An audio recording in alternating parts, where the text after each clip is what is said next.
Buenos dias. Me llamo Stephen Izal. I am the Vice President for Global Innovation Policy at a Washington, D.C.-based science and technology policy think tank called the Information Technology and Innovation Foundation, ITIF. And we serve as the Secretariat for the Global Trade and Innovation Policy Alliance, the GTIPA.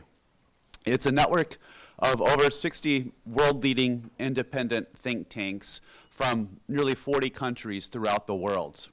And these think tanks have come together to cleverly advocate for a vision that trade, globalization, and innovation, if conducted on private enterprise-led, market-based, rules-governed terms, can maximize welfare for the world's citizens.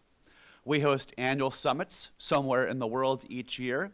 In past years, we have been to Berlin and Seoul and Delhi and Milan and Mexico City and Washington, D.C., and we are absolutely delighted to be here in Buenos Aires this morning with you.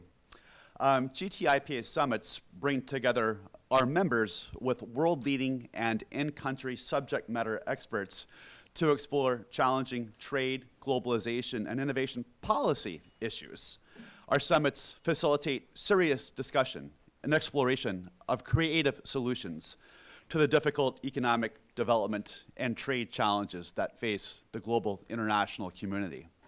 And we're absolutely delighted to hold this summit in partnership with Fundación International Bases and We Are Innovation. And I would like, on behalf of the GTIPA, to extend our hearty thanks and a warm round of applause to Federico, Jose, Horacio, Hermes, and Martin for being our host this year. Thank you all.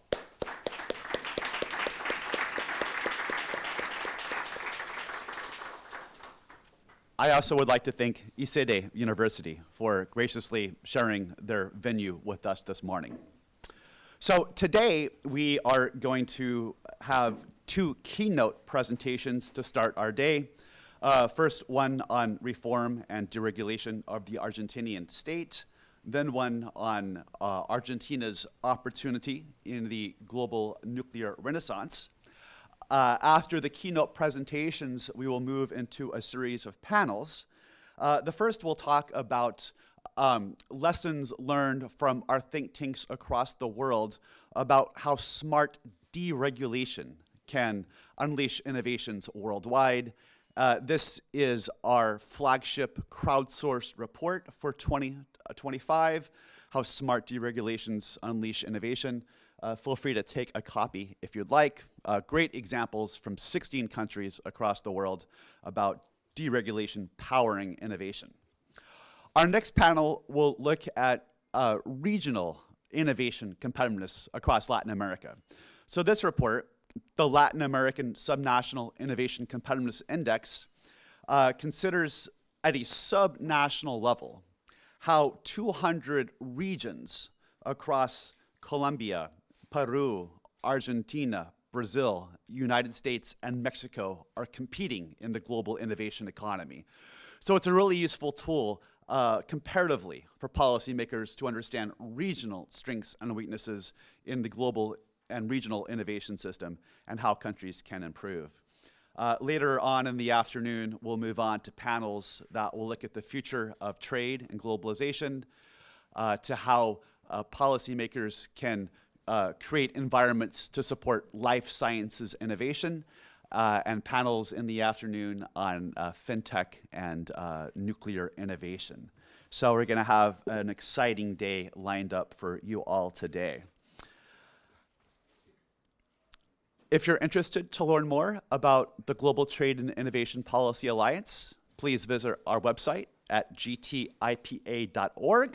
We also issue a monthly newsletter that summarizes the publications of the 60 members of our alliance. So feel free to stay in touch with us. Really delighted that you have joined us this morning, both in person and online. Thank you for being here. This day is about networking. It's about learning. So please reach out to our members. We have folks from the Philippines and Bangladesh and South Africa, all across Europe and South America. So there are great global perspectives from the think tanks in this room about trade and innovation. So with that, let me turn it over to Federico for his remarks. Thank you all for being here today.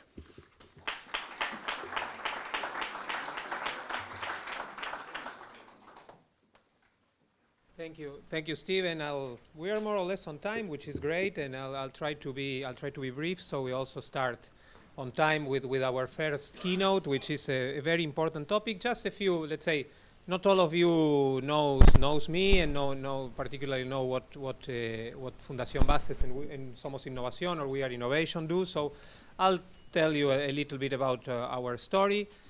Fundación Internacional Bases started more than 20 years ago, which makes us very proud, but also makes us feel a little bit old. But, you know, it's what it is.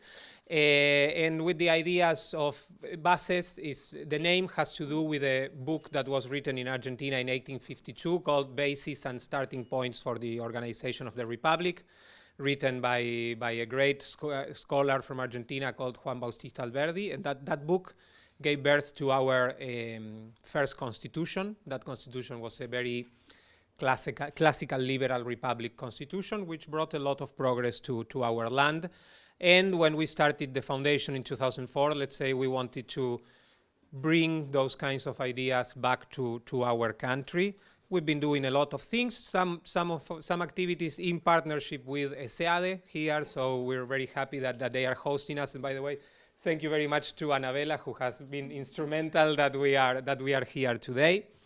And really, it's a great pleasure to be in this, let's say, house. And, well, with the foundation, we've been extremely active. We were very active in Latin America, particularly, given events that we organized and other things. And that also, some years ago, in 2019, to be precise, sparked the idea of creating the alliance that was, at that point, called Somos Innovación, which is, by the way, we love the acronym that is C, which means yes in Spanish. And because we thought that in many Latin American countries, there were a lot of opportunities. There were a lot of great innovators. By the way, with the people from GTIPA, we were yesterday at, let's say, 2 companies that show you that for Argentina, but many other places in Latin America as well, can be the home of innovation.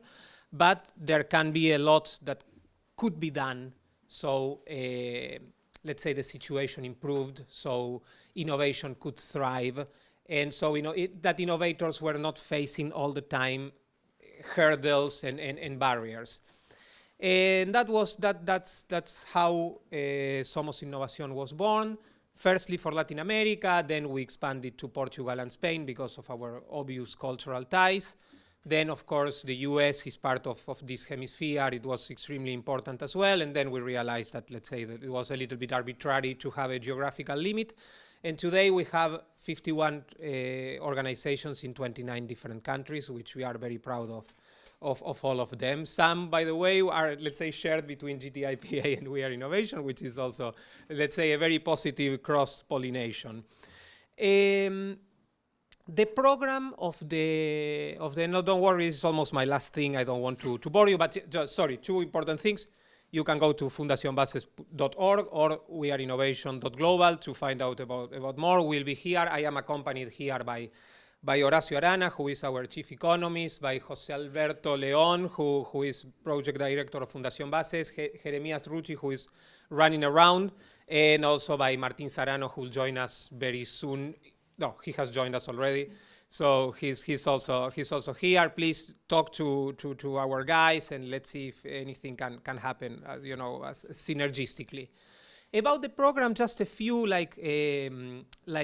footnotes to the description that Steven made.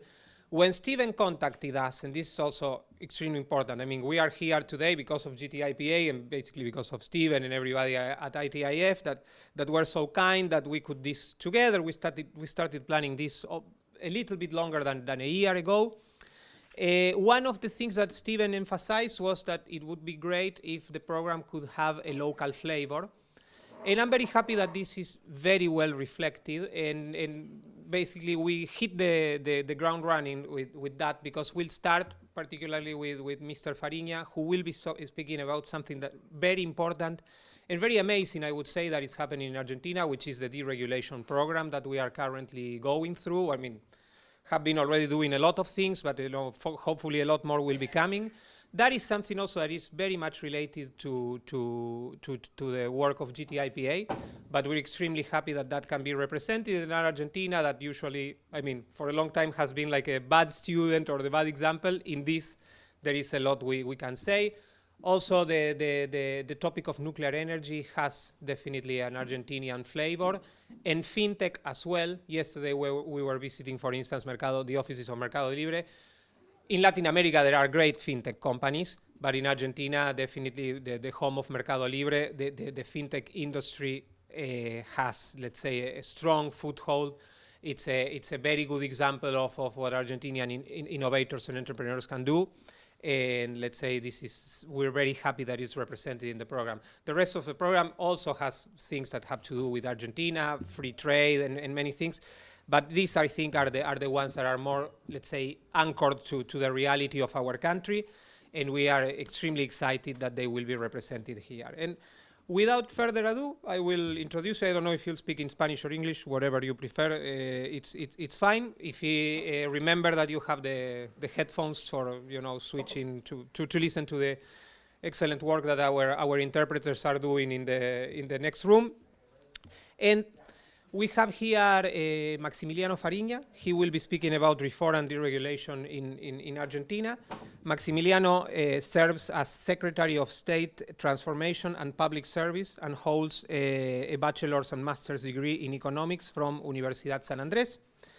As an economist, he is specialized in international trade, public policy design, and impact evaluation. He teaches at the University of San Andrés and Universidad de Buenos Aires, and he has worked in the past as a consultant for both the Inter-American Development Bank, the IDB, and for the International Monetary Fund, the IMF. Again, thank you all for coming. Thank you, Steven, for trusting us to host this. And Mr. Fariña, the floor is yours. Thank you very much.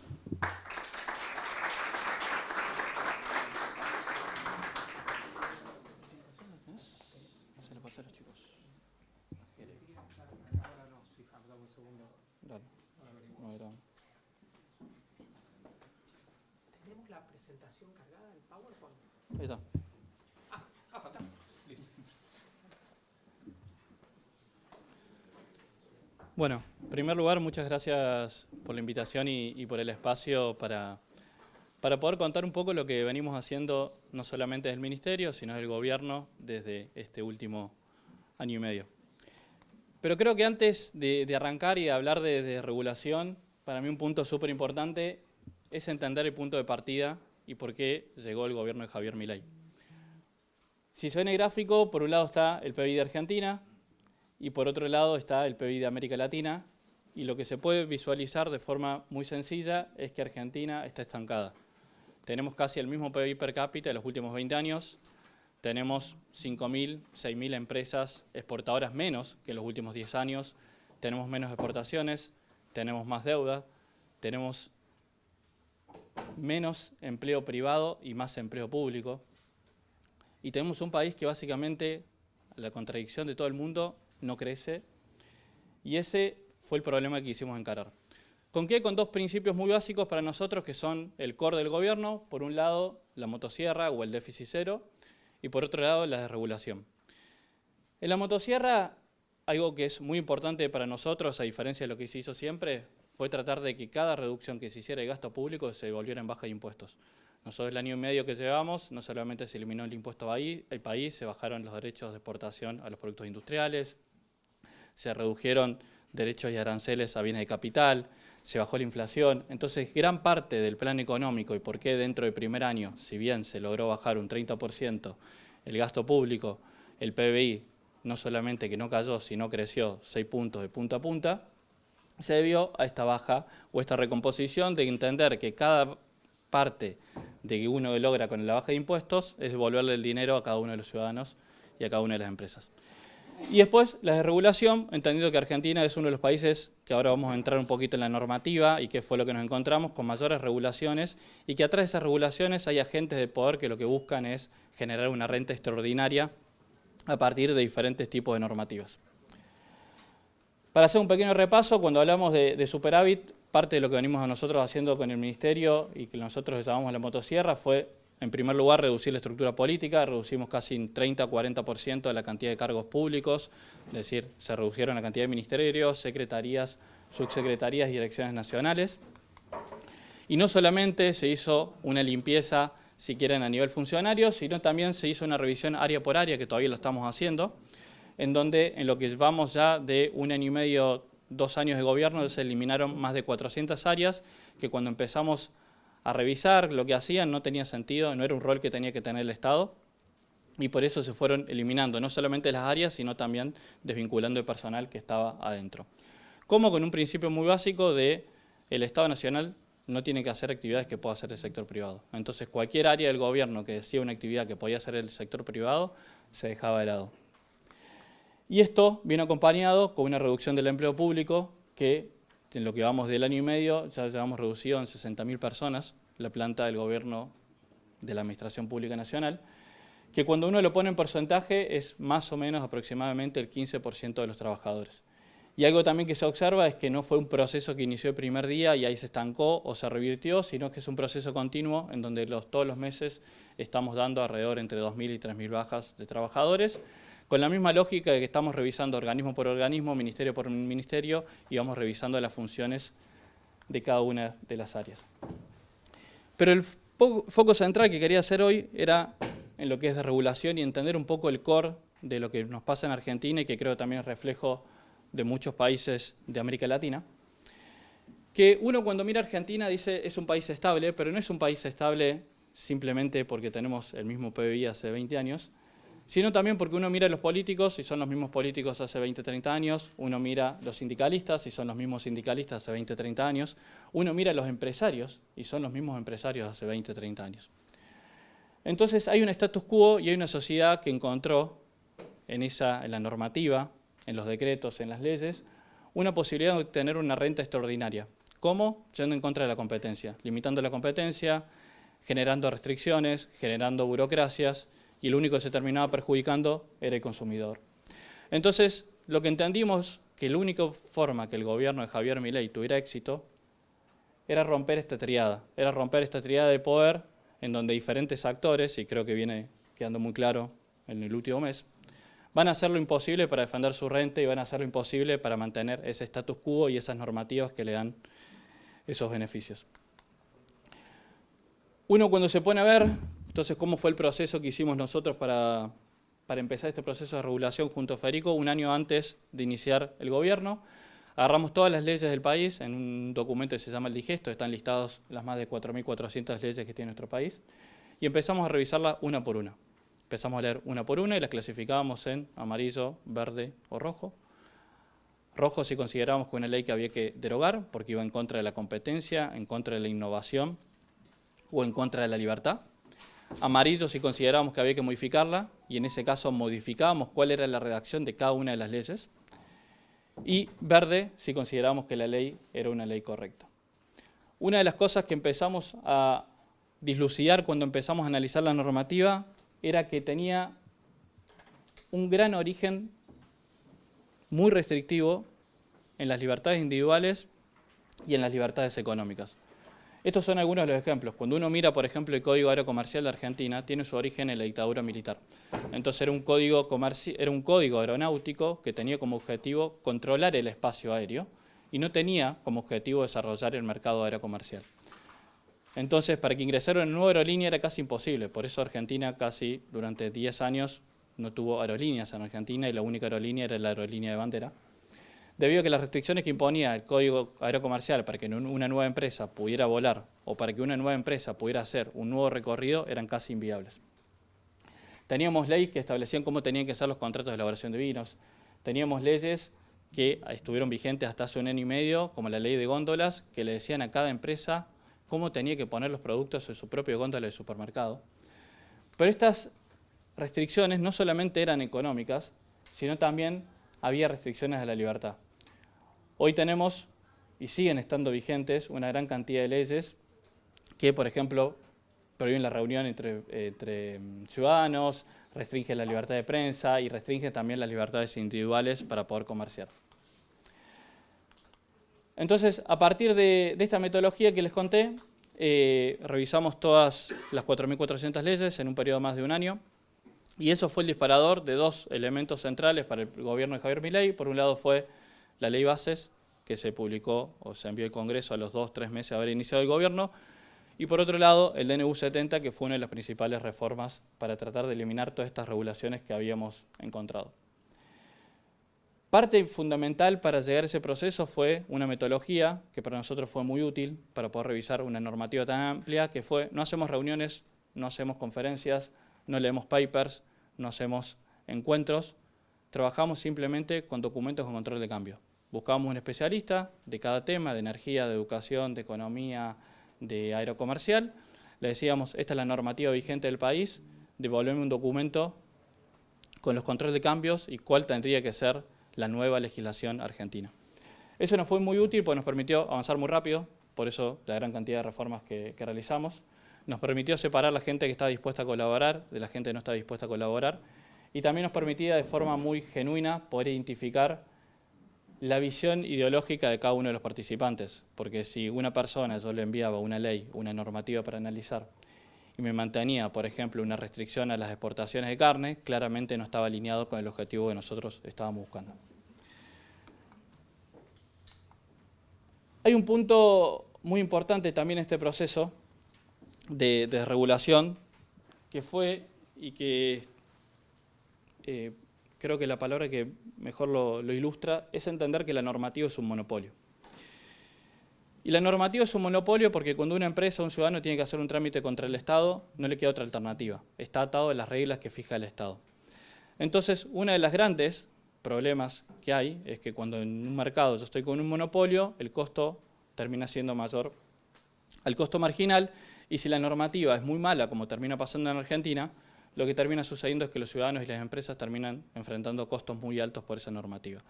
Porque generalmente, y nuestro día a día lo que vemos, es el burócrata, el trabajador de un organismo público, tiene un gran cuidado para evitar los riesgos, pero nunca pondera el costo que le genera esa normativa a cada una de las empresas y a cada uno de los ciudadanos. Siempre piensan el riesgo que quieren evitar y ponen sobre la mesa todos los peligros que busca resolver con esa normativa, pero nunca ponen del otro lado de la balanza el daño y el costo que le genera a cada una de las empresas y a cada uno de los ciudadanos. Entonces, entendiendo que la normativa es un monopolio, algo que empezamos también a incorporar en este proceso de revisión normativa fueron dos elementos. Uno, repensar la normativa desde una pregunta muy elemental, que es ¿cuál es el rol del Estado? Nosotros, antes de revisar una normativa, no agarramos, y voy a dar un ejemplo que nos pasó, fue la normativa de frutohortícolas de SENASA. No agarramos la normativa y revisamos artículo por artículo, sino que nos hacemos antes una pregunta previa, que es ¿cuál es el rol del Estado en este mercado, en esta situación? Y si el Estado tiene que intervenir, porque muchas veces la respuesta es que no. Entonces, cuando empezamos a analizar el rol de fruto hortícola, porque un productor nos dijo que básicamente no podía exportar por la normativa argentina, nos descargamos toda la normativa, eran básicamente 2,5 kilos de normativas, 400 páginas. Empezamos, y con Federico Sturzenegger, que es el ministro, dijimos, bueno, si revisamos esto artículo por artículo, no vamos a llegar a un buen equilibrio, no vamos a llegar a un resultado exitoso. Entonces hagamos algo más disruptivo, que fue cuál es el rol del Estado en lo que son los alimentos. Y no, la única conclusión, o hablando con diferentes especialistas, lo único que tenía que garantizar el Estado era la trazabilidad de los alimentos. Porque si uno había una peste, eso podía generar un peligro sanitario, y por lo tanto uno tiene que tener la trazabilidad de todos los alimentos, de dónde se originan, de dónde se producen y a quién se vendieron. A partir de eso, en vez de agarrar la normativa existente, escribimos una normativa totalmente nueva. Esa normativa nueva la tengo acá. La pila de la derecha es la normativa antigua, la normativa nueva es la que está al lado, pasamos como de 2,5 kilos a 90 gramos. Y eso fue un alivio muy grande para el sector fruto-hortícola. Digo, llegó al extremo, y para que vean los ejemplos irrisorios que a veces uno se encuentra, y parecen, y son reales, porque uno si tuviera que poner a imaginarlos, yo creo que ni García Márquez se le ocurre estas historias. En Argentina, por ejemplo, para exportar sandía o para exportar ajo, el Estado Nacional te decía la calidad. Si, por ejemplo, el ajo no tenía el tamaño que el Estado Nacional te decía, vos estabas prohibido exportarlo, y teníamos productores de ajo que decían, Maxi, yo exporto esto a Corea del Sur para hacer puré. No importa el tamaño de la cabeza del ajo, pero el Estado Nacional se los prohibía. El Estado Nacional definía cómo tenía que ser el empaque, y esto nos pasó con las sandías. Senasa establecía una forma de empaque que las sandías tenían que exportarse con una red plástica, y teníamos una empresa que quería vender a Paraguay. El productor de Paraguay no quería ese envase, y el productor tuvo que incurrir en más de $2.000, $3.000, $4.000 en embalar las sandías, cruzar el camión por la frontera, descargar la mercadería, sacarle el envase que exigía el gobierno argentino para entregárselo al productor, al consumidor, como se le había pedido. También había normativas que le decían al productor cuándo podía producir. Entonces, ¿qué vulneración más grande que el derecho de propiedad privada, que tener un campo, poder producir y no poder decir cuándo yo producir, cuándo sembrar y cuándo cosechar, y tener que estar atado a las decisiones de un burócrata sentado en una oficina? Entonces, parte de estas historias son lo que nos encontramos día a día, y creo que un elemento fundamental del proceso de regulación fue esto. Por un lado, enfocarnos en la pregunta de cuál es el rol del Estado y no tomar nada por dado. Segundo, entender que las regulaciones son un monopolio, y que una de las mejores formas también de romper ese monopolio es generando competencia. Y ahí, antes de dejar un espacio para preguntas, porque me parece que creo que lo más interesante, doy otro ejemplo que estamos trabajando, que fue el caso de los Warran. El Warran, para los que no saben, es un sistema en donde, para fomentar el crédito, una empresa ganadera o agrícola puede utilizar como colateral para su crédito, ya sean granos, ganado o diferentes elementos físicos. Es un mecanismo que existe hace un montón en Argentina, hace más de 30 años, pero casi no se utilizaba. ¿Por qué? Porque era muy difícil otorgar un Warran. Cuando uno quería otorgar un Warran o quería solicitar un Warran, tenía que ir a una empresa especial que estaba autorizada por el Estado, que tenía que estar inscrita en la Secretaría de Agricultura y que tenía que seguir toda una cantidad de procedimientos que eran muy difíciles de realizar. Entonces, nos hicimos un ejercicio teórico que fue crear dos mercados, un mercado regulado y un mercado no regulado, y permitir que los dos mercados funcionaran al mismo tiempo, un mercado con normativa y un mercado sin normativa. Hace un año y medio hicimos la modificación de Warran, y lo que establecimos fue eso. Básicamente le dimos la libertad a cada consumidor, a cada agricultor, de poder decidir qué guarrantera quería utilizar. Podía utilizar una guarrantera certificada por el Estado Nacional, con las regulaciones del Estado Nacional, o podía hacer su contrato de Warran con su vecino, que lo conoce hace 20 años, que tiene una gran confianza, sin pasar por ninguna organización validada o certificada por el Estado Nacional. ¿Qué fue lo que surgió en esta competencia de un mercado regulado y un mercado no regulado? El mercado de Warran creció en un año más del 400%, empezaron a haber una mayor oferta de créditos y productos que no existían hasta ese momento, justamente porque eso lo que estaba mostrando es que había un monopolio normativo en donde la normativa o el costo de la normativa era tan alto que había destruido ese mercado. Entonces la mejor forma, o una forma de ilustrar eso, fue generar un mercado sin competencia y que sea el mismo consumidor el que decía, bueno, yo quiero ir a una empresa regulada por el Estado y certificada por el Estado, o quiero ir a un mercado en donde la regulación no existe. Porque recién también hablaban de innovación y para nosotros es un punto fundamental. Generalmente la norma acota la innovación. Nosotros cuando pensamos el Warran surgieron algunas ideas que son muy diferentes de los productos financieros que surgieron hoy en día cuando le dimos una libertad total al consumidor y al empresariado. Porque que mejor conoce el negocio son los propios usuarios de ese sistema. Entonces también tener normativas sobrereguladas, lo que también va en contra de la innovación y del crecimiento del país. Y para cerrar, digo, y ilustrar un poquito el trabajo que venimos haciendo, por un lado, hace poquito tuvimos el desafío de decir, bueno, ¿cuántas normas venimos emitiendo o modificando desde que se creó, que arrancó el gobierno? Nosotros de diciembre de 2023 hemos emitido más de 350 normas, modificando, eliminando, derogando diferentes normativas. Pero entre esas normas, por ejemplo, está el DNU 70 que modifica o deroga más de 70 leyes. Entonces, cuando vemos la cantidad de normas derogadas o modificadas, ya llevamos en 1 año y medio más de 1000 normas modificadas o derogadas dentro del Estado Nacional. Con lo cual, si bien es mucho, nos queda un desafío todavía muy grande. No sé si alguno sabe cuántos decretos hay en Argentina. Hay un pequeño número para que sepan del desafío grande. Digo que si bien el trabajo y estamos eliminando casi 2 o 3 normas por día hábil que tenemos por delante, en un momento quisimos hacer una revisión de todos los decretos del Estado Nacional y le dijimos a Javier que eran 70.000. Y a la semana nos llamó el secretaria de la técnica, María Barzal, en su momento, y nos dijo, bueno, Maxi, están equivocados, en realidad le faltó un 0, y son 700.000. Entonces Argentina tiene, no sabemos cuántos vigentes y cuántos no vigentes, porque hay información que todavía no es tan precisa, pero en los últimos 100 años tenemos más de 700.000 decretos. Entonces es muy difícil también para una empresa poder innovar, crecer, cuando uno tiene un marco normativo tan complejo. Así que también parte de los desafíos que tenemos ahora es cómo reducir ese marco normativo a algo mucho más escueto y razonable para que las empresas puedan entender cuáles son las reglas que tienen que cumplir y que esa normativa sea entendible para cualquier inversor que quiera venir al país. Hay mucho por decir, pero corto ahí, así creo que está bueno para tener un intercambio más de preguntas, diálogo y demás.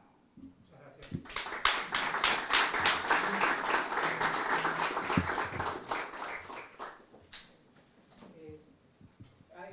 Quiero abrir el juego a todos ustedes, tenemos casi 15 minutos.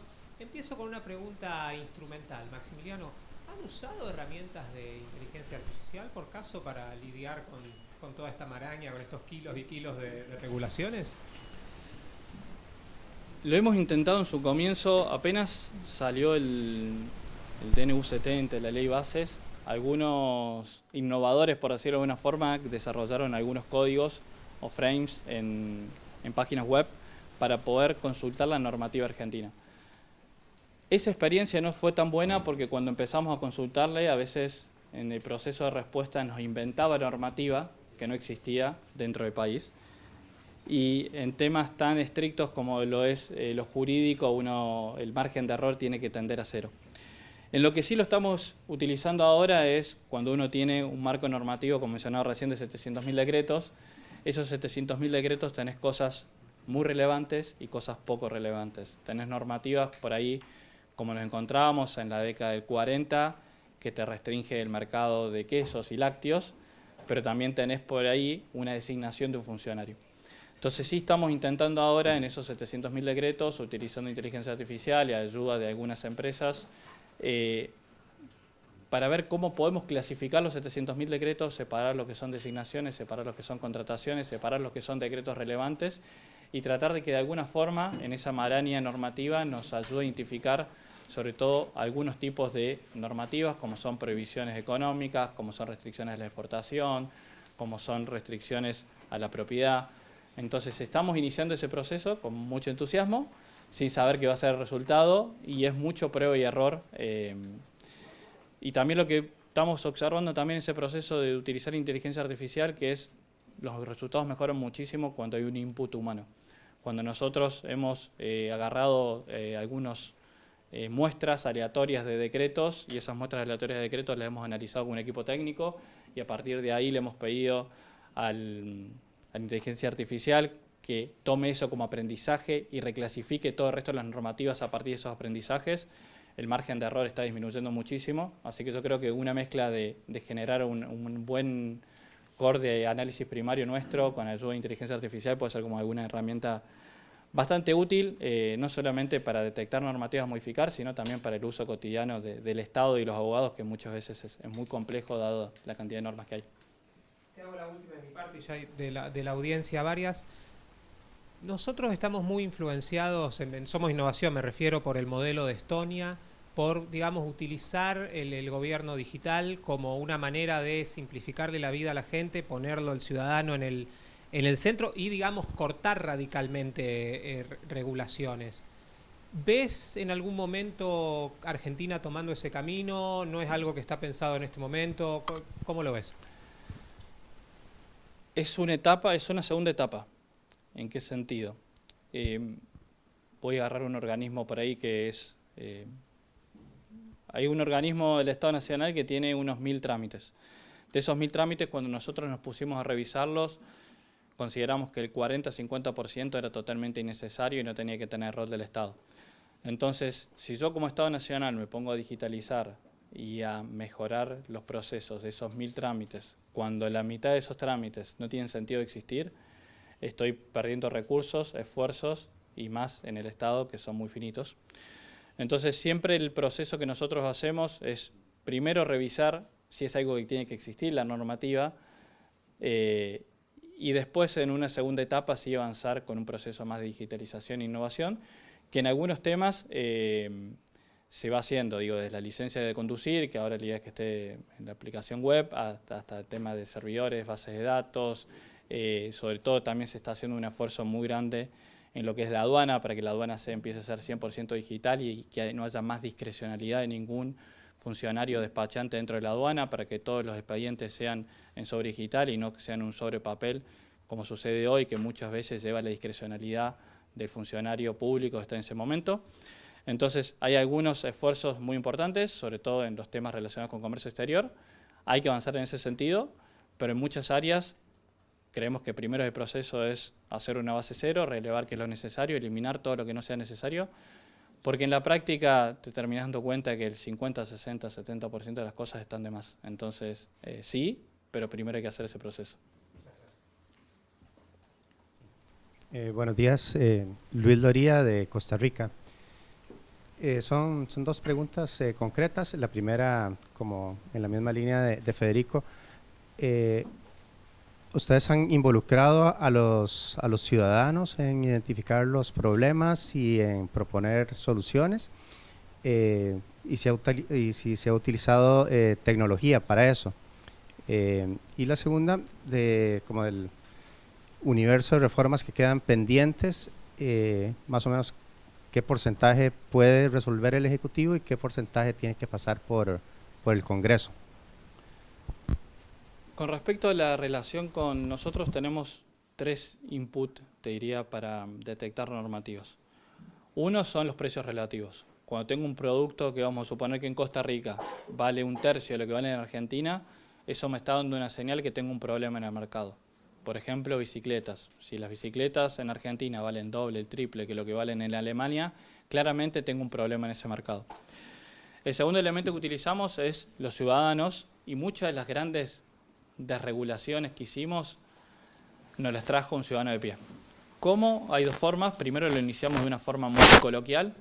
El ministro de Regulación y yo abrimos nuestro email, se lo pasamos en medios públicos, en televisión, en radio, y empezamos a recibir un montón de mails de ciudadanos argentinos, y nosotros en persona nos poníamos a leerlos, a clasificarlos y analizarlos, y así hay situaciones donde, por ejemplo, el caso de la sandía, el caso del ajo, fueron productores que directamente nos escribieron a nuestra cuenta personal planteando una problemática y a partir de ahí solucionándola.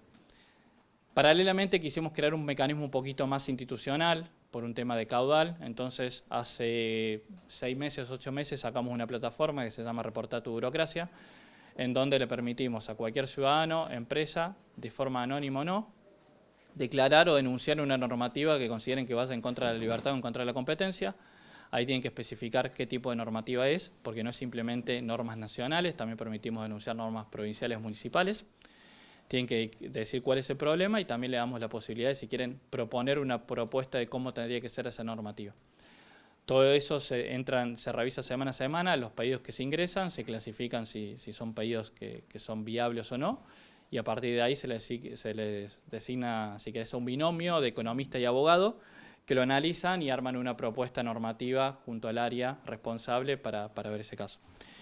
Y después el otro problema, esos son, diría, los 2 elementos más fuertes de insumos nuestros. Hay un tercer elemento que es complejo, que son las cámaras y asociaciones empresariales, porque muchas veces también son organizaciones que se han quedado con otra forma de gobernar en Argentina, en donde estaban acostumbradas a gobernar mediante el lobby, en donde estaban acostumbradas a lograr acuerdos o lograr concesiones mediante presiones, Y nosotros tenemos una forma totalmente de manejarnos y también nos ha sucedido que algunas de esas asociaciones o agrupaciones muchas veces también eran beneficiarias de estas normativas y que iban en contra de la competencia. Doy un ejemplo concreto para ilustrarlo. En el caso de Argentina, todos los camiones, hasta hace un año, tenían que tramitar un permiso que se llamaba ruta. Lo tenían que tramitar frente a cámaras empresariales, no frente al Estado. Por ese trámite se cobraba entre 50.000, 60.000, 100.000 pesos. Era de forma anual. Le hacía perder el camionero un día, 2 días, porque tenía que ser de forma presencial. Y ese dinero no se lo llevaba el Estado. Ese dinero se lo llevaba a las cámaras empresariales. Entonces, y afectaba a todos los transportistas del país, generándole un costo totalmente innecesario simplemente para hacer un trámite presencial que no tenía ningún fin más que un fin estadístico. Entonces, ¿cuál iba a ser el incentivo de esa cámara empresarial que se funcionaba y tenía esos recursos de generar una propuesta para eliminar su propia caja que le permitía funcionar? Entonces, con las cámaras empresariales lo que fuimos buscando fue también tratar de trasladar esta metodología que para nosotros es muy importante, y el día número 1 le dijimos: no aceptamos reuniones, no aceptamos cafés, no queremos la foto típica en una mesa con todas las organizaciones, lo único que queremos es trabajar. Cada reunión para nosotros es un tiempo menos que dedicamos a alguna regulación, entonces les pedimos que nos envíen un listado con todas las normativas que para ustedes son un problema, cuáles son las normas, cuál es la recomendación que nos hacen y cuál es el problema. Y ese proceso de iteración nos costó mucho. Al comienzo nos volvían a enviar cartas con el diagnóstico del sector, que el sector no la estaba pasando bien, que tenía un montón de problemas sin cuestiones concretas. Pero con el paso del tiempo y ante la insistencia de no concesión a esas reuniones, nos fue llegando y se fue armando una relación con algunas cámaras muy fructíferas en donde nos dan un input muy rico de diferentes normativas, y a partir de nosotros lo vamos trabajando y le vamos dando evolución y empezamos a tener reuniones de trabajo para trabajar sobre una línea concreta y sobre algo que realmente tenga un impacto real y no sea simplemente una foto. Tenemos 3 minutos y 3 preguntas, así que tratemos de hacerlas súper rápido, y Maximiliano te pido también que lo... Dale. Así llegamos. Jorge. Gracias. Maxi, en febrero se estuvo hablando de un proceso de desregulación inmobiliaria. Esta cuestión de los colegios inmobiliarios, que es bastante inédita incluso a nivel mundial, anexaron la figura de la actividad comercial a la de los martilleros subastadores. ¿Cómo es que sobrevivió a todo este proceso? Y entendiendo que igualmente falta mucho por delante,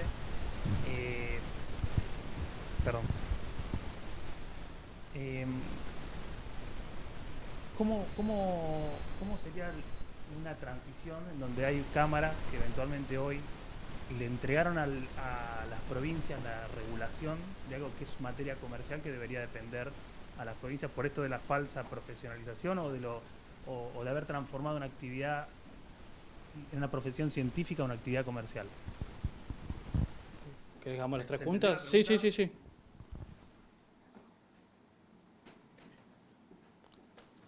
¿Hacemos las 3 juntas o...? Ah, ok. A ver, nos pasa mucho.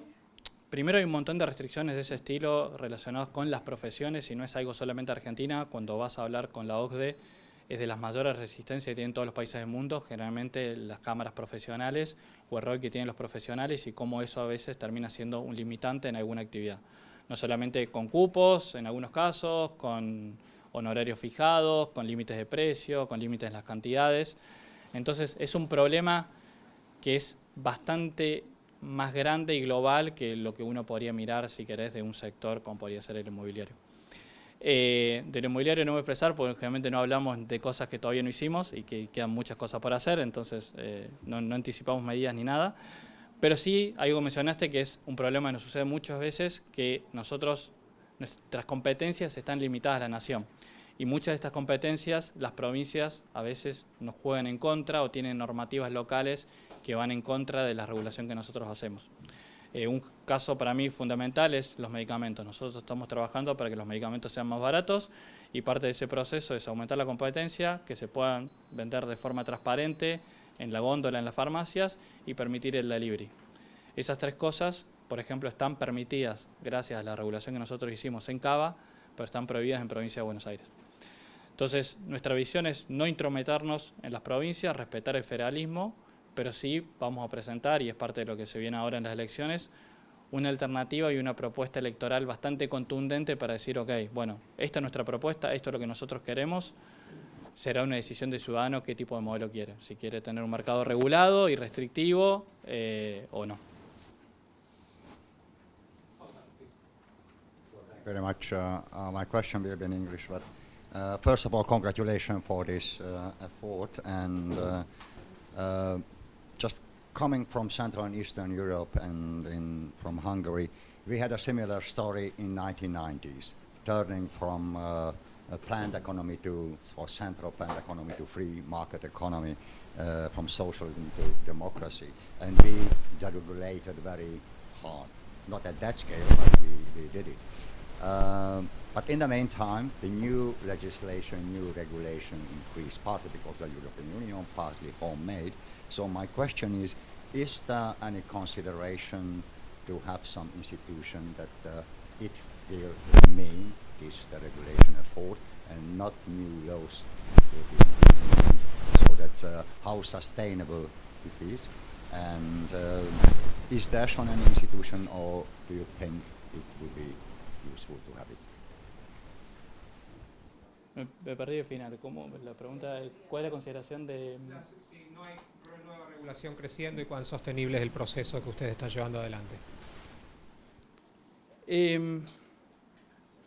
Hay un debate que estamos teniendo ahora con diferentes organismos internacionales y con el cual no coincido en su totalidad, que es la lógica de política de calidad regulatoria, en donde muchos gobiernos o países lo que tienen son diferentes entidades o diferentes instrumentos para que cada vez que salga una normativa, evitar que esa normativa sea en contra de la competencia o sea en contra de la libertad, haciendo o requiriendo análisis y de evaluaciones de impacto prenormativas o generando procesos de consulta pública. Nuestra visión es que Argentina está en el piso -10, entonces si uno genera esos instrumentos actualmente, lo que va a generar es más burocracia, porque para eliminar cada una de las normativas vamos a iniciar un proceso de consulta pública, vamos a iniciar análisis económicos que requieren tiempo, con lo cual el proceso de desregulación o eliminación normativa sería muy lento. Pero sí considero que en una segunda etapa y una vez que se haya limpiado toda la normativa es necesario tener algunos de esos tipos de instrumentos, y para mí uno de los casos como muy interesantes es el de Perú, que Perú tiene en su Comisión Nacional de Defensa de la Competencia una posibilidad en donde empresas o ciudadanos pueden denunciar una norma frente a este organismo porque consideran que es irracional y que va en contra de la libertad o de la competencia o genera una restricción innecesaria a la competencia. Y lo interesante de este organismo es que este organismo, si considera que esa norma es irracional, la puede derogar o le puede aplicar una cautelar de forma particular o general a todas las empresas.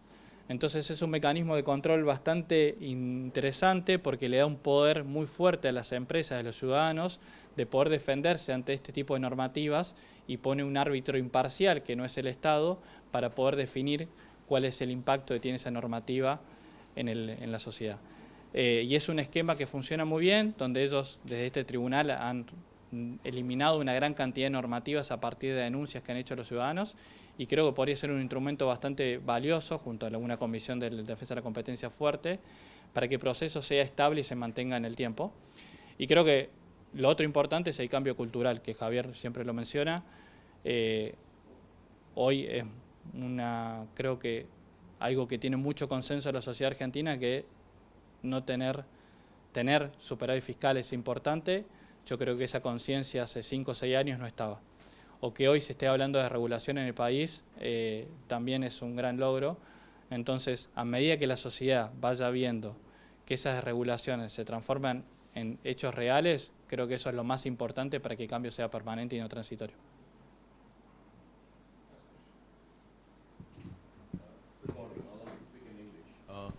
Coming from Asia Pacific, last year in Tokyo, in Asian Productivity Organization, one of the things we could see, which you alluded in your speech, the resistance, the cultural change. So in public service, particularly people who are in their 50s, 60s, it's a challenge for them to adopt to this new sets of ecosystem that is changing so rapidly.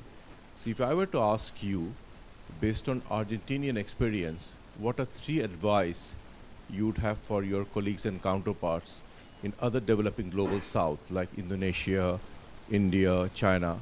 What would be those 3 specific advice that you would give to your colleagues? Thank you.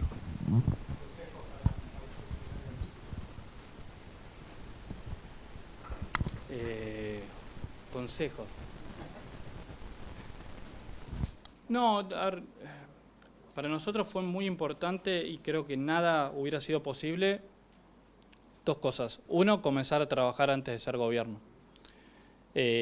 Una vez que uno asume la función pública, la gestión es muy demandante, surgen las emergencias, surgen los problemas y uno muchas veces se olvida lo importante. Entonces, haber tenido un pequeño equipo, que no éramos muchos, éramos yo, Federico y 4 ayudantes de abogacía que no habían terminado la carrera, con la colaboración de más de 50 personas que estuvimos 1 año y medio trabajando previo a poder asumir el ministerio, fue creo uno de los elementos esenciales, porque recién mencionaba la cantidad de reformas, yo creo que hemos hecho el 15%, 20% de las reformas que tenemos armadas y planificadas, y el hecho de tener el 80% restante escrito es un gran alivio. Y por otra parte fue la metodología. Para nosotros tener una metodología muy estricta de no caer por ahí en las presiones, en las reuniones, en los lobbies, tener una metodología de pasame la normativa, revise la normativa, abro una propuesta, fue un elemento muy importante. Y el tercer elemento creo que fue tener un gobierno que esto tiene que suceder, uno no lo puede manejar a veces, pero tener un gobierno totalmente alineado ideológicamente. Nosotros, ministerio, donde vamos a hacer una reforma, una regulación, tenemos el apoyo total de cada ministro, de cada funcionario y del presidente. Y en otros momentos de la historia, y creo que ha pasado por ahí en su momento con el gobierno de Mauricio Macri, los gobiernos cuando son de coalición, hay posturas muy diferentes dentro de un poder ejecutivo y eso lleva a que muchas veces las reformas sean mucho más lentas de lo que deberían ser, porque no hay un acuerdo común sobre el norte o sobre el rumbo. Y creo que parte del éxito de esto también es que Javier tiene un norte y un rumbo muy claro y cualquier persona, por ahí de las que está acá, pero por más que no lo conozca personalmente, creo que podría saber identificar qué opina de cada tema, porque el rumbo y el norte que marca, que es su rol un poco, es muy claro y eso ayuda mucho en la gestión del día a día. Junto a su apoyo, digo, pues nosotros muchos de estos sectores que enfrentamos son sectores con mucho poder de fuego y lobby y muchas veces un tweet, un retweet, un apoyo del presidente hace que esos lobbies desaparezcan. Muchas gracias, Maximiliano. No, gracias a ustedes.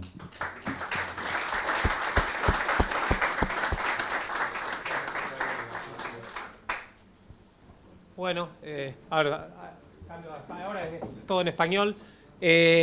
Pasamos de un proceso de desregulación a hablar de energía nuclear y las ventajas, las ventajas competitivas que tiene Argentina, y para eso estamos muy bien acompañados por Federico Ramos Napoli. Federico cursó la carrera de abogacía en la Universidad de Buenos Aires y la maestría de Derecho y Economía en la Universidad Torcuato Di Tella. Su área de especialización es el derecho administrativo y corporativo y sus aspectos económicos. Actualmente se desempeña como gerente de Dioxitec. Federico, tengo entendido, no tenés PowerPoint, ¿correcto? Ah, fantástico. Ahora entonces no sé si está preparada Sí, fantástico. Vení, pasá, por favor. Gracias, perdón la informalidad. Ahora te sirvo agua. Muchas gracias por acompañarnos. Yo soy Federico también, voy a ser el moderador. Un gusto. Adelante, en inglés o español, lo que prefieras. Me habían dicho que haga la presentación en inglés, así que vamos en inglés.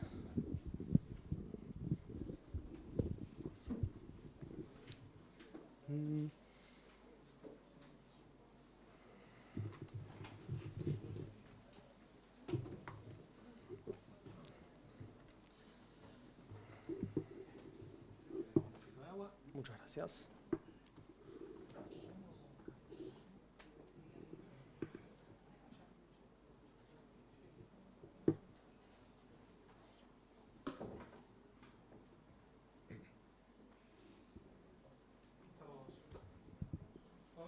Vamos.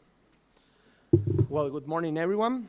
I would like to begin with a question that many of us ask over the last few months and maybe years, and it's how did we move from the fear and skepticism after the Fukushima incident to today's renewed confidence in nuclear energy? If we rewind to 2011, the accident at Fukushima Daiichi created a seismic shock in the global energy world. Many countries froze, postponed, or outright canceled their nuclear plants, and the public opinion turned sharply against the nuclear power. Government, under this kind of pressure, divert investment toward other technologies, mainly renewables. For almost 10 years, it truly seemed as if nuclear energy would be pushed to the margins of global energy mix. But let us fast forward to the present. Today we find ourselves talking not about a decline, but about a nuclear spring, a true renaissance of nuclear power. So what has changed over this time? The answer lies in a convergence of pressure and opportunities. But it's simple, it's not longer enough to add intermittent renewables like wind and solar energy, and we need to stabilize electricity grids and to power entire economies. We need a source of energy that is clean, steady, reliable, and available 24 hours a day, 7 days a week. And nuclear power fits that profile better than anything else. Now let me pause here, because there is a second dimension. The world is not only seeking cleaner energy, it's also facing an unprecedented explosion in energy demand. Just to put it in numbers, last year, the energetic demand worldly increased by 4.3%, and the tendency keeps growing. So this demand does not come only from the industrial growth of emerging economies. It also comes from the very technologies that define the future. For example, massive data centers to power artificial intelligence, the electrification of transport, new uses of heat pumps, and large-scale desalinization processes to secure water supplies in regions under stress. And this is why nuclear energy is once again stepping back into the spotlight. And notice this renaissance is not just the repeat of the past. It's clearly different from what happened in the 70s or in the 80s.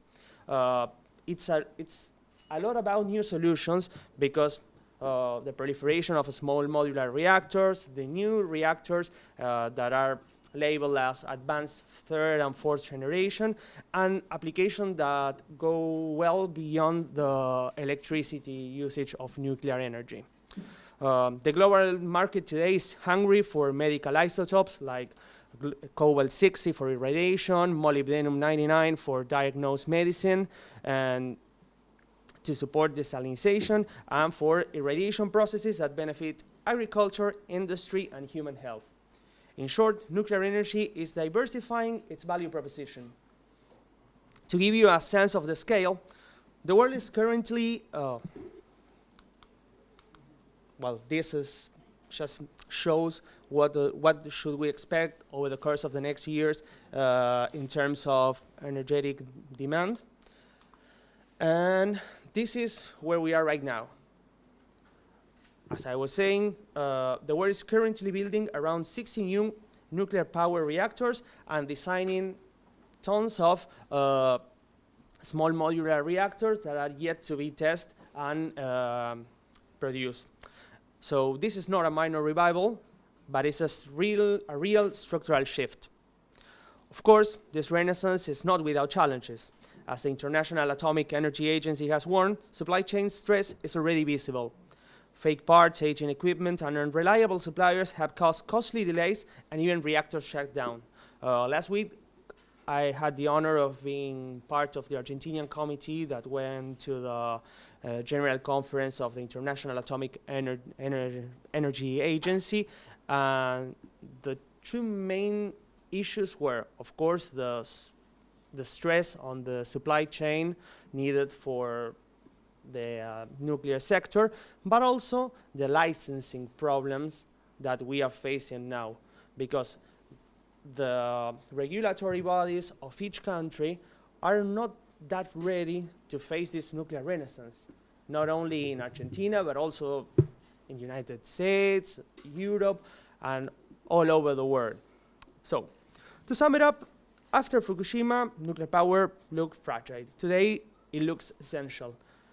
No one expects the growth in energetic terms that we need to happen without nuclear power.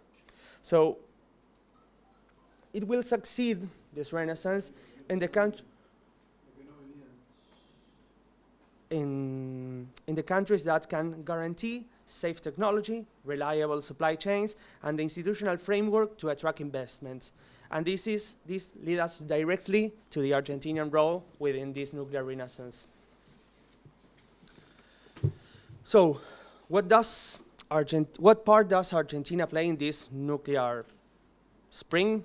Well, let's carefully unpack that question.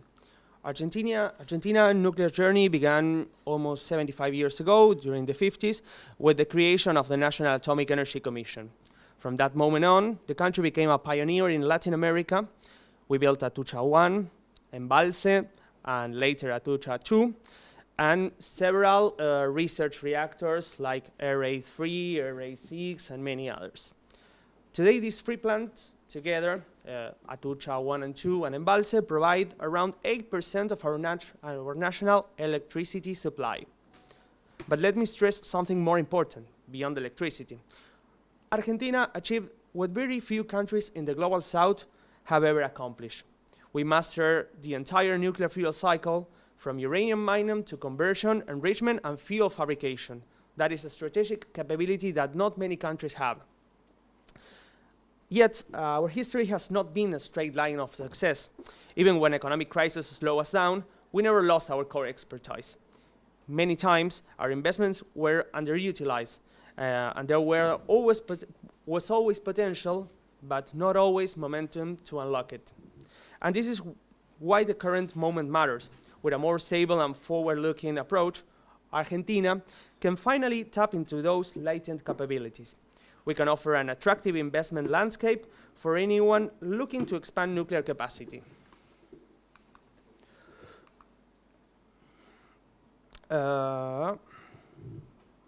Why we can address this matter right now? Because we combine technical know-how, a more stable geopolitical position than, for example, many traditional fuel suppliers, and a clear willingness to welcome partnerships from abroad. Yet, and here is the paradox, we arrive at this nuclear renaissance with a strong technical base, but with a sector that lacked dynamism and confidence needed to seize the moment. This is where the change under President Javier Milei became significant. For the first time in decades, the government is opening the door to modern corporate governance in the nuclear sector. The logic is simple: bringing private capital to expand the ongoing operations, introduce management accountability, and align operations with international best practices.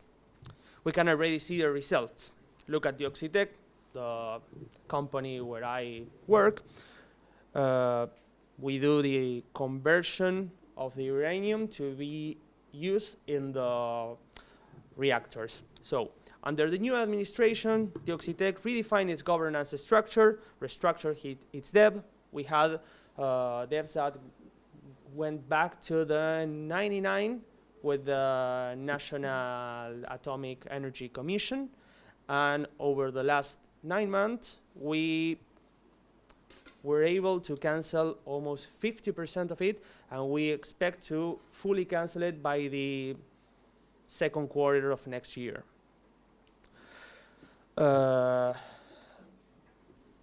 Also, we attracted new investments for the production plant, and we increased the output of uranium dioxide to fully address the needs of Nucleoelectric Argentina and the power reactors I told you before. And this is the main point. None of these achievements were product of a technological leap. It was all sound management discipline and transparent governance. Still, there is a lot to be done because the incentive structures remain weak within the sector. There is not a clear competitive rewards for scientists, engineers, and entrepreneurs that delve into the nuclear sector in Argentina. And the long-term policy certainly still has room for improvement, making it difficult for private actors to commit, and bureaucratic hurdles, as I told you before, with the regulatory bodies, continue to slow procurement, licensing, and execution of the nuclear projects within our country. So what needs to change going forward? We must continue nurturing a stable environment, attract more investment, streamline regulation, and accelerate key projects like, for example, the RA-10, which is a research reactor, actually a multi-purpose reactor that can be used not only for research but also to produce the radioisotopes I told you before, like molybdenum-99, and several services like silicon doping, which is an essential commodity for the manufacturing processors. Only then can Argentina move from latent potential to concrete global relevance. And to highlight the bigger picture, this combination of deep technical expertise on one side and institutional weakness on the other defines both our challenges and our opportunities. If reforms are sustained, such as the work that Maximiliano was talking before, the nuclear sector had several changes over the last year and a half, and not only from the Oxitec, but also from Nuclearelectrica, the National Energy Commission itself, open themselves to the private sector in order to reactivate uranium mining in Argentina, to expand the current, to aim to expand the current supply of fuels, to provide heavy water for CANDU reactors. And if we really want to keep this change going, Argentina can transform its nuclear sector from a dormant asset into a key instrument of global positioning, as it was during the 80s and the 70s. And why does this matter internationally? Because Argentina faces no imminent conflict scenarios and enjoys secure trade and logistics routes. In a world where uranium and nuclear technology are once again becoming strategic commodities, Argentina stands out as a geopolitical, reliable link in the global supply chain.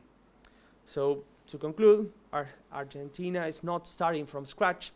We are building on decades of expertise, and we are introducing modern governance to a sector that lacked it. We are willing to welcome investment and partnership, with just a few more steps forward, Argentina can fully unlock its potential and emerge as a stable, innovative hub for the nuclear future and a key player on the global stage, and of course, in Latin America.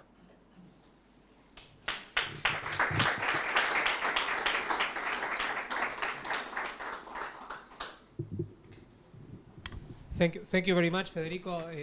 Thank you, really. We really appreciate your talk. I want to open the floor. We have some minutes, but before that, I want to start. One question, and please correct me if I'm wrong. If I understand correctly, no company in Argentina does what the Oxitec does, is correct? Yes. How do you keep, particularly in these very important times, how do you keep the company, let's say, sharp and competitive and hungry when you are in a relatively, let's say, easy position on the other hand? How do you stay, Well, the prices that we have may make us be super competitive because of the very nature of the contract that link us to Nuclearelectrica. Sorry. Yeah. Sorry. So, besides that, the Oxitec is not just a company that needs to provide what's necessary for the nuclear reactor to operate, but also has a potential to give the Argentina and the government the opportunity to position itself within very few actors in the world.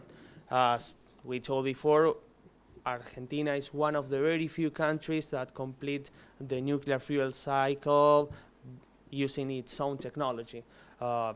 This is not only in the Oxitec, it's also within the National Commission of Atomic Energy and the fabrication of the fuel element itself. It's in hands of Conuar, which is a company that belongs to a private group and the National Atomic Energy Commission. So right now we are trying to move out of that comfort spot we had for years and, well, make a business model that can both keep us alive, because the demand for engineers over the last 2 years increased a lot, and we, of course, lost key workers for the company. So the only way is to go up. Thank you. Thank you. Are there any questions? If not, I can. When they think of a few, you mentioned at the beginning the problem of the, let's say, reputational, issues that nuclear energy has had, mostly in an unfair reputation, but reputation nonetheless.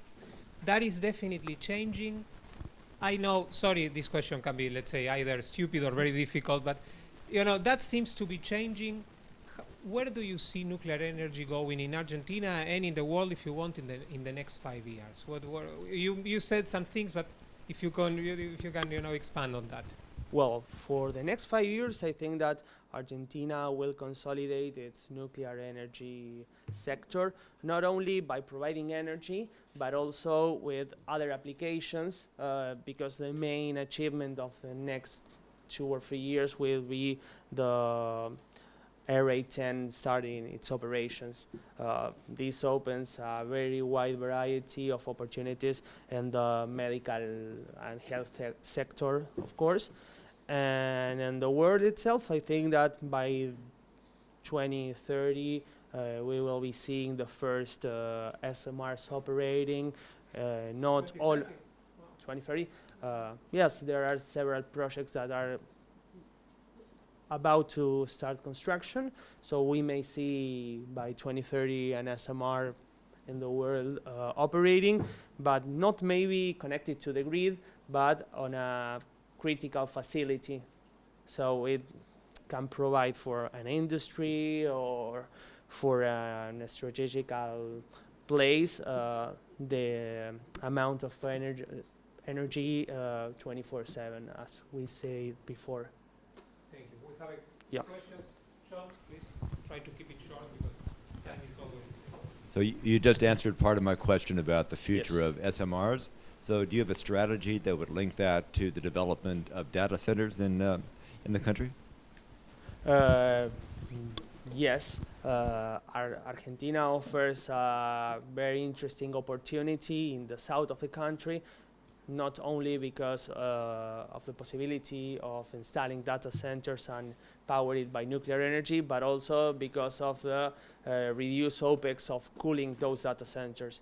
If we position data centers in Chubut, Rio Negro, Santa Cruz, or Tierra del Fuego, the OPEX goes really down, between 25 and in some zones up to 40%.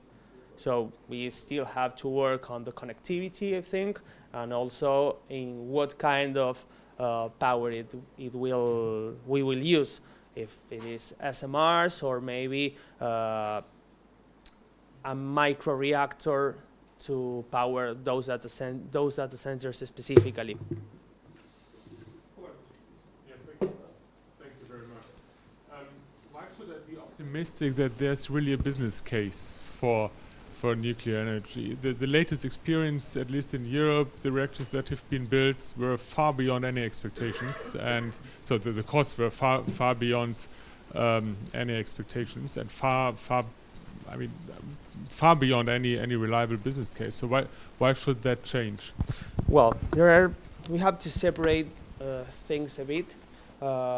What may not be a business case, not a business case, but the building of big reactors as we did 25 or 30 years ago may seem costly. The capex is maybe too high for a private investor to delve into it, but some nations aim to construct those reactors because they really need the energy. Argentina right now, it's in a decent energetic spot. Oil and gas is still our main energetic supply, but over the course of the next decades, we may need to change that. And the business case is not related only to the construction of new reactors, but also the supply chain of what those reactors need to operate. And this is where Argentina has uranium mines, uranium conversion capabilities, and since the 83, when the ABAC was founded, also Argentina has enrichment capabilities that are not more than a mock-up and are still latent, and the nuclear power plants from Argentina use natural uranium, not enriched, but yet it's a latent capacity that can be offered from Comisión Nacional de Energía Atómica to the world. And well, if you think about, previously I said that the world is building right now over 60 reactors. There are no investments that can address the needs of fuel, for example. I think that there are just 2 companies or 3 companies right now investing on expanding or creating new capacities of converting uranium or enriching it. So this is where Argentina can put in value not only the skills related to building reactors and providing services for nuclear plants, but also to be a bigger player in the uranium fuel supply, chain supply. Thank you, Federico. Before letting you go, we are a little bit about time, but you know, just, and sorry, maybe this goes beyond your scope of, so just could you make a few remarks regarding the relationship between nuclear energy and sustainability, protection of the environment, etc.? Well, nuclear energy, it's almost carbon neutral. Of course, it's a little bit costly in terms of capex, but if you take the real lifespan of a nuclear plant, it can go well over 75 or 80 years now. So if you think the capex in that time, it looks really sustainable. For example, we are undergoing right now the life extension of Atucha 1. We had the life extension of Embalse back in 2017. That worked out perfectly. And we expect to add at least 20 or 25 years of life expectancy to Atucha 1 right now. So in the long term, nuclear energy overcomes any other kind of energy supply the world is offering right now. Thank you very much, and let's give him a round of applause. Thank you very much. Thank you very much. Thank you, and please don't go. I have 2 very good news. We have a coffee break coming, but in 45 minutes. Before we have something even better than a coffee break, which is Stefano will be leading the next panel. I will leave him to present him. So the floor is yours. Thanks, Federico. I think I speak from here. Maybe it's better.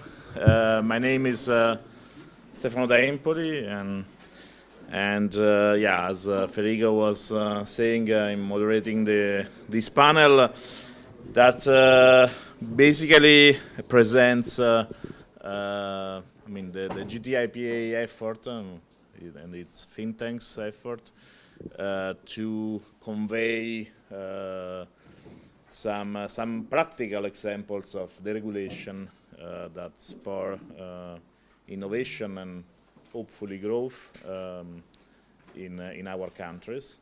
Of course, I mean, it's still fresh, I mean, what Argentina is doing. There are very interesting cases also in Argentina. They are interesting also because some of them refer to Milei government experience, but some of them come back to past experiences. And of course, in the deregulation movement was started in the 70s and the US, especially in the US and in the UK, and I mean, received, I mean, was driven in all these decades, especially in the report, reminds it by the OECD efforts with many recommendations. Unfortunately, only some of these recommendations were, I mean, implemented in the OECD countries. In the meantime, of course, and it's also something that comes up here, especially from the 90s, in Eastern Europe, of course, but also in Latin America, especially, there were efforts and very important deregulation attempts. But I mean, of course, I would leave the floor to practical cases and what is behind in terms of thoughts, especially also looking at the looking forward to the great discussants in this panel. So I call Małgorzata Bonikowska from Poland. I call I don't see him, but he's I think somewhere. Mario Otero Crick. Okay, you were far away, but not too far. From Argentina, and then we have Natalia Gonzalez from Chile, Luis Loria from Costa Rica, and John Paulo from Rivera, of course, from Philippines. Yeah, John Paulo. Maybe we have, yeah, we can have another chair from there.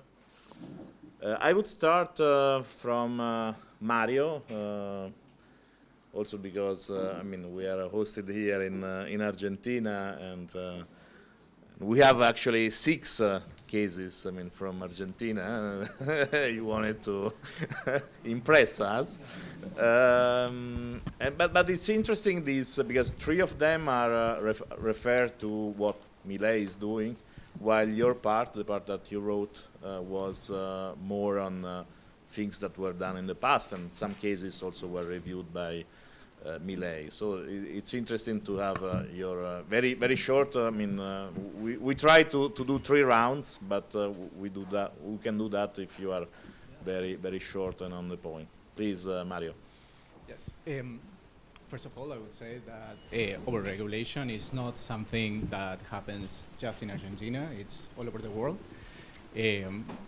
Just in case, we saw the picture of more than 2 kilos of regulation for just one thing. But for example, in the US, the US Code for Federal Regulation, it's over 170,000 pages. So you would need like a PhD just to read that part. But one of the things that happens with overregulation is it doesn't only slow the growth, but it also limits or distorts the effect of the Schumperian process of creative destruction.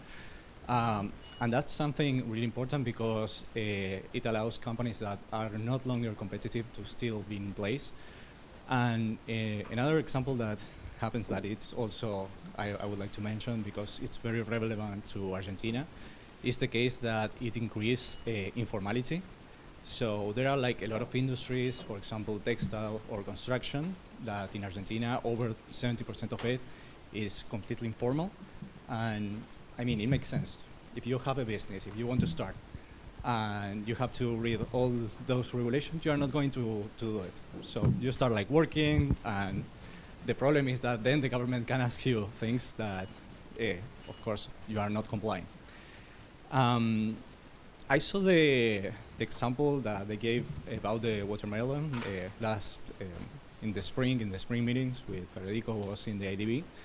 And in my case, what actually surprised me was not like the amount of regulation that was there, but the privilege that were embedded on them. So I think that one thing that we need to think when we are like talking about deregulation is all the privilege that are in those regulations. So there are a lot of monopolies there. And for example, in the case of the watermelon, there were certain industries created just to provide the boxes, to do the exports and everything. So that's one of the things that I would like to say, that it's really important. If you want, I can give you all the cases. It's so thanks. So we save some minutes. I would pass to your neighbor, not only on the table, but as a country, I mean, representative of Chile, neighbor, Argentina's neighbor. What was the assessment in, I mean, of the Chilean situation, and also coming up from the cases that were brought? Thank you, Stefano. Perhaps I can take you to a little journey for more than a decade ago, where Chile was actually regulating or deregulating in favor of people, of entrepreneurship, considering their interests. And I would say until 2014, more or less, Chile was like a beacon in Latin America of the promotion of freedom and entrepreneurship. And among the cases that we highlighted in the report, there are three cases in which it's a combination of smart regulation and smart deregulation. Through these cases, not only consumer choice freedom was promoted, but also barriers of entry to certain markets were diminished, and the competition was actually boosted in those markets. And I'm talking about the financial market, the telecommunications market, and also the possibility for entrepreneurs to create new companies. So the three cases that are exposed in the report have to do with opening actually these markets. How did we do it?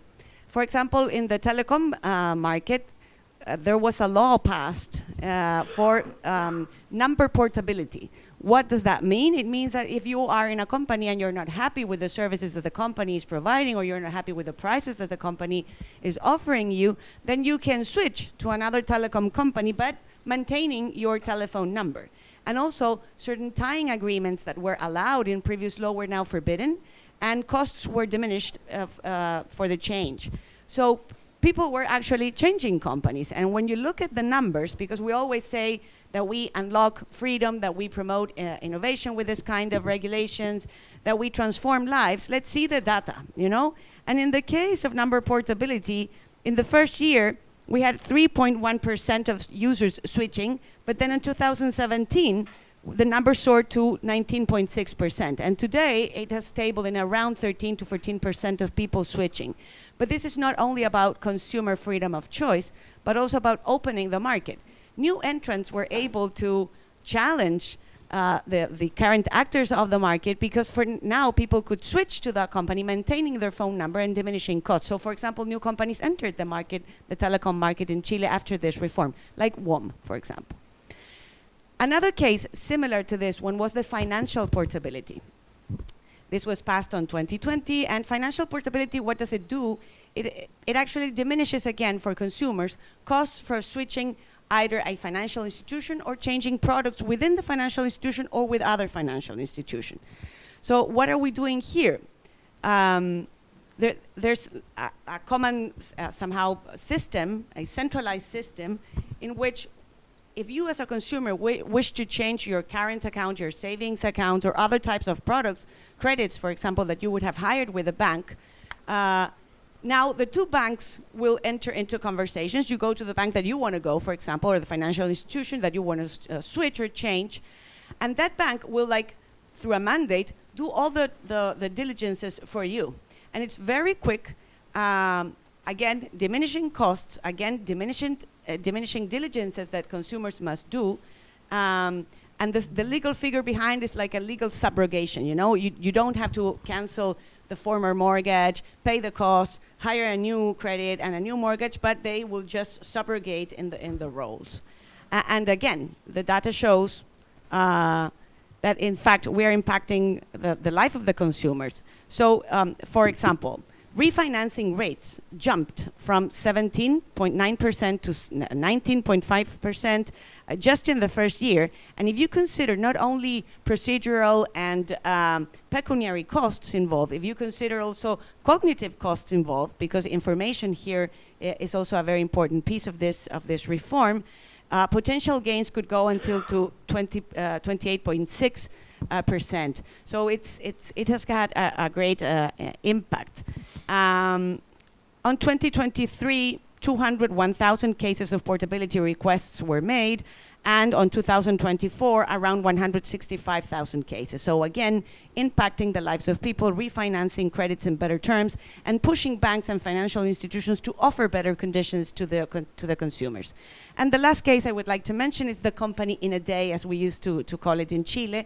This is a law that what it did was simplify the process for creating companies in Chile through a digital platform where you can not only create the company, you can create, you can amend, you can merge with other companies, and where you can obtain your initiation of activities and also obtain your ID tax number to operate.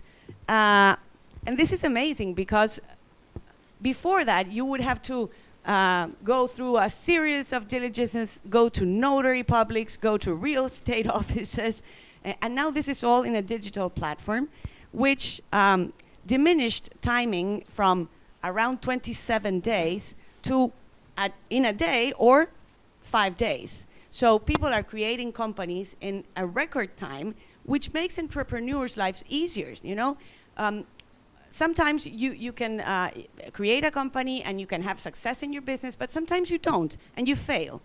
And the fact that you are failing, but that you can create easily or you can stand up easily again in a few times without having to deal with a lot of permits, it's amazing. So actually, those are the rates that we're evidencing in the data. By 2024, 89.5% of new businesses in Chile were using actually this new system, cutting the average startup time from 27 days to 5.5 days. So this is especially important for women entrepreneurs and young entrepreneurs, which somehow have been excluded from traditional markets. So having this possibility is really amazing, and the data is showing us. I don't want to say that we have all the way ahead already done. Chile, as I said, in the last decade has entered into a stagnant period. We have a lot of challenges, and we're going to talk about that in the next questions. Thank you. Thanks, thanks, Natalia. Luis, I mean, got my attention, of course, the revolutionary sandbox, and that actually comes from I mean, a study that you conducted a few years ago. And can you tell us a little bit more about, I mean, the process that brought the so-called revolutionary sandbox, and of course, very shortly, what this revolutionary sandbox is? Okay. Yes. Costa Rica, of course. Yeah. Please. Thank you, and well, I'm happy to be here, and thank you for being in the audience. Well, this regulatory, well, the revolutionary sandbox that is one of the case studies that we included in the report. Has its origin in a study that we conducted with the support of the British Embassy in Costa Rica, where we studied the blockchain and fintech ecosystems. And one thing that we found out after talking with different entrepreneurs in Costa Rica is that they believed that local regulation was not an obstacle for innovation, because they were not, their innovations were not directed to the local markets. They were looking for the global markets. And but in any case, we studied how the blockchain and fintech firms emerged in different, under different settings. And we studied the regulatory sandboxes that exist in different countries where they have a common law. We don't have a common law in Costa Rica, and we don't have common law in most Latin American countries. And what that means is that the person that is in charge of regulation cannot tell a specific firm or a specific group of firms that the law will not apply to them during the next 6 months while you experiment on a particular technology. They would go to jail if they do that. So we had to look for an alternative, and the best match that we could find in the literature was from Professor C.K. Prahalat, where he proposed an innovation sandbox. So we took that model and added a few elements that we thought were necessary to shoot for really revolutionary innovation based in Latin America, where we would create a space, not necessarily a physical space, but it could be a virtual space, where firms, a cohort of firms would enter the sandbox, and they would have certain characteristics. They would need to have the ambition to compete at the global level, top-class solutions, and once the firms that enter in the sandbox, they would receive basically all the necessary support to make them competitive at the global level, including connections with international law firms that could help them make IPOs. For example, if you're a science-based firm, then you could have a scientific advisory board with people, say, from MIT or Cambridge, Oxford. So basically, everything that you need to get connected and compete at the global level. And well, basically, that's the proposal that came out of that study. Thanks, thanks, Luis. I would cross continents, going to John Paulo Rivera and tell us about Philippines. Hi, good morning, everyone. And I would just like to share that the deregulation in the Philippines have actually evolved from restriction, and that's what Natalia has mentioned earlier, in smart deregulation. But we're also moving towards smart liberalization in such a way that the Philippines has actually relaxed many of its constitutional restrictions related to foreign investments in critical sectors in the Philippines, like telecommunications and transportation. And with smart liberalization, with these constitutional restrictions being eliminated, foreigners or non-Filipinos are now able to put in investment, 100% investments on this infrastructure, on these telecommunication sectors, instead of the usual just 60%, or rather 40%, wherein the 60% would have to be by a Filipino. And liberalizing the market for that actually allowed for better infrastructure, for faster delivery of infrastructure and telecommunications that actually benefited 3 particular sectors. Number 1 is telecommunications. The second one is our information and communication technology business process management, or the business process outsourcing. And number 3 would be tourism. In addition to this relaxing of the constitutional constraints, we are also benefiting from certain legislation that allowed for incentives, particularly for non-Filipinos, to put in money, to put in investments in the Philippines. And this one can come in the form of income tax holidays, exemptions from additional payments to the government, which would invite many foreign investors actually put in money, because there is now a facilitating ecosystem for them to contribute to infrastructure development in the country, brought about by smart deregulation and smart liberalization. Thanks, thanks a lot, JP. I mean, we have now the Polish example, and you reviewed in your contribution, Małgorzata, I mean, the 3 policy reforms put in place by the current government. So please tell us in in a few minutes. Yes, hello. Thank you very much for inviting us to this panel. Actually, I was very impressed by what we've heard this morning about Argentina. It's really amazing. The case like that was partly an ambition also in my country, and I think it's high time to implement it in all the European Union. I know we have 27 member states. Poland is one of them. Italy is another one. You are the older brother, let's call it, over 70 years in the European project, while Poland is only 20. But during these 20 years, we over-regulated so many things. It is a Brussels effect, maybe, also in case of our country. Earlier, we used to have a lot of regulations concerning especially business activities, but we started quite late with the private business and open market economy. In '89, we went out of the Soviet bloc, so earlier was a completely different world for us. It was a centrally planning economy. So in a relatively few years, we were able to produce a lot of documents for the business, which started to be a problem.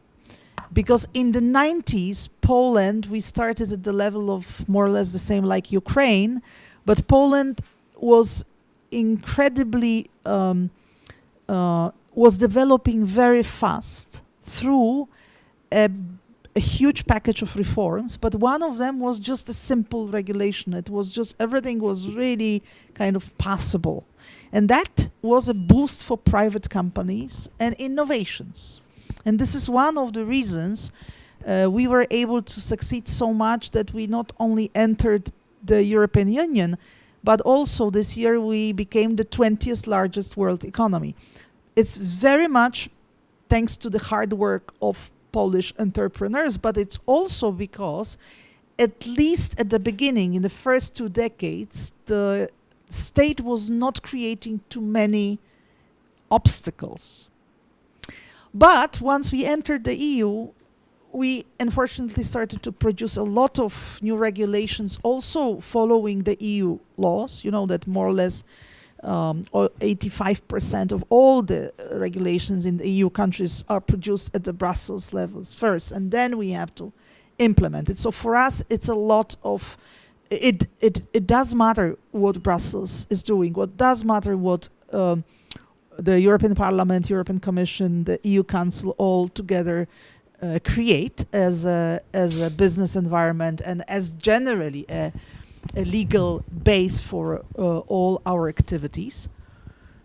So Poland followed, and we over-regulated many areas. So we even created a special ministry for the EU funds, and because we wanted to use the EU funds, we started to produce so many regulations to do it properly that we started to call this ministry Ministry of Regulations. While I saw on the board that that's a Ministry of Deregulation in Argentina, and we don't have that ministry now, but I think we really need it. And what we've done recently, it's the last 5 years, there was 5 or maybe a decade, there was a constant pressure from the entrepreneurs circles, and especially Polish companies who in the meantime have grown and started to be really well presented not only at the EU market but also elsewhere, that they start to be suffocated, that they feel that they cannot really develop more, while in the same time they need to do that because our Polish market is not big enough, 40 million people, and the EU market is already also saturated and stagnating. So in order to go out of the EU to Asia, Latin America, Africa, we need to be more free. And 3 things we describe in our report. Please just consult it, but I don't want to talk about that because I want to talk about something we did not put in the report because it is so recent. And it was an initiative given, created or initiated by entrepreneurship circles in Poland. And it was so pushy to push our prime minister to say, okay, you push me so much, okay, just do it then. And one of the leading Polish entrepreneurs became a face and a leader of deregulation initiative. We started to call him Polish Elon Musk, because it was quite similar to what at least was announced that Elon Musk wanted to do. But we did it in a different way, more civilized way, I hope. And it's all happened in relatively few months. And this circles of business guys, once they started to do it, I think they realized it's so difficult. So they jumped into the administration with really a very kind of clear idea, oh, we will do it very quickly, you know, in a month. And then they faced an administration culture which is so difficult to overcome or to change that they not gave up, but they stopped this effort already. So it was something we started recently, but also it was finished after a few months. What was an outcome of this initiative? Well, several very good things, and somebody asked about recommendations. I think this Polish case could be also a recommendation for some other countries. First, it was put out of the political debate, aside, that everybody agreed that the regulation is needed. So no politicians were involved in the analysis. Second, the business leaders of many companies jump in and send proposals. What has to be regulated? So it was something like 15,000 different suggestions, what really has to be done, coming from a very practical observations, right? But obviously among these decent comments, there were also many recommendations resulting from business needs. So they had to be analyzed and put aside, because this was not to fix the business needs of business companies or business sectors. This was an initiative to deregulate. So a lot of these proposals were not really implemented because they were seen as lobbying, right? But the third thing which happened, which was very good, that this group of entrepreneurs and business leaders was in a very good relation with the Prime Minister, who decided, yes, we want to implement at least a part of these proposals. So out of all these 15,000, there were concrete, something like 100 pieces of legislation prepared, but only 40 were implemented as of now, in a relatively short time. So the lesson comes from this example is that it is very good when you can directly build a bridge between the leaders, political leaders, and the business leaders, because not necessarily the political leaders would even realize what to do, but it has to be a political will. It is above the administration. The administration would not deregulate. The administration is not interested in the regulation, and it's not fully understanding the process, because the mentality of civil servants, and this was also commented in the previous speech, that it's to regulate a certain sector in order to have a more sophisticated function of the sector from the administration point of view, not really realizing how many problems and how high the costs could be of the implementation of all these regulations. In European Union, we always quote at that moment example of the bottle. You've heard about that. Yeah. We have this regulation about the bottles, that we cannot just have it like this anymore in the EU. Yeah. It has to be attached. It has to be attached, because if it's not attached, these elements could be spread out, and it is more problem with the plastic. So the bureaucrats in Brussels thought that it is a good idea, because it creates just one package of plastic. But they didn't realize the bad effect of this regulation, which was number one, that it's not really comfortable. Try to drink from a bottle like this with this cork attached. And so people hate it. All the Europeans hate it. And second, the cost for the producer of whatever is in the bottle is very, very high. It was extra machinery needed, you know, extra, a nightmare. So the positive elements of these regulations are not really worth implementing because the negative costs were higher. So just to conclude, the bridge between the business from practical point of view and the leaders of political leaders is very important to push the administration to calm down and reduce certain aspirations to regulate a lot of things. And in a way, we are trying to do the same at the European Union level. But the weakness at the European Union level is that we don't have really very strong political leadership. So the EU is led by the bureaucrats. And that is why the efforts are not effective so much. Thank you. Yeah, but thanks, Margherita. Many interesting things. Unfortunately, we are behind schedule, so we have to revise I mean, the plan, the initial plan of 3 rounds. There is just 1, 2 minutes at most for each of you for the final question. And I would ask you which is the regulatory reform that shouldn't be missed by your respective countries. In the case of Malgorzata, of course, or even the European Union. Please. We can start, yeah, from JP. Critical reform that should not be delayed or should not be missed by most economies, particularly developing economies like the Philippines, would be the continued monitoring that liberalization and deregulation outcomes are actually being implemented.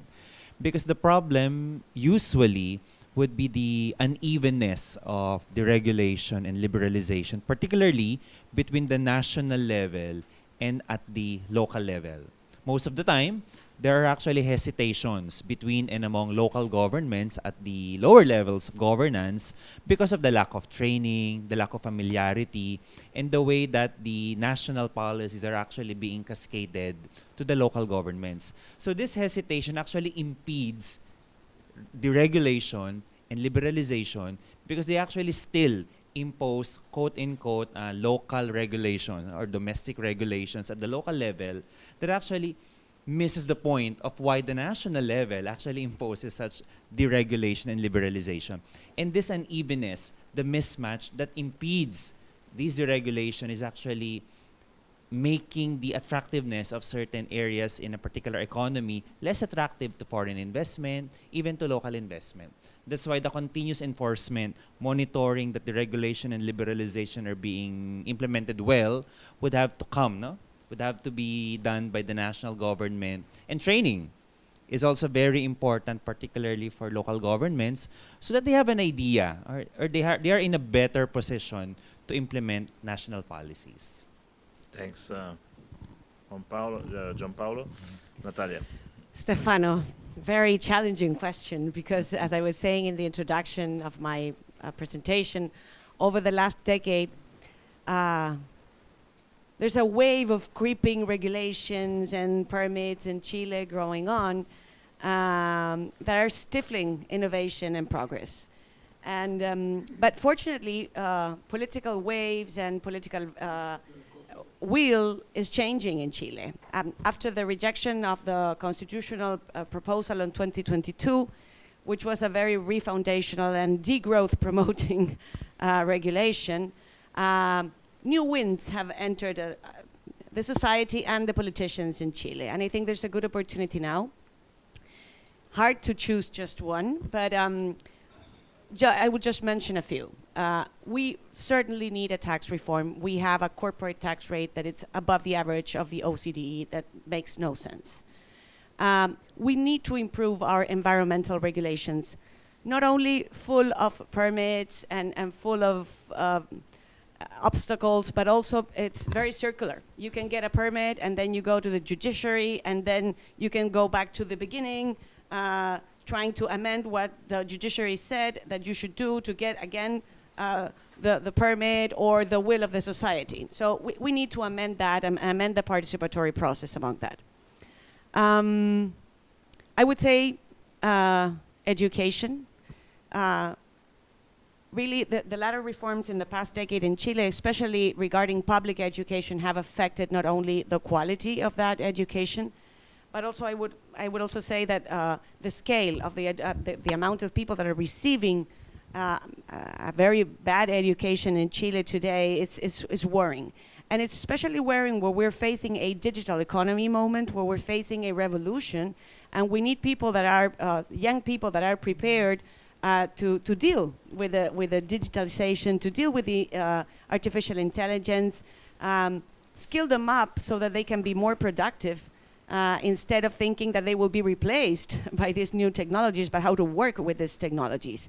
And we're far behind that, you know, not only is skilling them up in these new tools, but in basic math skills, language skills, critical thinking skills, which are, I think, essential for what is coming. So I would say that tax, environment, education, which in turn, I guess, will have an impact in our labor markets that are very, very depressed. Thank you. Thanks. Mario. Well, in the case of Argentina, there are like many things that we would like to see. But if I had to mention maybe there is not much left. No, but there is one that I think is particularly important, that we need sustainability. We need actually have like a policy and continue for several years. So what they are doing with the Ministry of the Regulation is very important, but if the government change, it should continue. Yeah. We cannot change every time that the government changes 100 degrees the policy. So that's something we really need in Argentina. And also to think that it's not a match, it's not Boca River. We don't have to think about it like in a short term. It's important to say, okay, we are all Argentinians and we should go to the same goal. So that is something that I would like to see here. Thanks, Mario. Algorzata. Well, at the EU level, I guess the most important is reduction of numbers of pieces of legislation and how to say, limitation of producing new. So we have this initiative, if you produce one new act, 2 others have to be cancelled just to reduce it. It's just too much. We are talking about millions. European project started in the 50s, and it is mainly about economy. So you can imagine. And you know, it's not only important for Europe, because, for example, countries in Latin America are imitating a lot of the laws that come from exactly the so-called Brussels So effect. it strikes me, but it strikes me, you know, that the situation of my own country, which, as I stress, we entered the EU being quite creative and innovative ourselves because we had to, because we were under a total revolution, you know, from centrally planning economy into capitalism and free market. It was very difficult.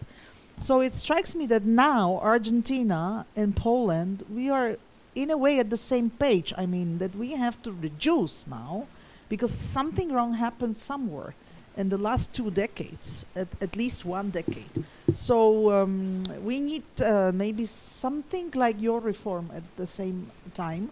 And in Poland, a lot of things results from, as you mentioned, instability. So every single new government, new idea and new policies, and about lack of clarity from the politicians where they want to really go. And complications, a lot of complications. So in Polish case, for example, tax system, it is so complicated that we have to just simplify it, just like that. But I think it's, in the same time, the bureaucracy is so deeply rooted in the mentality of the Europeans, and we are also an example of that, that it's a constant struggle with bureaucrats also, because there are a lot of voices in the EU, and maybe we could discuss it, what is about Argentina, that certain things need regulations, like AI. It's a very hot topic in Europe. I mean, we cannot just let it go like that, because it could be counterproductive. So certain regulations are needed, but where is this golden line? I think here is the problem. Luis. Thank you. Well, as many of you know, Costa Rica is a natural paradise. It's an island of peace, but it is also a regulatory hell. So our priority is the regulation, and we have a proposal that we're actually going to launch in a couple of weeks, which uses collective intelligence and open innovation. It is called, it has an interesting name, No Me Jodas, Don't Bother Me. And so the purpose is to eliminate institutional and regulatory obstacles that make it difficult, costly, or impossible for individuals or firms to work, to conduct productive activities in Costa Rica. And we will launch an internet-based platform, ask the citizens for their input. Then we will apply artificial intelligence to look for similar problems around the globe and the solutions that were applied to those problems, add additional context, and then invite the experts to collaborate in the design of the concrete proposals for solutions with objectives, activities, timelines, budgets. And after, in a second stage, we would launch another initiative. It's called Liderar tu Revolución, Lead Your Revolution, where we would invite groups of citizens to receive training and mentorship so they can champion the implementation of the solutions. Thanks, Luis. I think we don't have the time for questions and so on. We have some time? Okay. I think we need to wait with, there is also Zoltan for that. Has any nation or region, I'm looking at you, European Union, ever become an innovation superpower through regulation?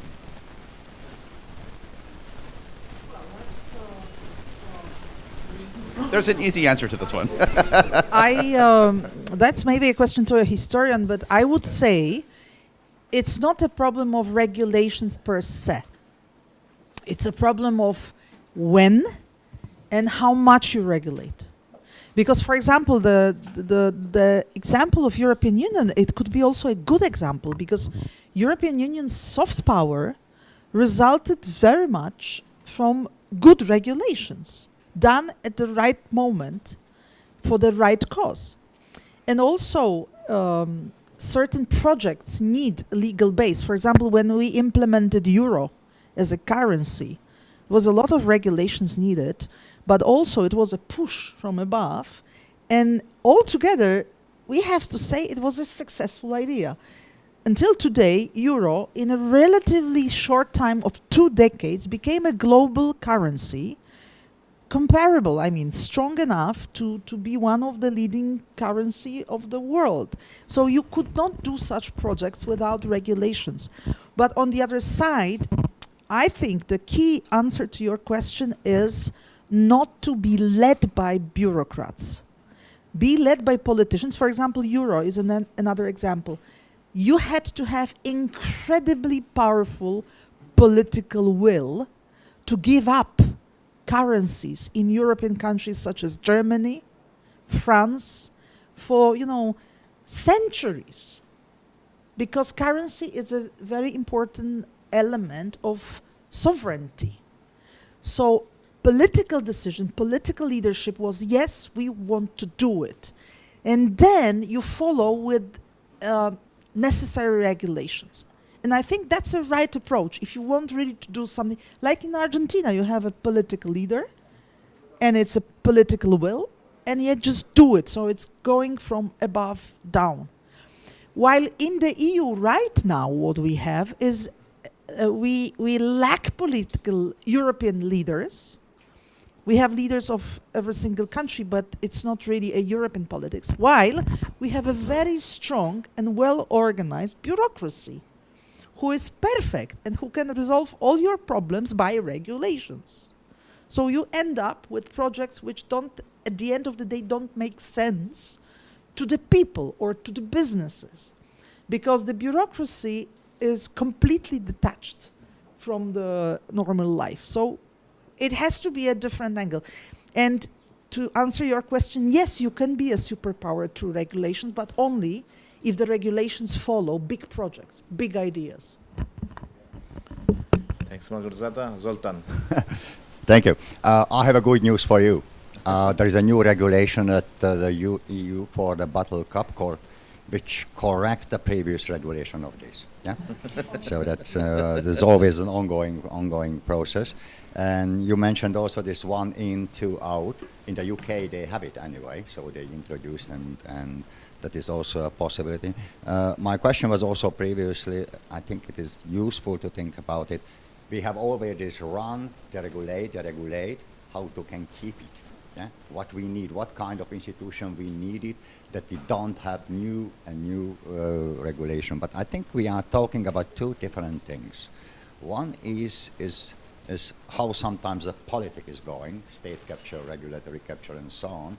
That means politicians selling regulatory goods, yeah, for the companies. Yeah? That is one thing. And the companies are using, yeah? And also they are selling regulatory goods for the voters. Yeah? There is an exchange in it. So how can we deal with that? And the second is the redistribution. Yeah? When there is a redistribution in a very high level, that means you have mean-tested eligibility and all the bureaucracy is coming that. Yeah? So when in a country redistribution is relatively high and to special groups, you have to define the special groups who get the benefits, eligibility, and all these things. So it is rather a broader political question that how high the redistribution and thing. And also you mentioned the European Union. Also in the European Union, there's a huge redistribution process. So I think it is two things. One is rather in the business, how in business they are dealing with, and how how redistributive in the system, the political system in a country, how we will use it. And just one point to it, tax system and simplifying the tax system, I think the best ever what we can do it. And I'm very happy in Hungary we introduced the flat tax, which is really flat for everybody, 15% income tax and 19% corporate tax. Thanks. Zoltan, who wants to reply? I just want to add one thing. You know, one of the problems in Europe is that every single political party and every single political leader measure his own or her own effectiveness by number of pieces of legislation they present in the parliament. This is a nightmare. This shouldn't be really a criterion. A government who doesn't propose regulations could be also a very good government. Okay, thanks. I think we have to cut here. Actually, your first point, I think, was nicely entered in the Secretary of State speech, and I think it's an interesting perspective that he gave to us, also in the dynamic of the reforms. So I think there is a coffee break close by. Okay, on that direction. And so I would give you a round of applause, please. And see you And see you in 15 minutes. Okay. Okay, 12:15. Okay.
Tres, probando, hola, hola, hola.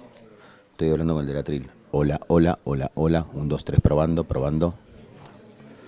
Te pruebo lo de la mesa. 1, 2, 3, probando, hola, hola, hola. 1, 2, 3, probando, hola, hola, hola, hola, hola. El verde. 1, 2, 3, probando, el verde. 1, 2, 3, probando.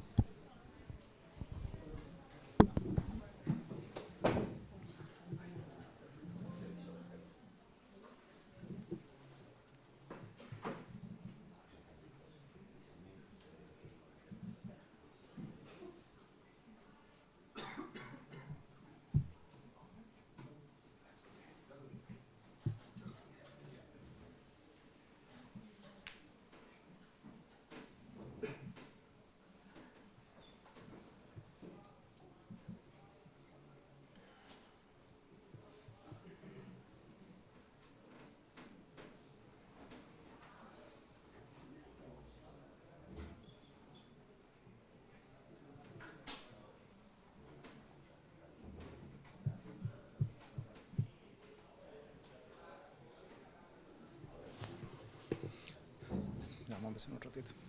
Ya, no.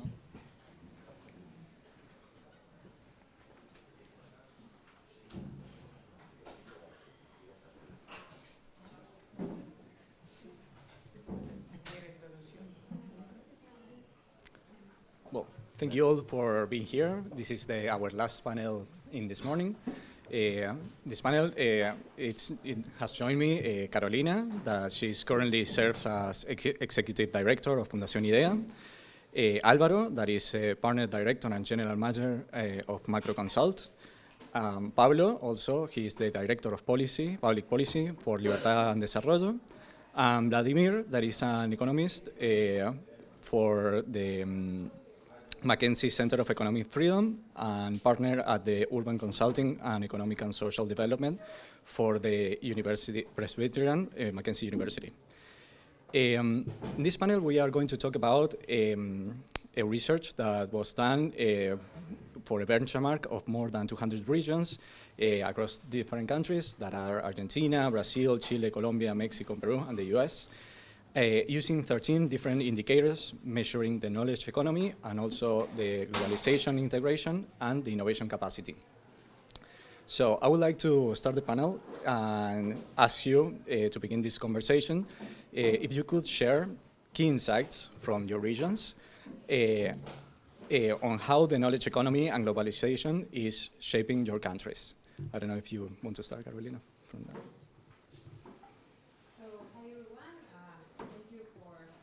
The invitation to the organizers and also to the ITIF to be, I think, a key piece in this alliance.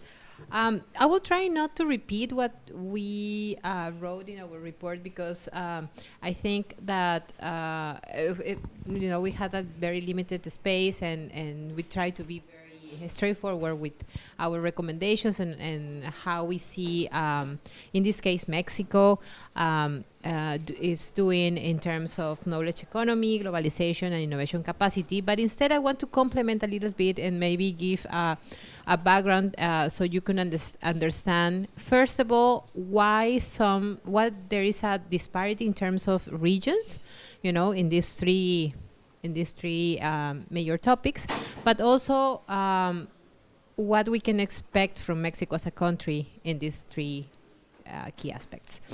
So what we try to highlight in terms of knowledge economy was there is a pending agenda, and I think this is something that we also highlighted in the previous edition of this index. There is still a pending agenda on how to invest more in terms of human capital. And what we're seeing is still this administration has not come with a good plan in terms of how to integrate all of this human capital strengthening strategy across all the sectors. What I mean is not only thinking about the labor market, but also thinking about education. or how to even work with the private companies to identify what skills should be certified or should be also be part of a larger strategy in improve some skills in terms of soft skills and tech skills. But we're seeing beyond that, what we're facing a new challenge, which is a little bit, we didn't see this in the previous edition of this index. And the big challenge, and I think that we have been talking about this before around some members of this alliance, is migration. So right now, Mexico is playing a very key role in terms of migration in the whole region, because we're not only facing migration from Venezuela, but also we are facing migration from Central America and their path to the US. And so right now what we're facing is a very complex situation of the labor market in terms of how to absorb this labor mobility, because we are not only receiving people that are like maybe not with education, well, complete education, but also we are receiving high qualified people. Some of the countries that we're receiving workers from are Venezuela, are Argentina, Colombia. So, and there is no strategy in how to absorb this. So there is that's something new that we highlighted in this index. And also, what we're seeing in terms of the skills needed is we need to think forward, right? We mentioned this yesterday with other members. It's like how to think about the skills that the market will need. And in this case, the artificial intelligence is something that we are, as a country, we are looking for.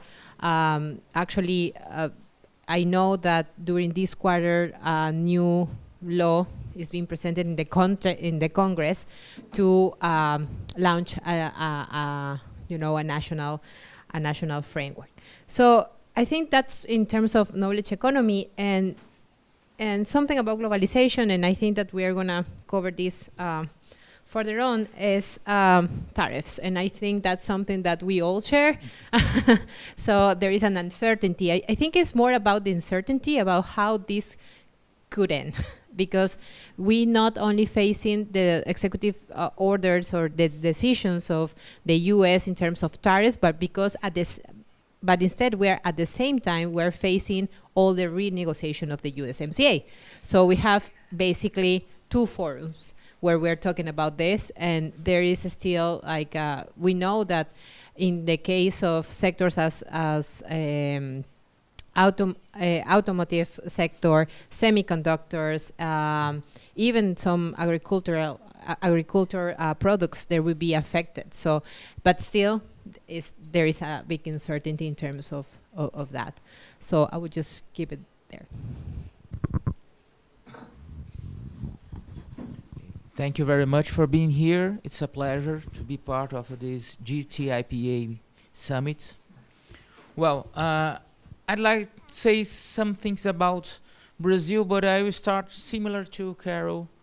The first paragraph that she said could be the same for Brazil, about our disparities and about what the government is not doing. Because if you compare the 2023 report and 2025 update, most Brazilian states register modest gains in the index score, thanks to incremental advances. But what should be noted is that although these some incremental advances, we are surpassed by Mexico by far compared to the previous reports. So somehow Brazil is losing the pace of innovation capacity, and this is an important result about the index. I would say that in the past years we try to improve some regulation or smarter regulation in Brazil. For example, it came to highly educated population and skilled immigration. Brazil modernized its immigration framework to attract talent. So we have this migration law from 2017 that replaced the outdated foreign statute that simplified visa process and codified migrants' rights. So in order to deal with the startup visa in 2018, and in 2022, the digital nomad visa, allowing foreign professionals and investors to reside temporarily while developing innovative projects in Brazil. Another perspective that I have to say that the index reflects our disparities, our regional disparities. By the history and the economics of agglomeration, the most innovative states in Brazil are located in the south and southeast part of Brazil. And so the index reflects this. Even with, during this almost 10 years, increasing the number of federal university and federal institutes in Brazil, that increased the number of people with tertiary college degree. What we're seeing is that people want get better education, they tend to move to the centers that are already being the core of innovation, the core of production, the core of income. So we are not solving this problem of creating an environment in the states of Northeast and North of Brazil to attract, to retain the talents.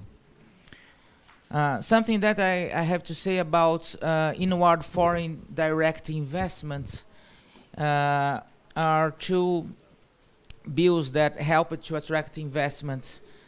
First of them is the new gas law that's liberalized natural gas markets and attract a lot of investment, mainly in the region of the Rio de Janeiro, the state that produces the largest producer of oil and natural gas in Brazil. I have to say another important smart regulation, that is the Economic Freedom Law, the 2019 Economic Freedom Law, which simplified business registration and foreign equity rules. So these frameworks helped to improve the increasing of new companies, formality of new business that we had previously, but it's still in the process of state level and municipal level adoption in the case of economic freedom law. There is a federal law, but to be applied need to be equivalent state level and municipal level law. And the majority of the municipalities in Brazil have 5,500 municipalities. They are not adopt economic freedom law, but there is this perspective that improve the business environment with this law over the years. And I say, by conclusion of the report, that incremental progress is insufficient in a rapidly moving regional context.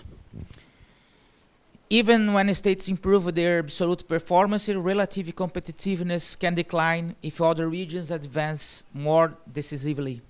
This is what happened to Brazil in this 2025 report, the states in Brazil. Just to have an idea, in the 2023 report, the top city, the top state of America, Latin America, was Mexico City, the federal district of Mexico City, and then São Paulo.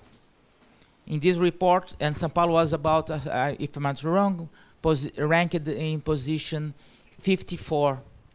In this ranking, São Paulo is ranked in 84, so lost 30 positions. Although there is, in terms of the score, an advance, but not enough. Another thing that is important is that strategic investment and coordination matter. So Brazilian states have benefited from target programs from federal government, but still suffer from fragmented policies, funding volatility, and lack of national state alignment. So this is an issue of a federal system, as in Brazil, we operate in a federal context. And also, that I say that even with the expansion of universities and college degrees, still we have a lack of education. So this is the main issue in order to get a better innovation environment in Brazil and also business environment. Thank you very much. Good afternoon. Thank you, Stephen and Federico, and the other guys that organize this event. As Natalia was saying earlier, in the last 10 years, Chile has suffered an stagnation in almost every economic and social indicator, from economic growth to education and crime. And this index shows something similar with many regions through Latin America that are performing better than the different regions in Chile. Of course, this is a very good news for Peru, Mexico, Brazil, but it's a red flag for us. And so let me elaborate in 3 areas that I think that are crucial for innovation, and Chile needs to take measures. First of all is our corporate tax. Nowadays, firms invest all over the world. In Chile, they face a corporate tax of 27%. That is 3 points above the OECD average. And that makes no sense for a country that is very far away from major markets and doesn't have the institutional strength that investors could find in other countries all over the world. Moreover, as Natalia was talking earlier, we have this one-day firm, but we have a huge red tape that needs to overcome to incentivize investments and innovation in our country. Just an example, last week, a mining company was approved after 12 years of process and going up and down all this bureaucracy and red tape and permits law system. The second one is we lack the human resource to innovate. Despite the enrollment in higher education is higher than the OECD in average, and we have still very good wage salary premiums for people that goes to higher education. 2/3 of our adult population doesn't have any higher education degree. And if you analyze the OECD test for adults, literacy and math skills, for example, 60% of Chileans are in level 1 or below, when in the OECD countries it's less than 30%. So we have the same problems with younger guys measured by the PISA test. So we have a huge problem there because we are not attracting, for example, immigrants, skilled immigrants. So that's another big area that we have to overcome. And the third one, I would say, it's labor markets are not flexible enough to permit the creative destruction that innovation needs. We are increasing our cost of hiring new workers far more than the increase of productivity. Since 2020, the labor productivity is increasing below 1% a year, when we used to have twice as much in the 90s and early 20s. I will finish saying that Chile have a lot of opportunities in mining and energy industry. We are leaders in the lithium and copper industry. We could be big players in the green hydrogen industry. 2/3 of electricity was generated from renewable resources in Chile, but we don't have the capacity and the human resource we need to put those critical industries for the world in a more to take advantage of that between research and development and innovation, because we need first to remove barriers in tax policy, in human resource, in our labor markets. Thank you. Well, first of all, thank you for the invitation. It's always a pleasure to be with you. Well, my experience with the index was very interesting, because I was trying to scroll down the index to find a Peruvian city. No? It was like, you have forgotten to put the Peruvian cities in this index, and no, they were in 127 position, the first one. Well, there were two cities that performed like very good. One is Moquegua, but this is a city that has a very large mine in a very small town. And also Junín, that is another department that has a very big university that does research on agro products in also a very small town. So that's the reason why they were in the top. But the rest are like below the average. And I think that this happens because what we call the Peruvian paradox. The Peruvian paradox is a macroeconomic, a very good macroeconomic country. So in the next index, you can put some indicators of macroeconomics, and we're going to do it better. But our microeconomic is not very good. And I think that we share lots of problems with the other Latin American countries. The human capital probably is the main gap we have also. Just to share with you some indicators, 9 out of 10 of our children cannot understand what they read, and 8 out of 10 of the children cannot solve simple mathematical problems. So it's a very huge problem in the, and it's linked in some way to more deeper problems in anemia and malnutrition. The levels of anemia are almost 45% of the children under 3 years.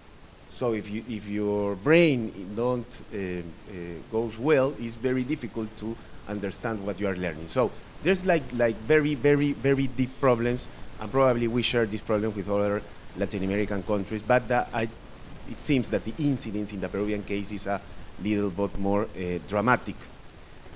But it's not the only thing. Probably this problem is a structural problem, but it's a new problem in Peru. The new problem in Peru is criminality, is the penetration of illegal economies to the formal economy. And to put it in some economic terms, and earlier you were talking about tax imposition, this works like a tax for the business and for the people. Just to share with you some indicators that I have for criminality now. First, the number of extortions has multiplied by 4 in the last 4 years. So it has been duplicated in the last 4 years. There are almost 20,000 of extortions per year in the country.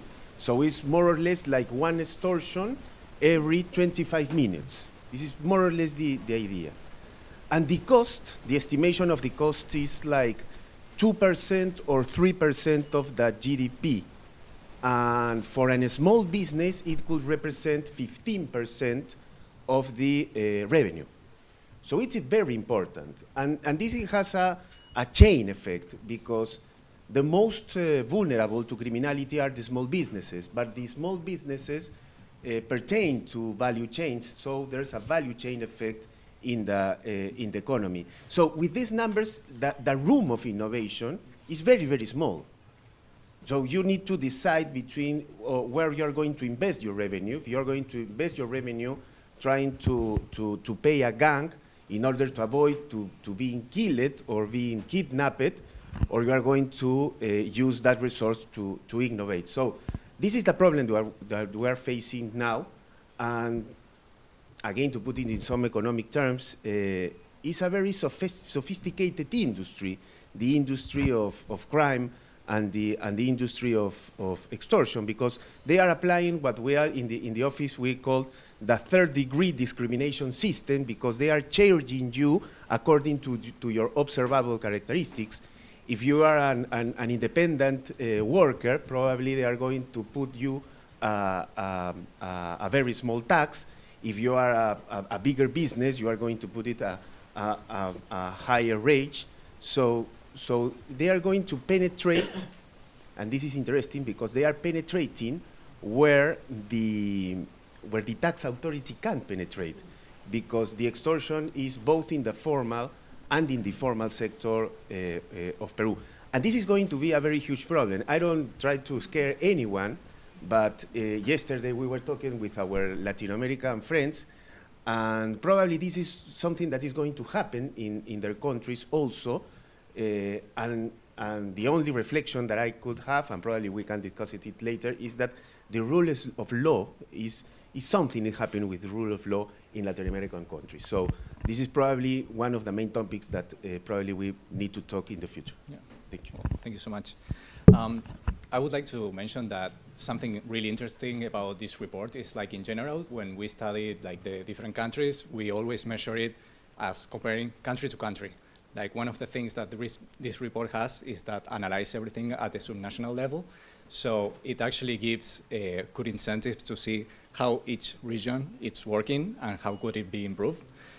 Now I would like to change the topic a little bit more to go to the innovation part. In the US, in general, they're always talking about like a strategic competition with China, but I would like to know, and for that, innovation is crucial, but I would like to know, like, are you talking, or what do you think that is needed to foster innovation in the different countries, in Mexico, in Brazil, Peru, Chile? So, innovation capacity. So, it's good to see right now, and I think this index is not reflecting some changes that we are experimenting starting this year, because of course we have data from 1 year or sometimes 2 years. That happens in every country. So that's another problem. That's another. That's another problem. We face a lot of challenge to find common variables and everything, because it's something that is very difficult for Latin American countries actually to have data. But well, okay. So I want to mention there are like some changes. Stephen, we were talking about this yesterday. You asked me like, hey, how this administration is maybe different from the previous one, even though it's the same official party, and I said yes, it's different. And one of the things is the relationship with the private company, with private sector, and also their interest to actually do something regarding science, technology, and innovation.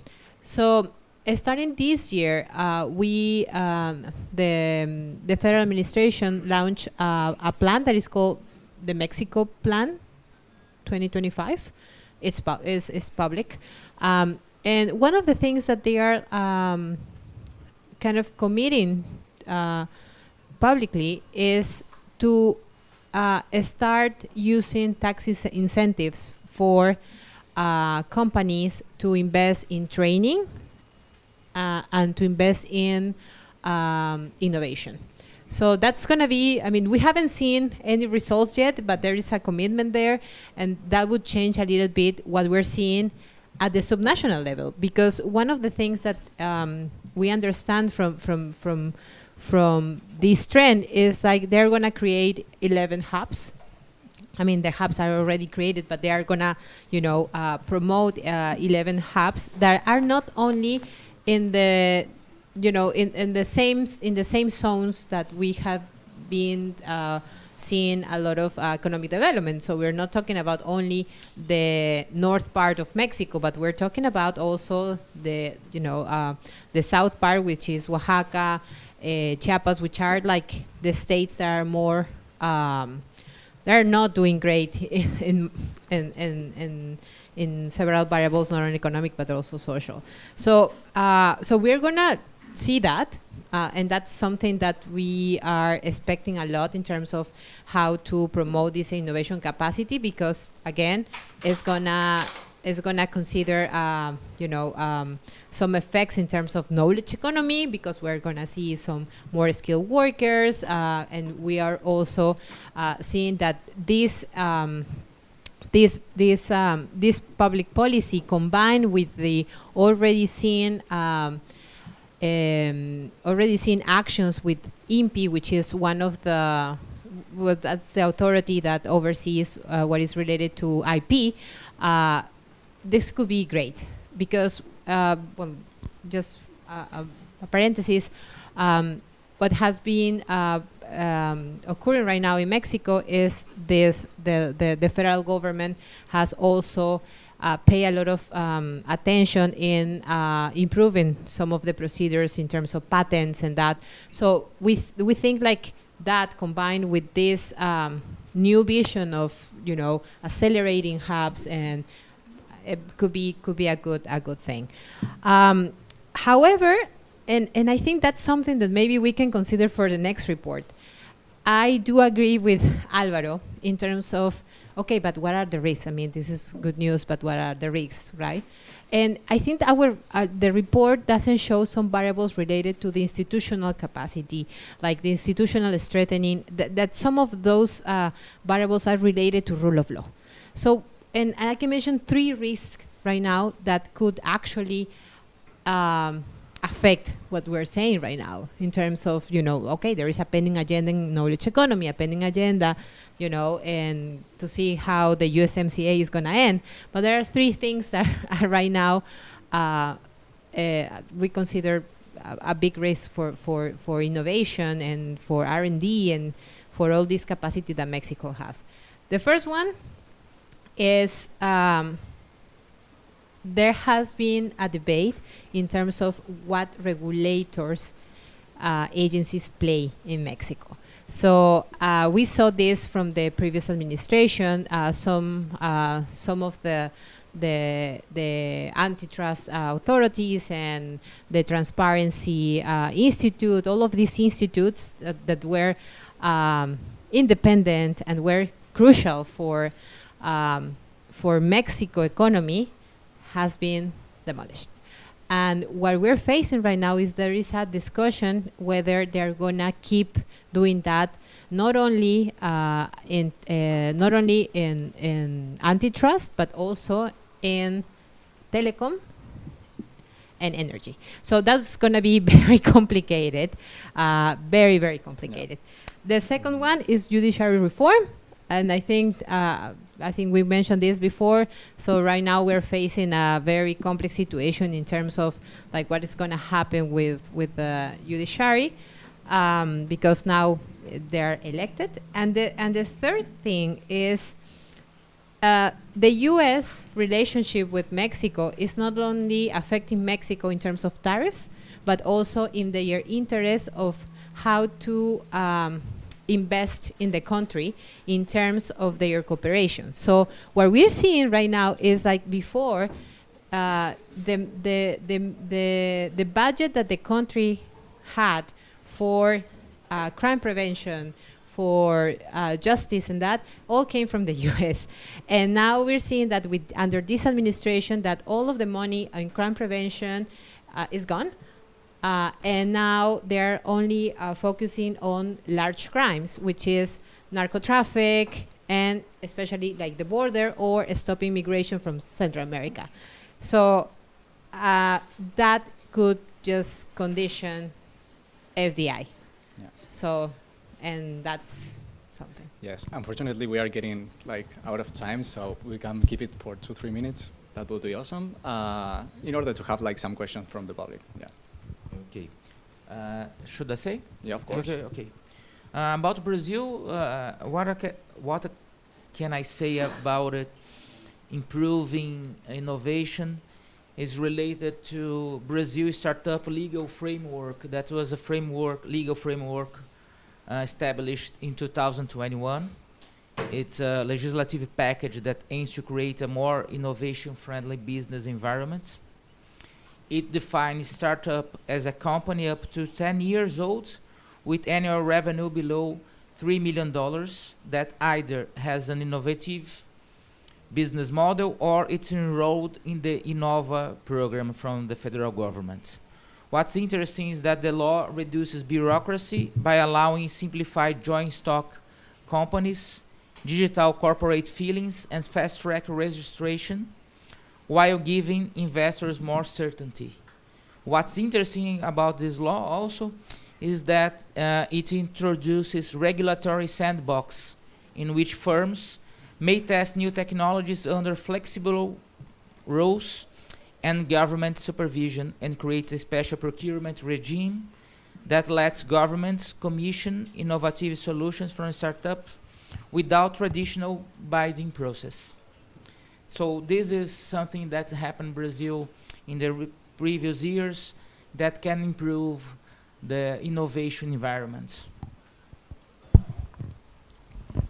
I will be very brief. I have two thoughts on this. The first one, as all we know, innovation comes from firms and its projects, and we need more firms and firms doing more stuff so they can improve the way they work.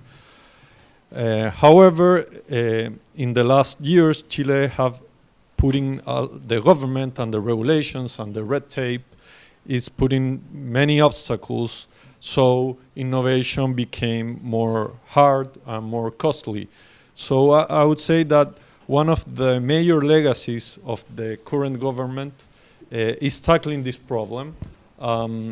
Implementation, a bill was just approved to rethink all the permits and bureaucracy problems. It's still not implemented, but it has a huge potential to make easier to firms to improve their process and make innovation from the bottom up. It's a potential, it's not yet, but I think it could be a very important thing. And the other thing we need is to devote more resource on research and development. Currently, we are investing 0.3% of our GDP in R&D. That is way below other countries like Australia and New Zealand that are similar to our productive sectors, mining and agriculture. So I will be very happy if someone can help us to understand which incentives are the best to increase our research and development investment. We have spent many governments that try to increase this to 1% of PIB, and we are constantly failing on reaching that.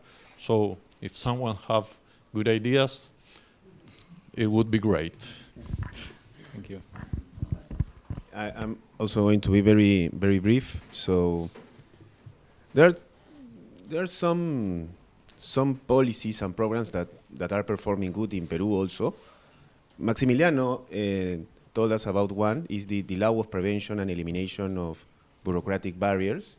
I'm not going to explain that because Maximiliano already has explained that, but probably there are several things that we need to correct there, but the main idea is to start hearing the private sector. So the public sector establishes a highway to every citizen in Peru can say, there's a bureaucratic barrier that is preventing me for developing a business. So it's as simple as that. We can discuss the legal architecture, but more or less this is a very good idea that is helping lots of business in Peru. The other one that is not in the productive sector but is in the social sector is the innovation laboratories. The innovation laboratories is a program or an institution that the public sector called the academia in order to investigate and implement pilots of innovations. For example, new ways of fighting against anemia or new ways of fighting against school or improve school attendance, for example. No? And there's a very good design here because these pilots needs to they have normally impact evaluation, very rigorous impact evaluation, and if they prove that they have an important effect on the social indicators that they try to improve, they are going to be scaled up by the government. And now most of these laboratories are not only in the ministries, there are some laboratories also in corporations. Most of the corporations, or some of the corporations in Peru, has these social responsibility programs, so they are adopting these kind of models. And this is improving at a very little scale now, but they are improving some ways we can find against some of the social gaps that are in Peru. I just want to mention these two ideas, so I cannot give an idea that everything is bad. Also in Peru we have a very good example. Thank you so much. Okay, we have time for one question, so if the audience have one to ask, I would appreciate it.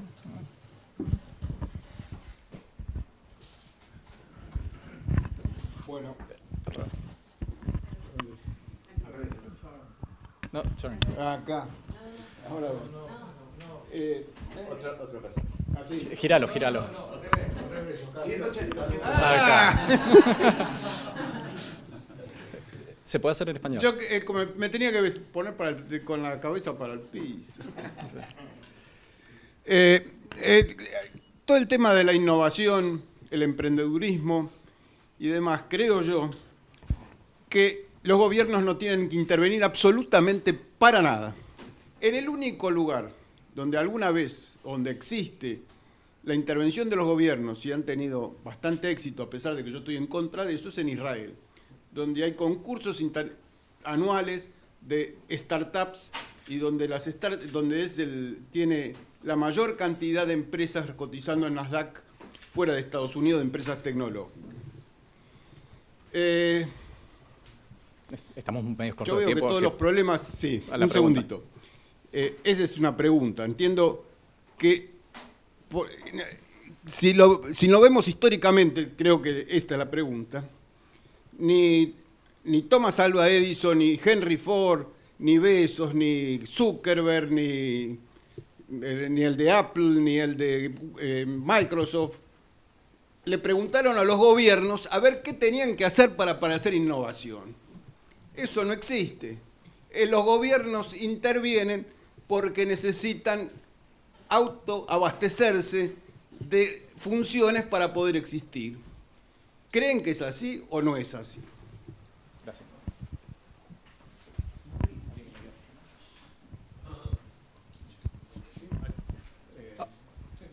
I agree on that. So that's why, very briefly, I put 3 areas that are important in the case of Chile.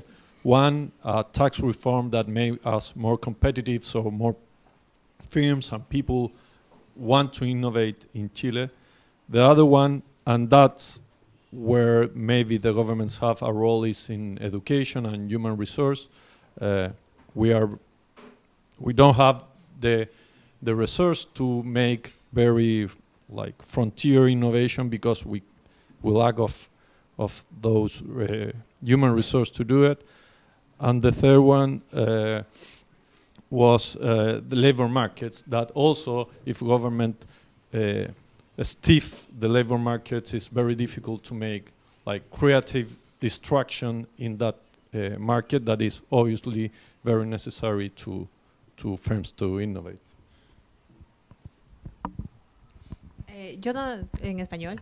Yo tengo datos específicos de cómo ha cambiado justamente eso en México. En México existía antes un Instituto Nacional del Emprendimiento y que su función con el Consejo Nacional de Ciencia y Tecnología era simplemente ser esta arena en donde sí se les daban como incentivos, como que les daban algunos incentivos como para que las empresas solas puedan tener guíen todo el proceso, ¿no? Y eso llevó a varias empresas a tener muy buenos niveles de transferencia de tecnología y muchas de ellas con un perfil de comercialización exterior.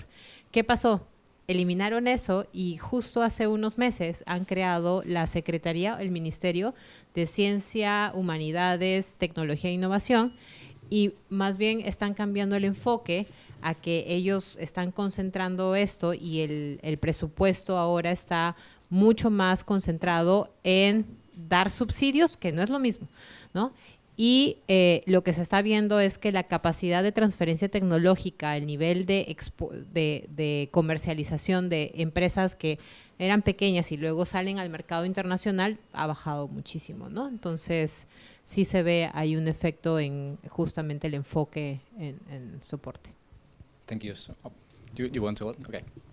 Just to complement, I totally agree that innovation and entrepreneurship are mainly it's for and by the private sector. The issue is that the government created several barriers over. We are discussing now today deregulation. We are discussing smart regulation in order to remove barriers. So in this sense, that what I pointed out in some Brazilian smart regulations, that somehow is trying to remove barriers to innovation or to migration and so on. So, but the issue is that if we remove these barriers and let the private sector to operate, this creates, if you create a business environment and innovation environment, the private sector is gonna take this and improve, in the end, the quality of life of all the citizens of the country. Well, please join me for an applause for our panelists.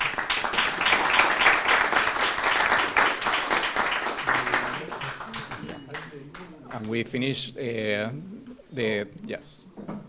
Yeah, we have lunch now, so we invite you to go there. And we are going to be back at 2.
Welcome back, everybody.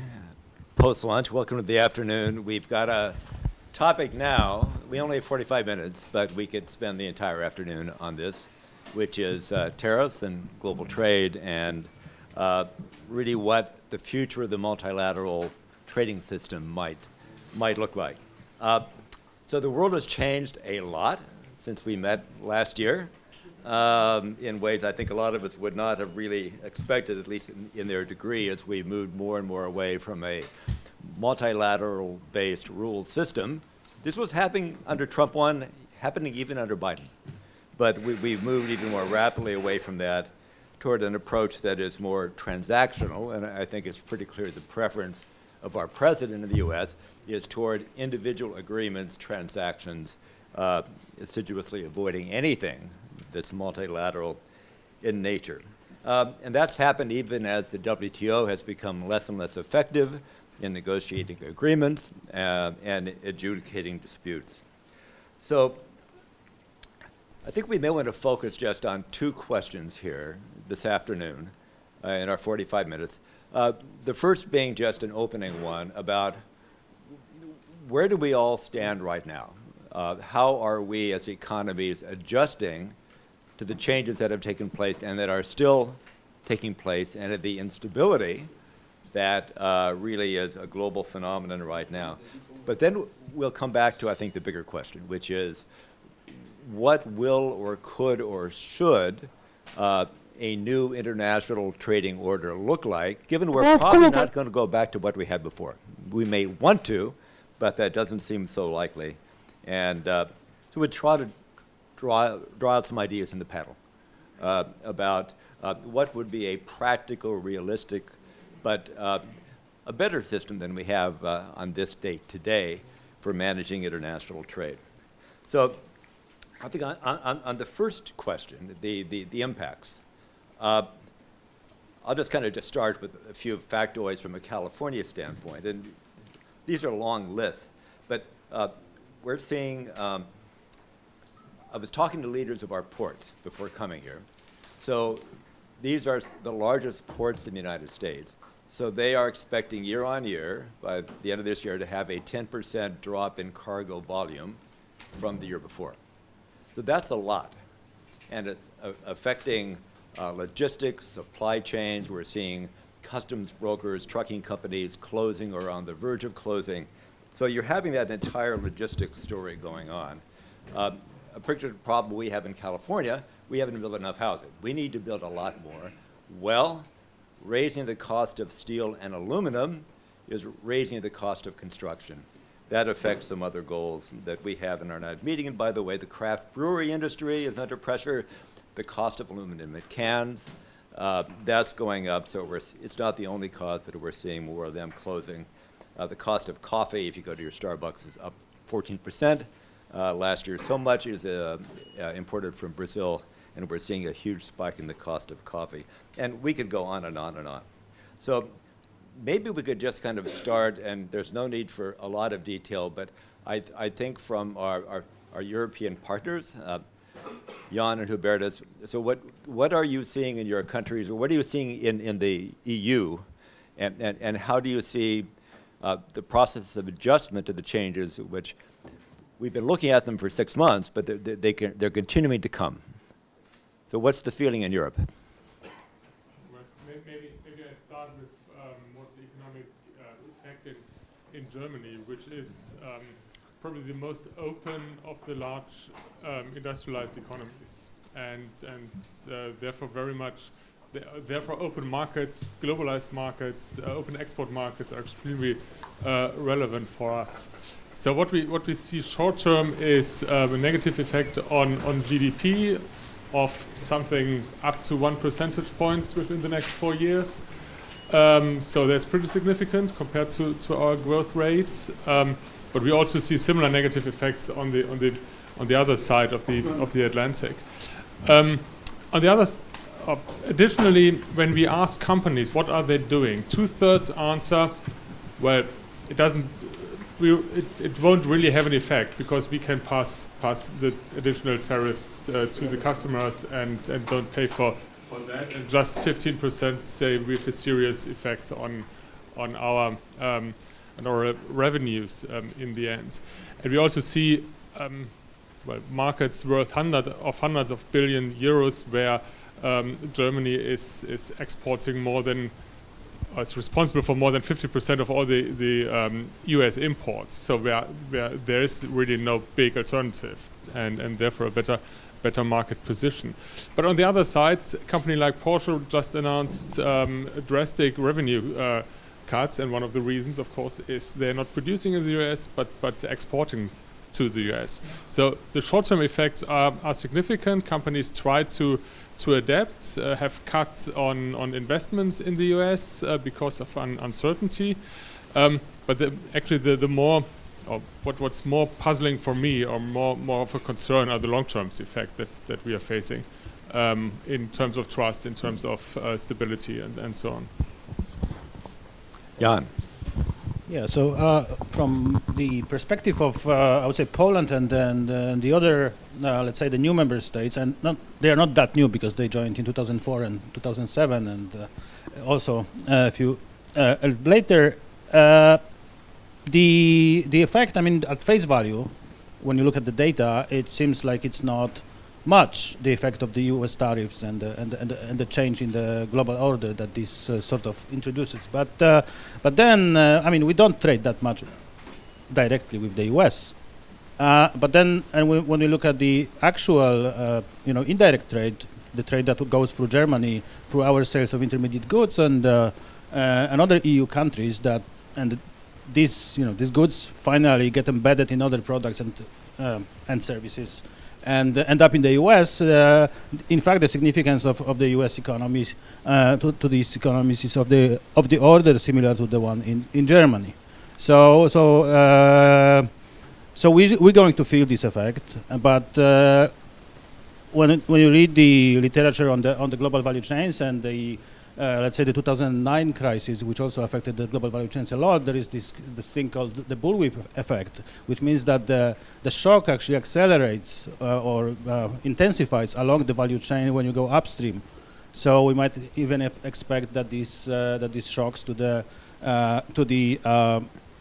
less developed EU economies and other developing countries might be in fact larger than for the most advanced economies.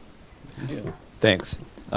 We have 3 panelists from Argentina. We'll get a good Argentine view here. Maybe Ivan, start with you. Hola, ¿qué tal? I will speak in Spanish because my English is not that good, so I'm making you a favor. Bueno, para mí, para entender cualquier país es necesario entender un poco lo que está pasando a nivel global, ¿no? Digamos, a nivel internacional, y en eso me refiero a lo que está ocurriendo con Estados Unidos y China particularmente, y después voy a hablar un poquito de Argentina. Pero me parece que en términos de comercio, bueno, el mundo está yendo a una cuestión más complicada, ¿no? Con Trump con un enfoque mucho más proteccionista, con los aranceles, desatando una guerra comercial con China que en verdad es una consecuencia de una guerra tecnológica, ¿no? Porque por ahí hablamos de la guerra comercial entre Estados Unidos y China, y lo que está ocurriendo es que hay una batalla tecnológica. Si ustedes agarran la revista de Forbes, que siempre publica las 500 empresas que más dinero hacen en el mundo, bueno, antes no había empresas chinas y ahora está plagado de empresas chinas, ¿no? Entonces eso es lo que está en juego, ¿no? Y la consecuencia es la guerra comercial, y todos los aranceles vienen en consecuencia de llevar a cabo esto, ¿no? Entonces, en definitiva, lo que está en juego es la hegemonía entre Estados Unidos y China, donde en el medio de todas las aranceles que se ponen, bueno, empieza a afectar a distintas regiones de distinta manera. Teniendo en cuenta eso, Argentina, ahora me meto un poco en Argentina, es un país sumamente vulnerable, ¿no? Entonces, claramente a mí me encantaría que Argentina tenga una mayor apertura comercial, y creo que ese es el norte, y creo que está bueno que el presidente apunte en esa dirección, pero también hay que entender que en el caso de Argentina es un país bastante vulnerable, ¿no? Digamos, es el que si está en la clínica o en el hospital se enferma fácil, que si entra una brisa le da pulmonía. Entonces, teniendo en cuenta esa debilidad, bueno, hay que pensar un poco mejor el paso a paso, ¿no? Y en ese sentido, creo que Argentina tiene el desafío de primero volverse competitivo e ir abriendo gradualmente la economía. ¿Por qué? Porque llevamos 60, 70 años de proteccionismo. Si lo haces de golpe, es difícil que sea sostenible socialmente. No por una cuestión de creencia o no liberal, me parece una cuestión de si se va a soportar socialmente o no. Es como que yo juegue en un equipo de fútbol en la última división y de golpe me digan, bueno, vas a jugar mañana contra el Real Madrid. Y no, bueno, me va a ir mal, necesito bastante tiempo para entrenarme, necesito pasar el tiempo, mejorar y bueno, después sí encarémoslo, ¿no? Y eso implica un montón de reformas en Argentina para volverse competitivo, para ir hacia una apertura comercial. Y eso era algo bueno que tenía el acuerdo Unión Europea-Mercosur, que no avanzó, pero de alguna manera traía los premios fácil y el costo de ir volviéndose competitivo era más gradual, ¿no? Y era un buen norte, ¿no? Ahora, y para cerrar, para no extenderme tanto, y volviendo un poco atando con lo que hablé de Estados Unidos y China, bueno, en el caso de Argentina estamos eligiendo un socio estratégico bastante claro, ¿no? Digamos, estamos alineando con un país. Pero hay que tener en cuenta, bueno, hacia dónde va el mundo en ese sentido también, si la geopolítica, y yo no soy geopolítico, va a ser unipolar, es decir, con un líder y otros países que siguen, si va a ser bipolar entre Estados Unidos o China, y si va a ser multipolar. Y Argentina, entre que pide ayuda de China cuando está en un gobierno populista y ahora que nos ayuda Estados Unidos, bueno, puede quedar en una posición complicada, porque si el mundo se vuelve bipolar, bueno, tarde o temprano se tiene que elegir un bando, ¿no? Bueno, sigo en la próxima intervención para no acaparar demasiado tiempo. Thank you.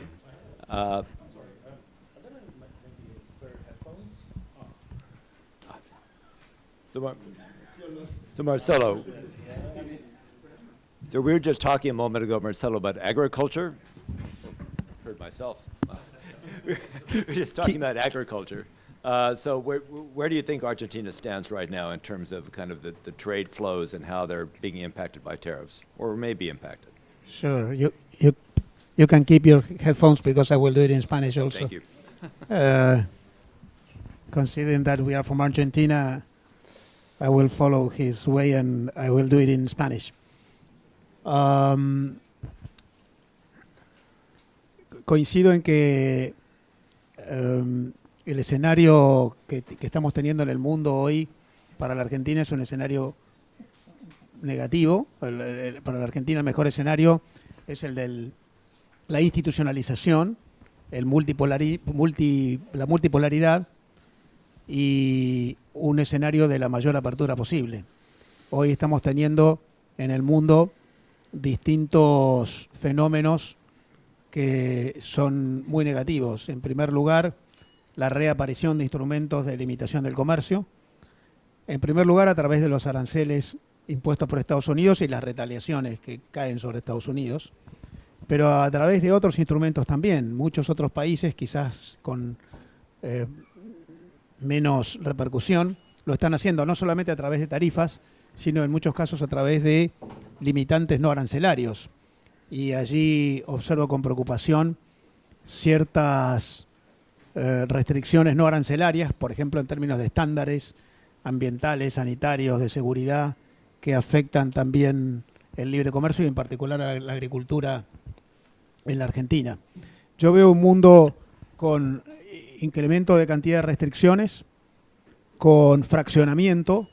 Ya no tenemos un mundo universal, ya no podemos aspirar con el contenido que tenemos hoy a un mundo de integración general, sino de clubes de amigos. En ese sentido, es interesante advertir que el comercio internacional, si uno lo mira sumando las exportaciones de todos los países del mundo, no está decreciendo.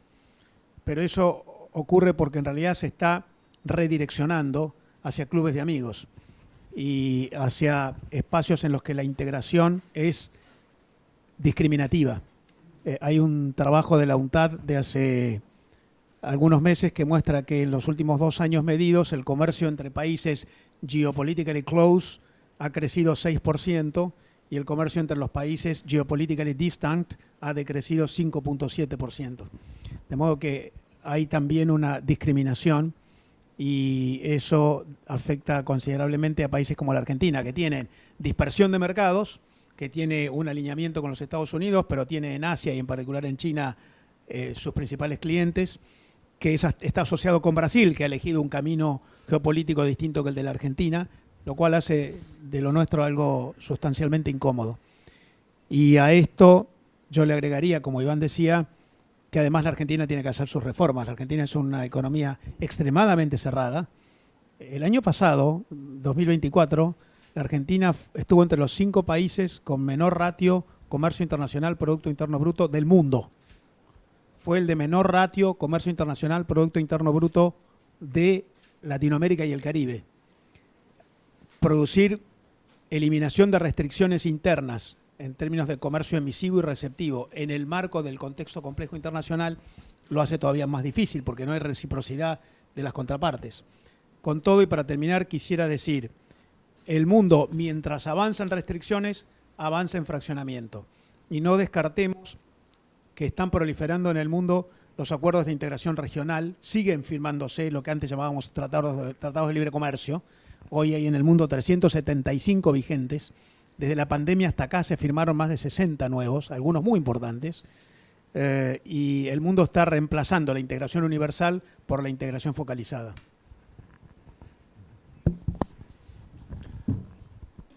Buenas tardes. Sí, coincido con lo que venían diciendo Iván y Marcelo, pero soy un poco más optimista quizá en las posibilidades que tiene Argentina en este momento, porque creo que nuestro principal problema somos nosotros mismos. Más allá de que Trump nos llevó 100 años atrás, como que volvimos a una guerra de aranceles cuando estábamos discutiendo otros temas de integración que no tenían que ver con los aranceles, sino con conectividad, con cadenas globales de valor, con regulación de derechos de propiedad intelectual, y hemos vuelto 100 años atrás a discutir simplemente aranceles y medidas de retaliación. Pero a pesar de eso, creo que al haber estado Argentina tan cerrada y tan hiper y mal regulada durante los últimos 25 años especialmente, pero las últimas 8 décadas hemos seguido este proceso, tenemos mucha posibilidad de mejoras competitivas haciendo el trabajo interno, ¿no? Necesitamos cambiar profundamente nuestro sistema impositivo, necesitamos profundizar el federalismo fiscal, necesitamos cambiar nuestras normas laborales, necesitamos modificar el sistema previsional, porque el gasto social se está llevando el 85% del presupuesto nacional, lo cual es una locura para intentar bajarlo. Y a pesar de todo eso, tenemos 12 unicornios, cerca de 300 fintech, cerca de 200 empresas que se están dedicando a la tecnología agropecuaria relacionada con la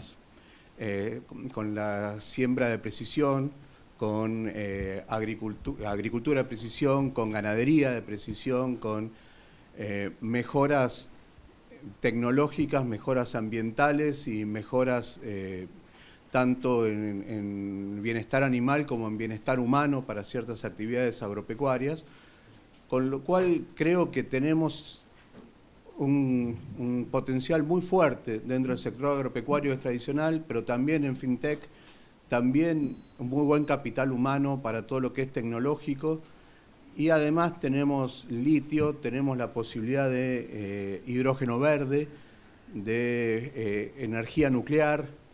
Creo que Argentina puede salir muy bien parado si hacemos bien las cosas internamente y si dejamos de tener que preocuparnos por qué es lo que va a pasar dentro de un mes para pensar en dónde podemos estar dentro de 30 años. Thank you. If we move on then to the multilateral trading system, and this is a question for anybody or everybody, is the WTO dead? Can it be salvaged? And how much should we be investing in trying to sort of restore the WTO as a useful vehicle for multilateral trade? That's for anybody.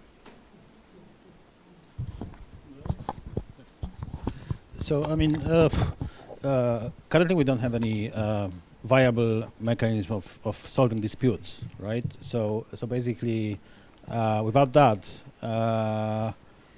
if you think about the direction in which world trade is going, it seems like it's only going to be going in the right direction. I mean, in the wrong direction, in fact, but in the single direction, right? There is no mechanism that will turn this back without some sort of a multilateral agreement. When we've got the preferential trade agreements, of course, I mean, this was already mentioned. These preferential trade agreements are discriminatory with regard to the ones that are outside, and at the same time, we've got a problem. I mean, if we're a big country that we want to, trade with all the countries where we see benefits, and then we set up these single agreements with all of those countries. These countries only benefit from trade with us, but they do not benefit from trade with each other, right? Which is probably the most important thing when you think about, cooperation and creating these value chains. I mean, except for agricultural products and food products, you don't do anything now that would require, just cooperation with a single country. I mean, any complex product is being produced across several suppliers. So if you want real benefits, then you want some sort of a multilateral agreement that would simplify trade. I mean, I'm not even talking about the level of tariffs, but I'm talking about the fact that now, when we don't have MFN, the most favored nation principle in general, right? That's what Trump did. Then we don't have, for example, if you think about the rules of origin, now it becomes a mess, right? But with MFN, it was quite simple because one country was just putting one tariff across the board for all other partners. Now it's all broken down. So when you want to set up a complicated supply chain, it becomes a nightmare. In fact, in treating these rules of origin and the tariffs of the different countries on the way. So that's making the thing very complicated. So there are, of course, these initiatives, right? The recent initiative by EU and Germany in particular to set up like a WTO plus or alternative WTO, or whatever you might call it, that would include everybody who wants, except the US and China, right? So that's going to be, potentially, a third block. But then countries that would join this would, to some extent, would have to choose. Are you with us, or are you with US or China? Because potentially it would be difficult to be in both, because the rules would conflict, right? So that would polarize the situation to even a larger extent, in my opinion. Yeah. So I would say that pushing towards anything that would get us closer to what we've had would be an advantageous development. Thank you. So, Sean, you ask, is it WTO dead? I think a global organization, a multilateral global organization on economic issues can't really function on the longer term without the US. And is the US a reliable partner in terms of trade or even free trade right now? No. No one really trusts in the existing deals and how long they may last, and it's just buying time and then seeing what's happening then in 3 years or 3.5 years, but that's just part of a bigger and I think more problematic picture. For the last 50 years, or no, longer, 70, 80 years, the US has guaranteed the liberal world order, basically, in terms of collective security of the West, and in terms of free markets or market economies, and increasingly free trade, and without that, that pillar is gone for the time being, at least, and we will see what's going on in the future. But that means that in the meantime, we have to think about, if the US is not a reliable partner in terms of free trade and promoting free trade, then what are the alternatives? And the alternative is not to choose between one or the other, but the alternative is to strengthen the relations between those who are still interested in free trade among each other, and that's why, I mean, that's why the trade agreement Europe-Mercosur is well, so popular right now. That's why there are the thoughts about closer cooperation between the European Union and CPTPP, not as a closed shop, as an always as a standing invitation for everyone in really interested in free trade. But if we have to rely, or if those who are still interested in free trade among each other have to rely on an institution which is blocked, on not really functioning right now, because one of the most important partners isn't playing the game.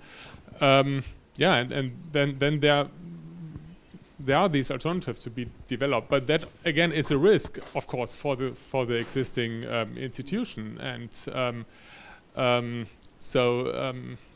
that's I don't know, second or third best option, but that's the world we're in. Well, that kind of gets us to maybe the big question before we bring everybody else in on the conversation, which is, so globalism is going forward, and trade is still flowing around, but it's being reconfigured. And so there are a ton of international free trade agreements. I think there's one pending now between, I think, the UK and India. You could go down a long list. EU is continuing to sign agreements. So to what extent do you think that these kind of, and this is for everybody, bilateral, sub-regional, and other trade agreements can compensate for the lack of an effective multilateral organization like the WTO? And I would just pause at the idea, are we looking at the future at basically coalitions of the willing? I think maybe that's what you might have been pointing to, Hubertus, of companies or countries with similar interests that are willing and want to expand trade together, which may or may not include the United States or China. But is that the kind of future we are or aren't looking at in the near future? So that's really for everybody. I think it can only be a partial compensation for that, but we also have to well, take into account that even before Trump and all that, the last real progress on the multilateral in the multilateral dimension was the creation of WTO. Anybody else? Creo que si bien la OMC no ha estado funcionando bien en los últimos años, sigue siendo importante como un foro de discusión entre los distintos actores del comercio internacional. Hay muchas presiones regulatorias desde distintos lados en donde se imponen condiciones, ¿no? Que más allá que hoy hablamos específicamente de aranceles antes, también hay condicionamientos muy fuertes para países como Argentina por parte de la Unión Europea para el cumplimiento de los Objetivos de Desarrollo Sostenible, ¿no? Y que esas regulaciones no tienen en general en cuenta las características de la producción de países como Argentina, como Brasil, como Australia o como Nueva Zelanda. Hay estudios del Instituto Nacional de Tecnología Agropecuaria de Argentina y del Instituto Brasilero, también el equivalente en Brasil, en donde muestran que la ganadería, tanto en Argentina como en Brasil, no solo no tiene una huella de carbono importante, sino que la captura de carbono supera a las emisiones de gases de efecto invernadero. Sí, porque la mayor parte de la producción se realiza o en pastizales naturales o en pasturas implantadas, pero que se mantienen durante muchos años, ¿no? En algunos casos pueden ser más de 10 años con la misma pastura, con un buen manejo. Y el feedlot se utiliza sobre todo para terminación para determinados mercados. No es una práctica extendida en el cono sur, el feedlot, como única herramienta de engorde. Y lo mismo existen las tecnologías como para empezar a utilizar biodigestores para generar energía y para generar fertilizantes biológicos a partir de los desechos de la producción agropecuaria y de la producción de industrias alimenticias. Y las métricas que utilizan los organismos internacionales y que pretende la Unión Europea no se adaptan a la producción de Argentina y Brasil, por lo menos, y supongo que coincide con muchas otras regiones también. Y si no existe el OMC, no veo dónde se pueden discutir esas cosas. No, ahora que en Argentina, por ejemplo, estamos discutiendo la necesidad de que existan institutos como el INTA o como el INTI, bueno, hay que darle más participación al sector privado. El sector privado tiene que entender también que hay que poner recursos en eso, pero es fundamental hacer estudios serios sobre la captura de carbono de la producción agropecuaria en Argentina, demostrar que tenemos balance positivo de carbono y por lo tanto poder superar esas barreras no arancelarias que son muchas veces muchísimo más importantes que los aranceles que pueda llegar a poner Trump a la producción argentina. Entonces sí creo que la OMC tiene todavía un papel importante para desarrollar a nivel mundial. Me parece significativo retomar este punto. Yo creo que no podemos decir que la Organización Mundial de Comercio está muerta, pero está malherida. Ahora, probablemente está malherida desde mucho antes de los aranceles de Trump, porque no tuvo capacidad de ir abordando la complejidad del comercio internacional, de las reglas que afectan al comercio internacional y de los obstáculos al comercio internacional. Y las medidas no arancelarias son un ejemplo. Del mismo modo que la Organización Mundial de Comercio no ha adaptado su nomenclatura para ir advirtiendo que la globalización hoy está conformada por una suma de intercambio de valor económico que va mucho más allá de los bienes físicos. Es creciente el intercambio de valor económico a través de intangibles que hasta es difícil de medir. Ni siquiera podemos medir como servicios. De hecho, hay muchos que están hablando de los non-monetary digital flows. De modo que la globalización se ha transformado en algo mucho más complejo, con intercambio de intangibles que no están medidos, con servicios incorporados en los bienes, que son medidos solos como bienes, con obstáculos que no son tarifarios, no son arancelarios, son non-tariff barriers, que en muchos casos son más complejos que los propios aranceles en frontera. Y la Organización Mundial de Comercio ha tenido dificultad para ir abordando esta complejidad y esta actualización desde antes de los aranceles de Trump. Y yo creo que ha ido perdiendo abordaje por falta de instrumentos desde mucho antes. Y probablemente el colapso ocurre, sí, con la guerra arancelaria, cuando ya venía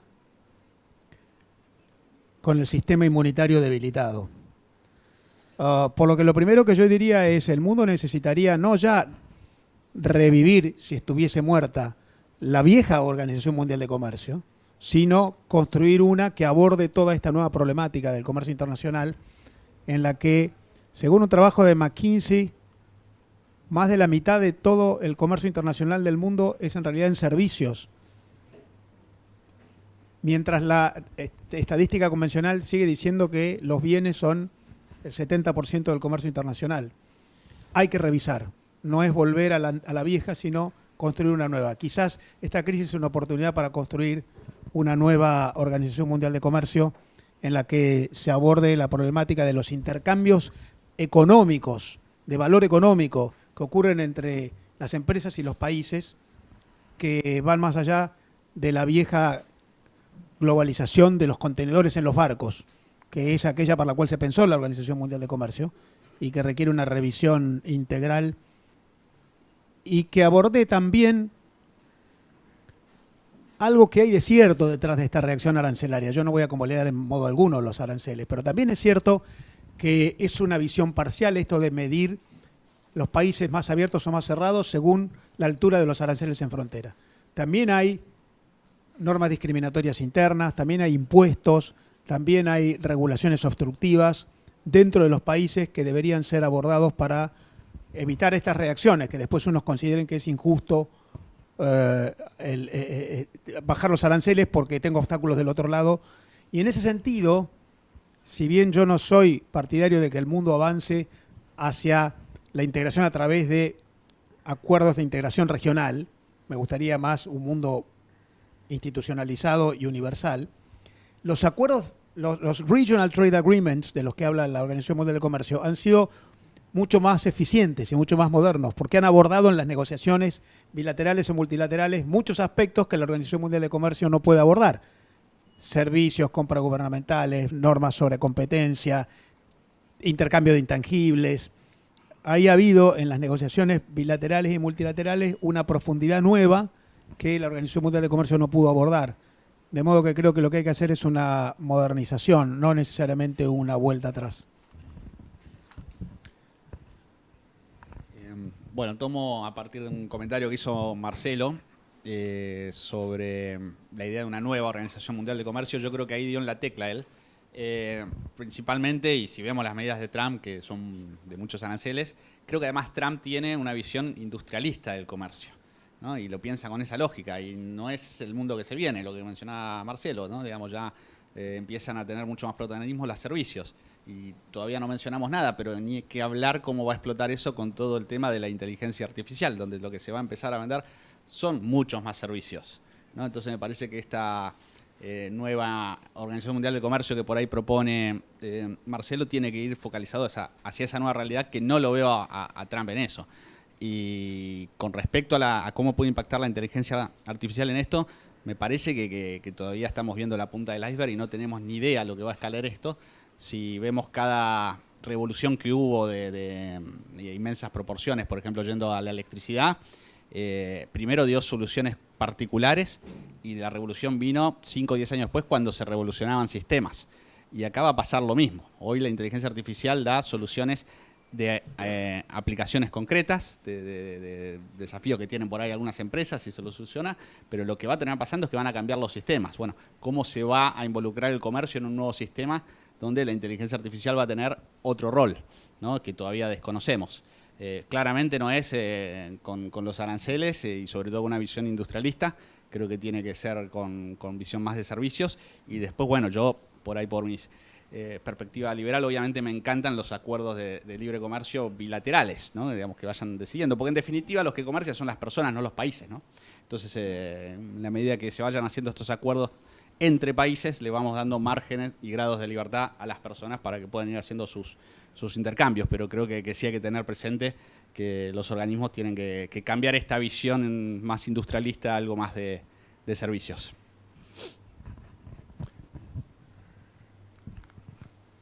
Thanks. Well, I think we have time maybe for 2 questions before we wrap up. So any questions or comments, please?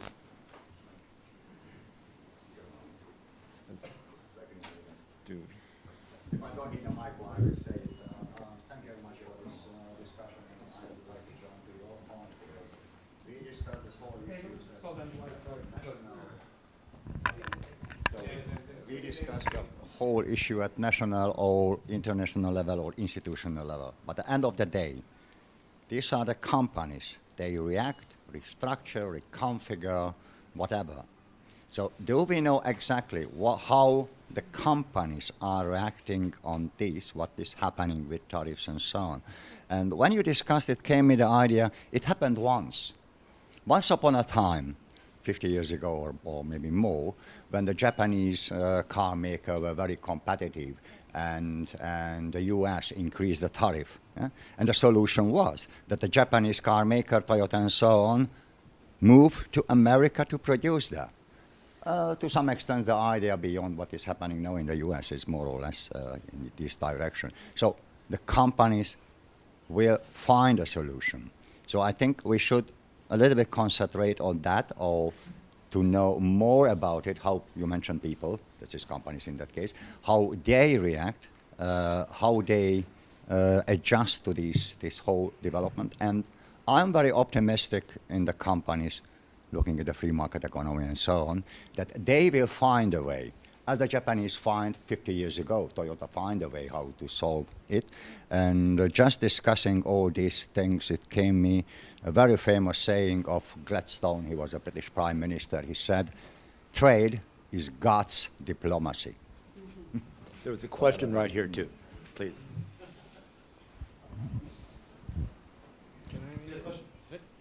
Oh, please.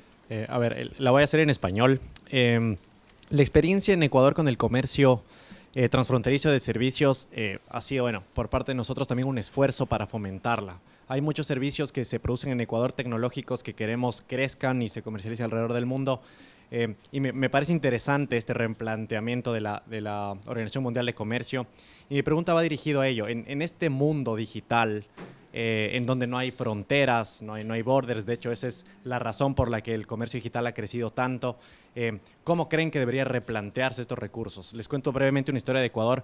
En Ecuador nosotros hemos intentado como locos levantar data de cómo ha crecido el comercio y servicios y las empresas se esconden porque tienen miedo a que les pongan tarifas, impuestos, las regulen, les corten esta dinámica digital e incluso por temas de tributación ahora buscan esquemas como cobrar a través de criptomonedas, recibir el dinero por otras vías para aprovecharse de esta libertad que nos da el ciberespacio. ¿Cómo creen que estas reglas de juego podrían establecerse, pero sin a la vez desincentivar a estos actores en crecimiento dentro de la economía digital?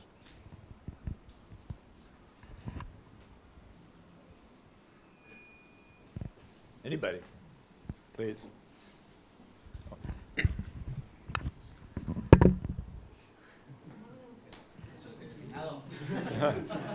Your choice. Bueno, acá el amigo me tiene un centro...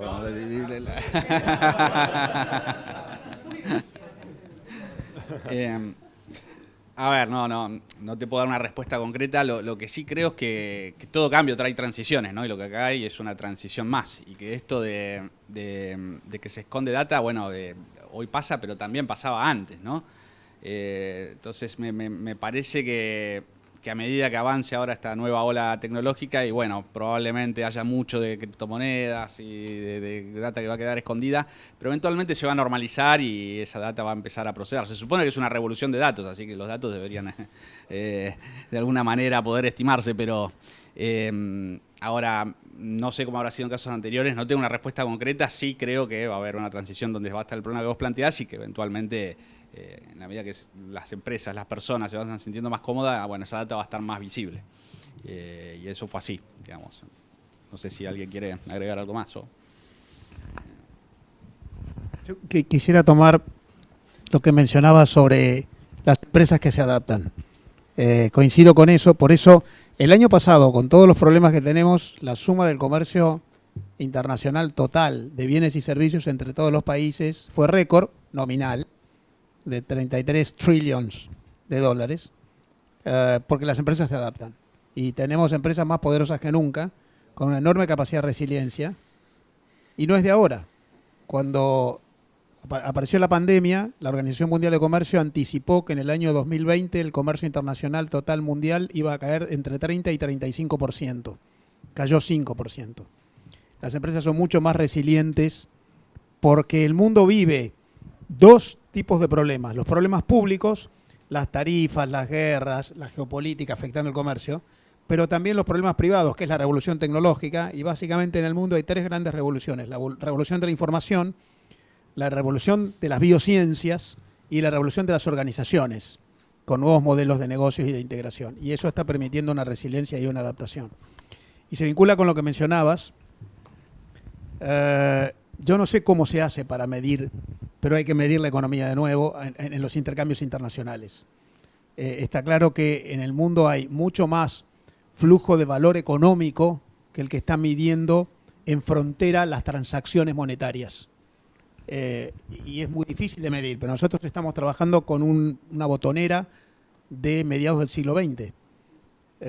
Pensemos en el intercambio de datos. Los datos son hoy el principal insumo que tiene cualquier proceso productivo en el mundo a gran escala.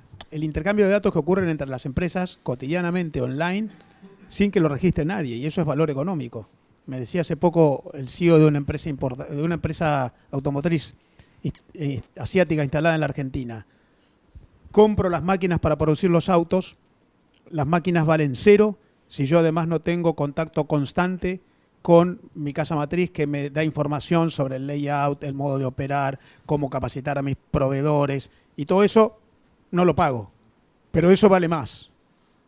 Porque eso no lo pago porque estoy en contacto constante y regular y opero a escala global en tiempo real. Y ahí hay intercambio de valor económico, que no es monetario. Bueno, de algún modo hay que pensar a medir todo eso, no para obstruirlo, sino para tener plena conciencia de que la globalización es mucho más intensa y profunda que lo que parece. Can I say very briefly, just one sentence to the first questions? First, yeah, of course, companies will adapt, but will end up at a poorer level than we could have been. And secondly, what is much more problematic for companies is not the level of taxes, it's the immense uncertainty which is in the market. Well, we need an hour or maybe 2 hours, but our 45 minutes are up.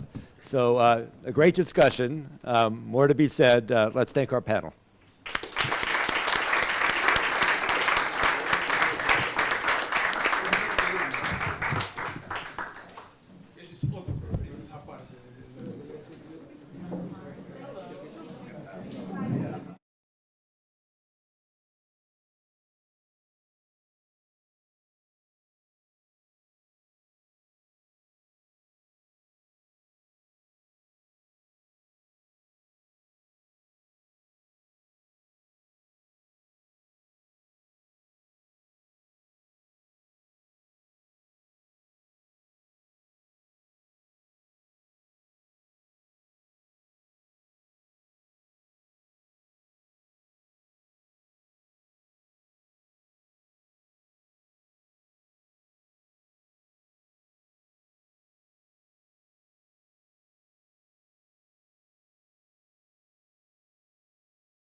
All right.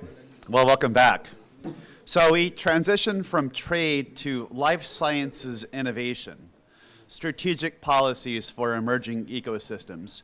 And what we want to do on this panel is talk about how Latin American nations, and Argentina in particular, can develop more innovative life sciences innovation ecosystems, and how intellectual property, robust rules and laws play an important role in that regard. Argentina's life sciences industry has now 350 biopharma companies that produce 3.75 billion in innovative drugs and therapies every year, supporting 20,000 Argentinians and delivering nearly $500 million of exports. But we know that that is not large enough for Argentina, and we know that in the life sciences, as in other sectors, the world is not producing as much innovation as is possible or as is needed. So policymakers have a critical role to get this right. Our discussants today will be Cairo Jennings. He is the intellectual property attaché for Mercosur, based in Rio de Janeiro, where he serves as the primary U.S. officer on IP protection and enforcement issues in Argentina, Brazil, Paraguay, Uruguay, and in Venezuela.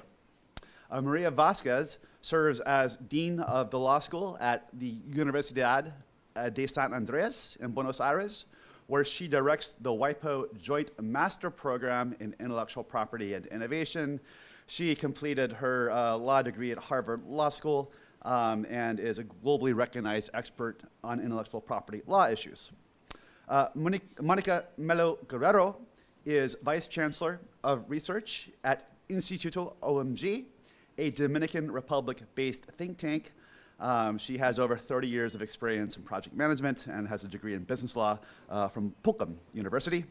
Last but not least, Mark Schultz is the Goodyear Tire and Rubber Company Chair in Intellectual Property Law and Director of the Intellectual Property Program at the University of Akron Law School.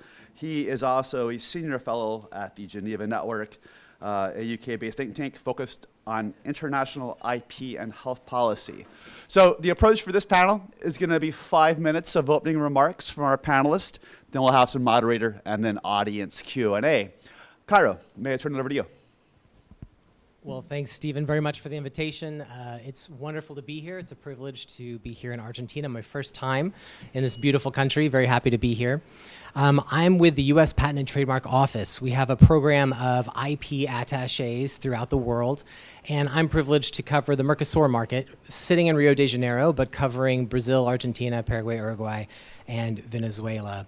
I'm joined by some of my IP specialists in the back. Pame's here in Buenos Aires, Bia is in Rio with me, and our econ officer from the U.S. Embassy is here as well, so privileged to have my colleagues with me. I thought I'd start with an anecdote. That's always a good thing to do. Last night, I was riding through the streets of Montevideo. I was being driven, and I had a car full of Uruguayans and Argentinians, and they were kind of fighting with each other about a topic. They were arguing. And you might think it was quite passionate. There was a lot of disagreement. You might think, is this religion? No, they weren't talking about religion. Politics, certainly not. Football, no. I have a Brazilian and a Argentinian staff. We are not allowed to talk about football at work. But no, they were arguing about who has the best dulce de leche. Like, I admire so much the competitive spirit in this region. And from the U.S. perspective, what we want to do is help the governments in the region channel that wonderful resource, that competitive spirit for innovation. And, you know, in our DNA as a country, we view that primarily as assigning strong property rights to innovation. It's in our Constitution, our founding document, ratified in 1788. It's Article 1. Section 8, Clause 8, you can look it up, but we actually have a constitutional role in providing strong property rights for innovations, and that's what we do. So when I think about innovation, kind of stepping back in the region, you know, we're talking about R&D, and why is, for example, a U.S. company going to make investments on the ground? If you're talking about life sciences, you're talking about a very long pipeline. You know, for some of these innovations, it can take 25 years. I was talking just the other day to an innovative pharmaceutical company. from the US, and they were talking about this miracle drug that they had developed. And it was close to 30 years. It was 28 years of development and tens and tens of millions of dollars. So you're not going to make those long-term investments unless you can be assured that your investment's going to pay off. And in these long development cycles, the payoff is usually towards the very end. So when we're looking at IP policies that we want to support in the region, we look at patents and trade secrets. On the patent side, we want ease of filing. So we look at all the different WIPO treaties. I'm thinking of the Patent Cooperation Treaty that allows applicants to file in multiple jurisdictions, to drop down, to have one translation, just to have an ease of entering the market. That's one piece. Once you've actually filed, you know, do you have a hope and a prayer of getting protection? And so there we look at patentability criteria. Is it so restrictive that you don't even want to make the investment? And even if you have good criteria and you think you have a hope of getting the patent, what does the actual examination process look like? How delayed is it? Is there a very long backlog?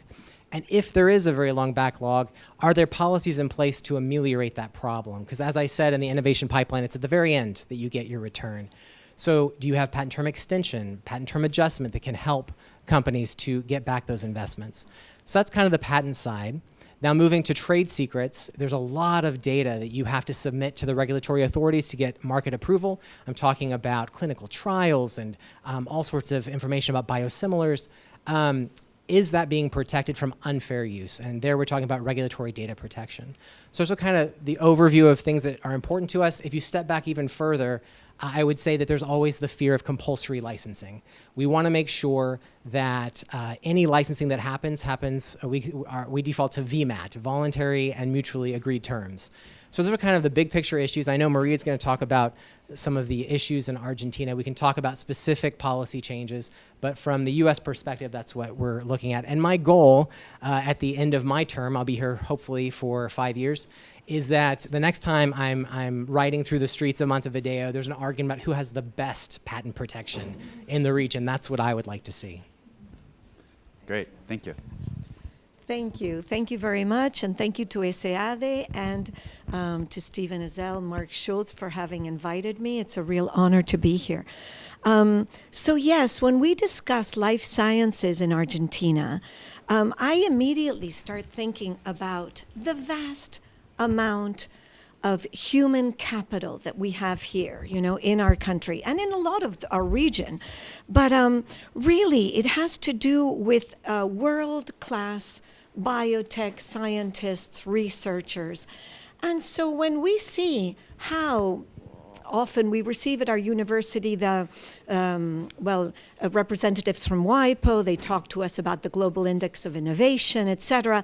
And where we see how Argentina, we could say, underperforms in our life sciences innovation, it is always somewhat surprising, somewhat distressing. And I'd like to take a stab at why it is that we are underperforming. And I do think, of course, as an IP professor, I, of course, look at the issues of IP. And first, I would say that from what, you know, from my experience even, what I see is that there is a sort of weak IP literacy among, let's say, among the population, but also among our researchers, among our scientists. Maybe that is somewhat due to the IP paradigm that we have had in not only in Argentina, but in a lot of Latin America during many years. It was considered that IP perhaps benefited other countries, maybe the countries in the north, the countries who produce more products that have IP protection. Perhaps we were only viewed upon as consumers of those products. Well, that is really not the case today. And I would like to call our attention to something I often talk about, which is evidence. That is a publication that came out several years ago by Darío Kodner and Perrota. It's called Blind Technology Transfer.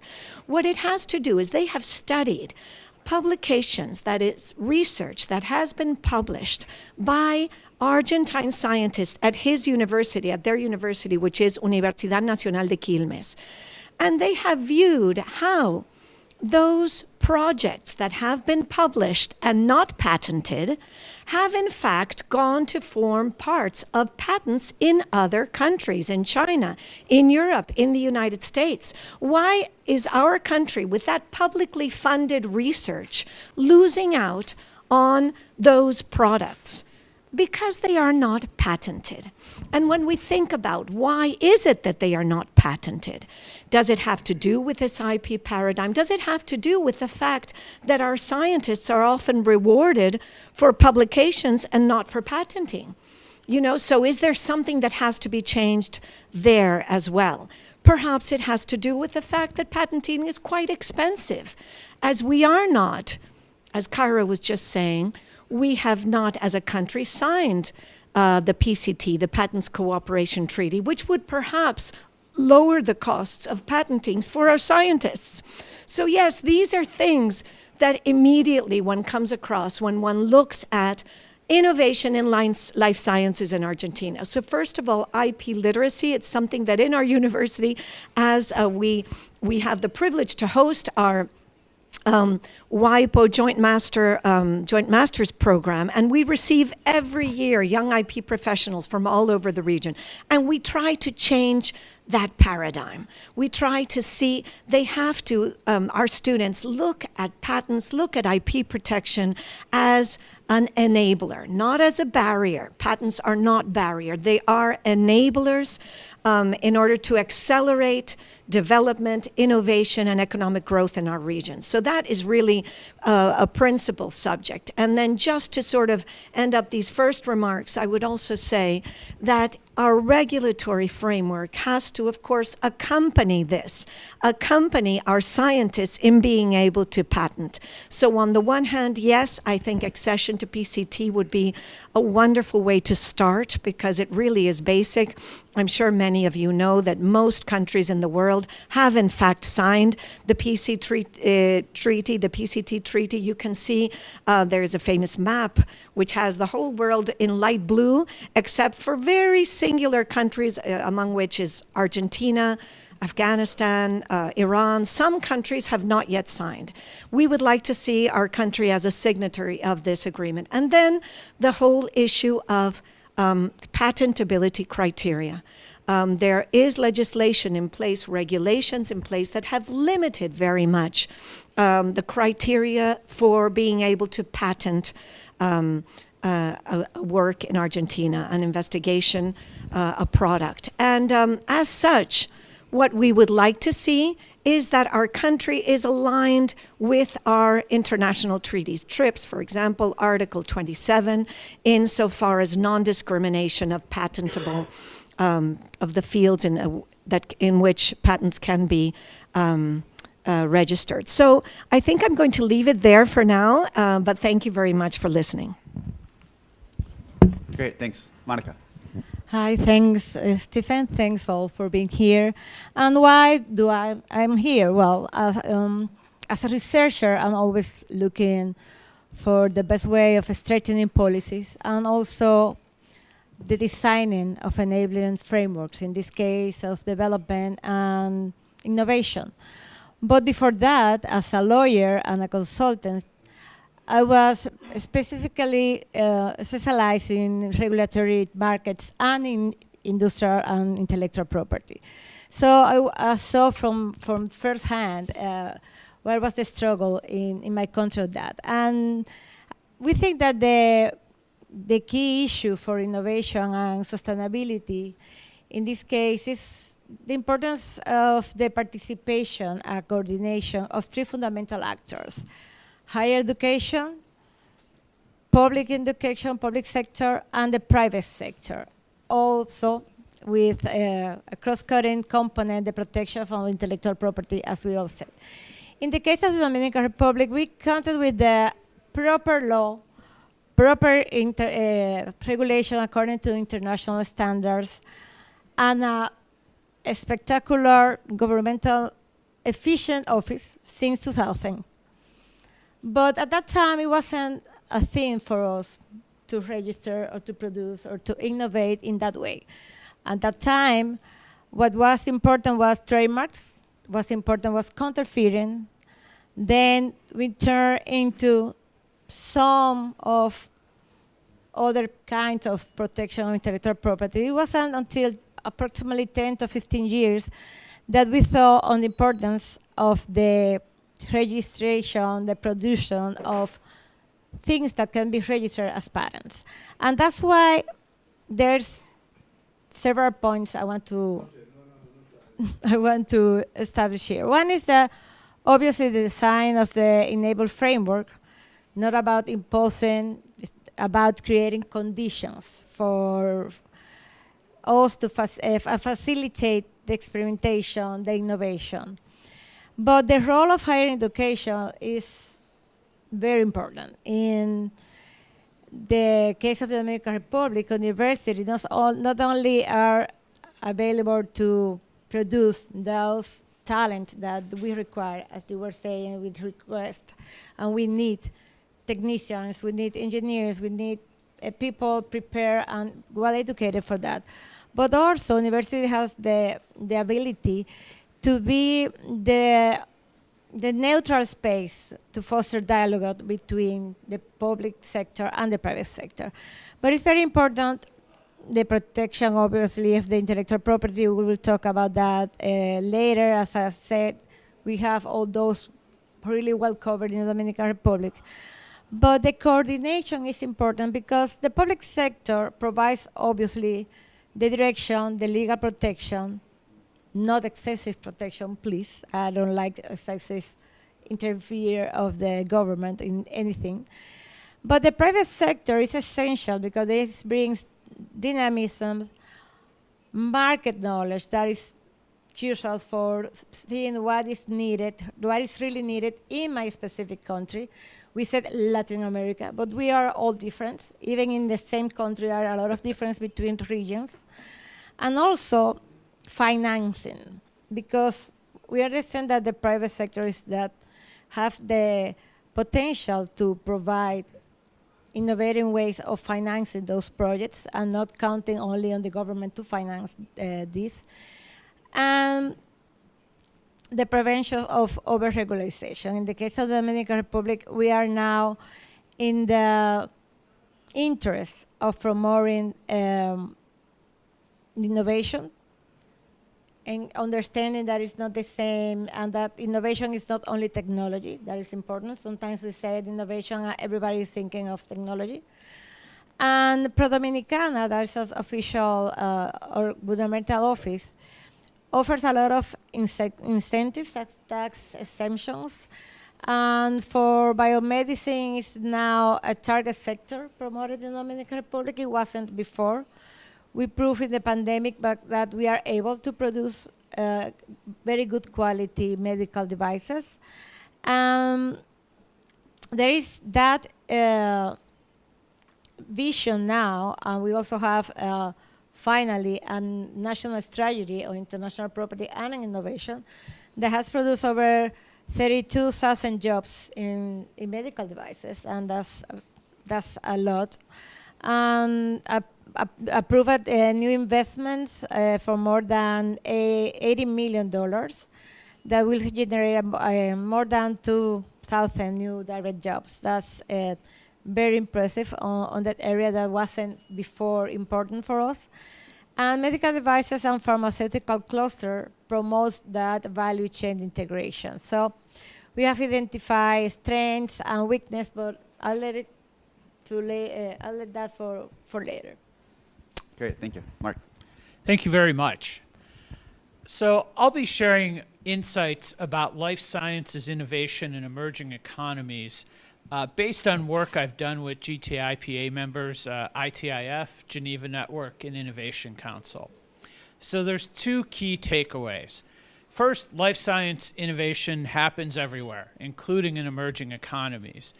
And second, smart policies can enable emerging economies to develop even sophisticated high-end life sciences R&D and biomanufacturing capacity. So, this research we've done was inspired by the intuition that the human mind is the one infinite resource that's evenly distributed throughout the world. And we expect that citizens of emerging economies aren't merely consumers of life sciences inventions from wealthier countries, but they're inventors and entrepreneurs themselves. So even during COVID-19, we saw this principle in action. There were over 370 voluntary manufacturing deals executed globally to share complex vaccine production knowledge, and this advanced technology was shared and importantly deployed globally. Production happened everywhere, and this cooperation happened not despite intellectual property protection, but because of it. IP provided the trust framework that's necessary for voluntary knowledge sharing. So, to show how innovation happens everywhere, I'd like to talk briefly about a project that we worked on with ITIF. This is an ongoing joint project that Stephen Ezell and I started in 2018 among ITIF, Geneva Network, and University of Akron's IP Policy Institute. It's called Innovate for Health. So Innovate for Health profiles entrepreneurs in emerging economies who are solving global health problems with the support of intellectual property. So let's look at these two Argentinian startups. First, first Pilar. So Pilar was spun out from the National University of Cordoba. So the research was started there, and it became a commercialized startup. It revolutionizes medication through 3D printing. They print personalized pills for people. Traditional one-size-fits-all medicine doesn't work for everybody. People need different dosing, different combinations, and this patented process prints custom medications at low temperatures with a non-reactive substrate that allows local pharmacies to create personalized drugs and flavored children's medicine using affordable equipment. Now, patent protection was essential. This company describes itself as born from its patent. And the technology transfer assistance it received from the university and local and national agencies that helped it fund its patenting and startup costs were essential to getting started. Another interesting startup here in Argentina is Selectivity Life. They work on the problem of infertility, which affects 1 in 6 people worldwide. So IVF treatments are extremely expensive, between $15,000 and $30,000, and they require complex lab procedures. So Selectivity Life's breakthrough is a solution that allows couples to perform fertility treatments at home, outside of the lab, using a patented device that naturally selects the healthiest sperm. This eliminates expensive clinic visits, makes fertility care accessible to more people, to millions who couldn't afford it before. And this is another case where strong patent protection helped them secure $560,000 US in funding. And they've created this opportunity for millions of couples who were previously excluded from care. Now, these are two really interesting and exciting startups, but there's a fair question if you understand the life sciences sector. You might ask, can emerging economies build higher value biomanufacturing capacity and R&D capacity? And the answer is absolutely yes. From separate research with GTIPA member Innovation Council, we've identified 4 pathways countries can use successfully. All requiring what we call voluntary but not passive approaches, where the government attracts knowledge partners from more developed economies who then do tech transfer through voluntary deals based on incentives and other helpful policies, particularly policies that respect intellectual property. We've done about interviews in 17 countries with policymakers and innovators to determine these pathways. So let's look at the 4 examples. So the first pathway is state-supported strategic partnerships. So Brazil was spending about 30% of its health budget on imported biologics, biologic drugs. They created 100 public-private partnerships where foreign companies share knowledge in exchange for guaranteed market access and a share of government procurement. And so Brazil was able to dramatically reduce import dependence while foreign partners gained secure markets, and Brazil started to export biologics. The next example we call backwards integration. So this starts with companies doing more simple parts of the operation, for example, to create vaccines. Simple relative to the other complex steps, but not simple because they require a high degree of competence, regulatory compliance, and they have many steps in and of themselves. So what they were doing in South Africa was fill and finish, which is taking the raw pharmaceutical ingredients and they're putting them into vials. I guess actually the bulk finished product, and putting them into vials, labeling them for distribution, and that in itself is a demanding process. Biovac and Aspen were doing this in South Africa. And the goal was to move up the value chain to more complicated procedures. The government de-risked the partnerships that they needed in order to do that by financing overseas training that upskilled their employees. They provided some tax breaks, and importantly, they provided harmonized and effective regulatory standards that reassured foreign knowledge partners. In the life sciences, it's really important to have a respected regulatory environment, or else your foreign partners won't want to procure drugs or vaccines from you. This has worked for South Africa, and Biovac and Aspen have been able to move up the value chain, to start to move up. Third, in Argentina, we have the phenomenon of leveraging adjacent expertise. So I'm sure, as many in this room know, Argentina has a strong agricultural biotechnology sector. And the things you need to do for agriculture biotech, many of them are similar to what you need to do for creating medical biologics. And so what they did is they built on their strong ag bio sector to develop healthcare biologics capacity, working with European knowledge partners. They used human capital development.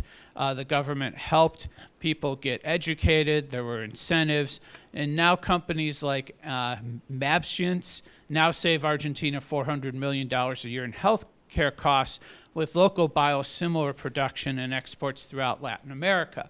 Making biosimilars is much harder and much more innovative than making generics. They're much more complex medicines, and Indian companies that make biosimilars are now innovating in their own right, because you essentially have to be an innovator to create a biosimilar. It's such a complex process. Fourth, we looked at systematic R&D expansion. So Indonesia's biopharma grew from a research institute into a major vaccine manufacturer, stage by stage, by working with foreign knowledge partners, first in Japan and then India, to build up their capacity. So success across all of these pathways depends on strong IP protection, giving partners confidence to share technology, government investment in training and infrastructure, and creating win-win scenarios for collaboration, fostering trust. So the lesson's clear. Emerging economies are increasingly sources of solutions for global health challenges, but realizing this potential requires institutions that help innovators protect their work and form partnerships. And so IP protection functions as this institutional foundation for controlled inclusion, fostering trust, and enabling sharing while maintaining the security that's necessary for complex knowledge transfer. Thanks. Excellent. Thank you, Mark. And I should note that we now have 77 of those I4H studies from 44 countries, and they're all available online at medium.com/innovate for health. So great. Let me just ask one detailed technical question, because I think it's important for policymakers in Argentina and globally to understand. Can you explain why we have patents and regulatory data protection as different instruments in the life sciences space? What do they do and what do they accomplish? Great question. So what you're actually asking is, what is the difference between a patent and a trade secret, right?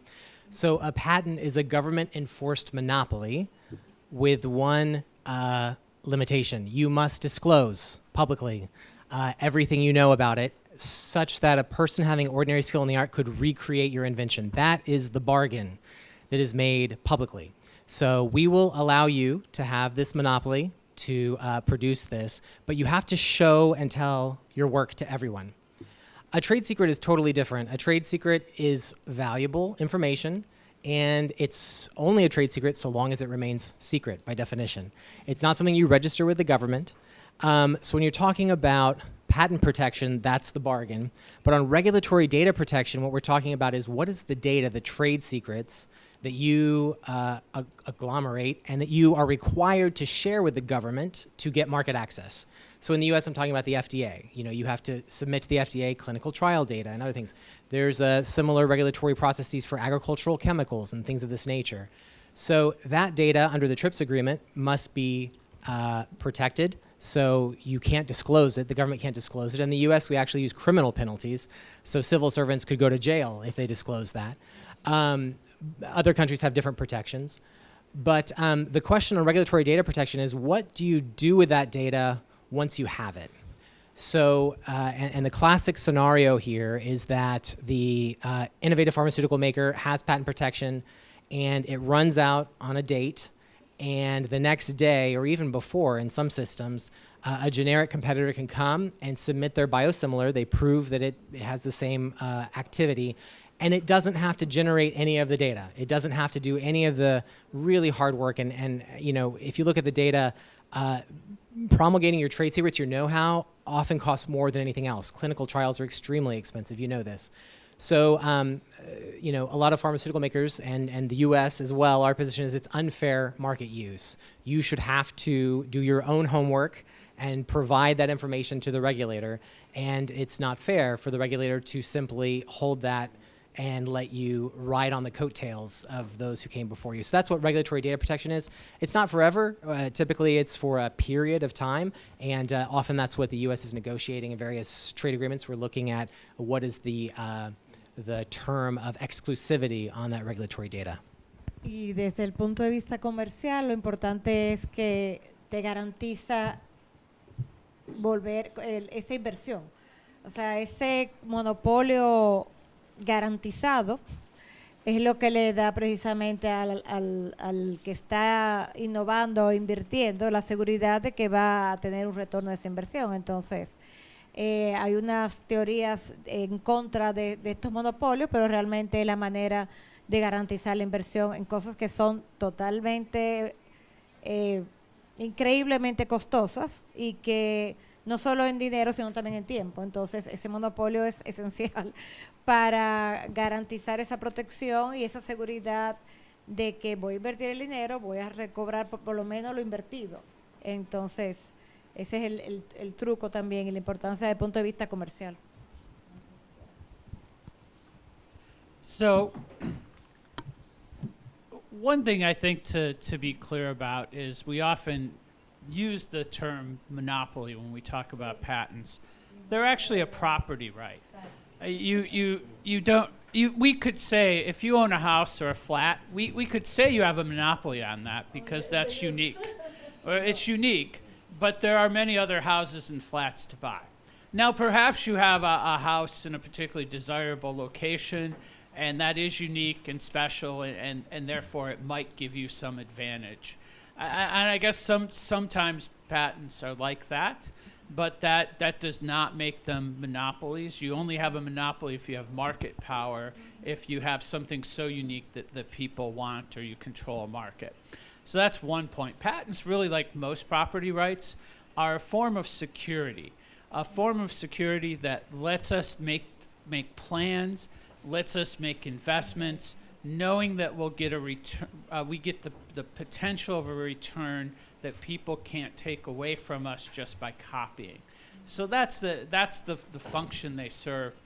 And pharmaceutical innovators depend on that return in order to make these very large investments where they solve problems, many problems. Most drugs fail. Most candidate drugs, over 90% of candidate drugs fail before getting approved. because they're so difficult. So throughout the process of developing a drug, the innovator must solve many problems. And sometimes that means they get several patents as property rights on those inventions that solve those problems, that enable them to get a working drug that is safe and effective. Now, regulatory data protection, there's another way to look at it that's been described. There's a very common practice in countries where after there has been an innovator who goes through the process of filing for approval to market the drug, they first must prove it's safe and effective. They, of course, as we've said, submit data to prove it's safe and effective. And then they start marketing the drug. Sometime later, once the patents expire, a generic company will want to copy the drug. And the way the practice has become over the last 40 years is that the generic company may simply prove that their drug is chemically bioequivalent to the original drug. What that means is the same drug chemically. They don't have to prove that their version is safe or effective. They just show that they've done the same thing as the innovator. Now, what regulatory data protection does is it says that this new privilege that was created about 40 years ago, that there's a waiting period for that privilege. The generic company typically must wait 3 to 5 to 8 years, depending on the government's rules, before they can use that privilege to follow and copy the generic drug. So it's really a waiting period to exercise a privilege. And in fact, if the patents were expired without regulatory data protection, if the patents are expired, they would be free to create their own data, submit their own tests, and prove safety and efficacy and get approval. Nobody does that. That's not the generic industry's business model. They follow on the innovator, and they simply want to prove that their drug is identical so they don't incur the costs of tests to prove their drug is safe and effective. Thank you. Okay, I want to broaden the conversation beyond intellectual property. You know, when I look at Latin America, and this is a generalization, but I think the two largest problems with Latin America's innovation system, whether in life sciences or in technology more broadly, is a massive lack of underinvestment in R&D. Latin America as a region invests less than half of what Southeast Asian nations do in R&D as a share of GDP. And the second would be very weak industry-academia collaboration. You know, if you ask me, what makes the US innovation system different than that of any other country in the world, I would say it's that we have transformed our universities into engines of innovation. From 1996 to 2025, academic technology transfer to startup companies has led to 150,000 patents and 18,000 startup companies. But in Latin America, I see universities that are great in the humanities, but historically weak in technology. So that's point one. Point two, if you look at the new numbers to create a new innovative drug, you often hear the Tufts study, $2.6 billion. J&J just came out with a study saying $4.2 billion is now the average cost to innovate a new drug in America. So question one, what does Latin America need to do most to improve its ability to innovate in the life sciences? And two, if it costs $4 billion to make a new drug, is this even attainable for this region? Why or why not? I'll just chime in here with one thing that I think is very important. As I was mentioning in the opening remarks, I do think that what we need is, on the one hand, IP education and literacy among our scientists. Number two, a predictable regulatory framework. But those two are also quite essential in order to have investment partners. If we do not have clear rules as to our patent regulation, as to what will be approved as a patent and what will not, it will not be easy to find investment partners who would like to come and invest in R&D here in Argentina. So I do think that building bridges among the universities and investors or companies is really essential. And many of the work being carried out at in the science departments of our universities. I'm thinking specifically just the last 2 weeks we've spent, our patent professors, and we've been over at Fundación Instituto Leloir, which is one of our in research institutions, really excellent. And we have been, in fact, talking with them, with the scholars there, about patents.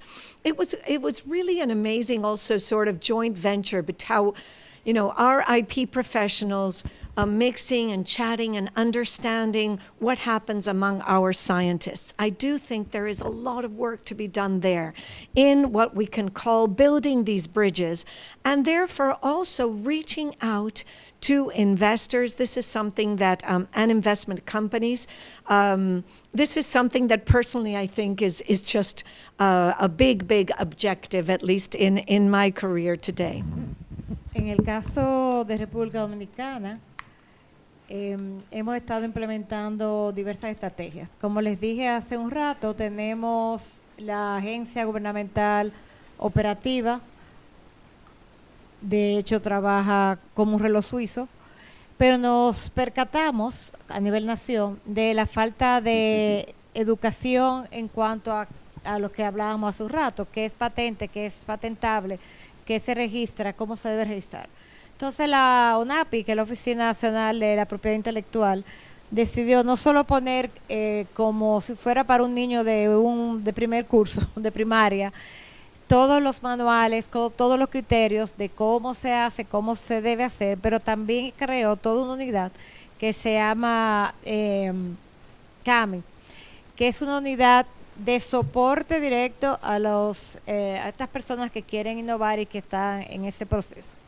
Pero además de esto, como parte de la estrategia de innovación, y aparte de los incentivos directos para la inversión en biotecnología y en biomedicina, están también unos incentivos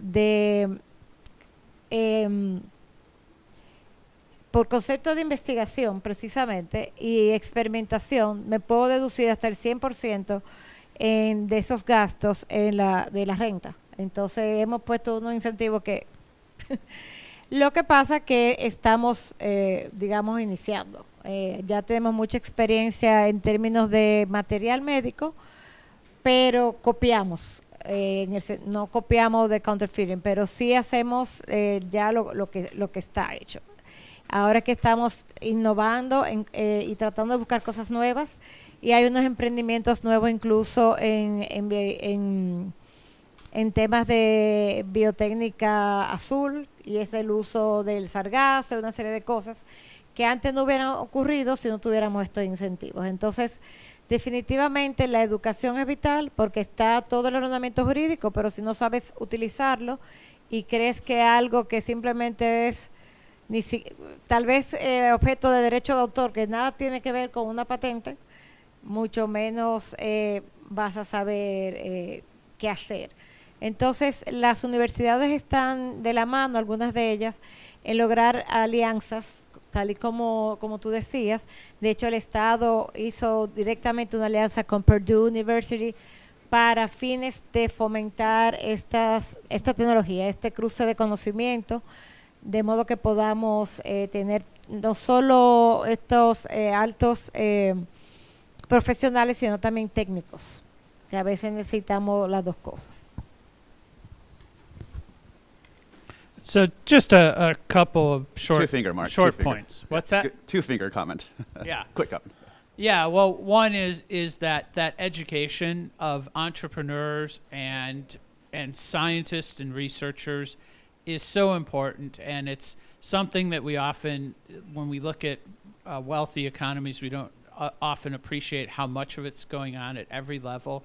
Civil society does it, the national governments do it, regional governments and cities and universities do it.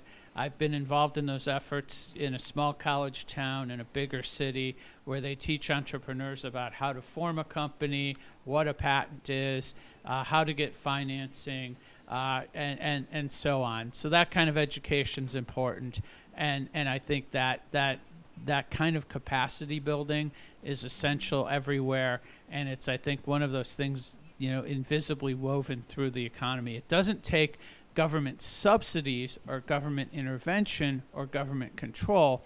Capacity building is the best investment a government can make, because often once you build the capacity, it repeats itself and grows throughout the industry and the sector, and you don't have to keep investing in it. Maybe one last question for me, then we can take a question from the audience if anybody has one. Marie, you kind of talked about this notion that maybe has pervaded the global South or Mercosur countries, that the attitude that intellectual property rights are a rapacious form of extraction from either the rich North or the companies of the rich North. Maybe an perspective advocated by an Argentinian, Carlos Correa, which Mark and I spend a lot of our time in the corners of the world trying to push back upon. But my question is, Cairo, maybe for you, have you been to a country in the world where you would say, they have adopted just the completely different perspective to intellectual property rights, embracing it? And can we connect this to any stories of a country that has done so and then has seen a flourishing of technological innovation? And if you don't have an answer, I know Mark does. That's a great question. It's always dangerous to compare, especially neighbors. So I'll be careful. We are very stakeholder driven at the PTO. So we listen to our stakeholders and we listen to their feedback. What are the pain points for them? And I think we do observe, without going into too many details, differences in foreign direct investment between countries. And we observe that FDI tends to be greater where there are greater IP protections. Now there's a debate about chicken and egg, which came first. I would argue that innovation absolutely requires, and FDI requires, these strong protections. So if you want to take advantage of opportunities for FDI, and just to highlight, the US still remains the #1 source of foreign direct investment flows into the region. US companies who I talk to every day want to see strong IP protections. So they're telling me constantly, these are our pain points, these are why we're not investing, but we want to. And so we put this all together in the Special 301 report. You can read it online. This is every year published by the US Trade Representative. You can see where countries in the region fall on the list. I can at least say that Uruguay is not on the list. So this is a list of countries where you want to see IP progress.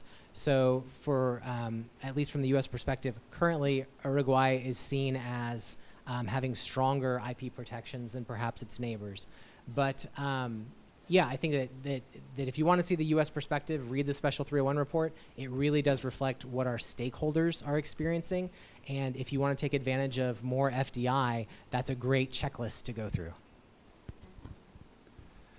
I'll just comment that in our Innovate for Health series of studies, a country that really stood out to us is Cameroon in Africa.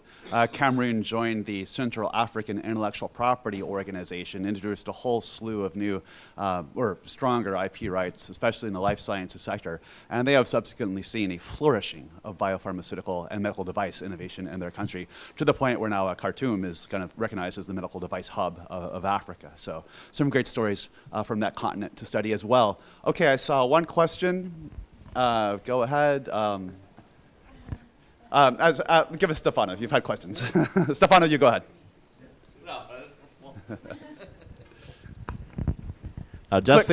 Quick. We're going to take two questions at once. Stefano, Andres. Just a curiosity. Do you envisage in perspective, some effect of AI on the IP discussion also in the pharmaceutical sector? Great. Let's combine with Andreas' question. Ask in English. Yeah.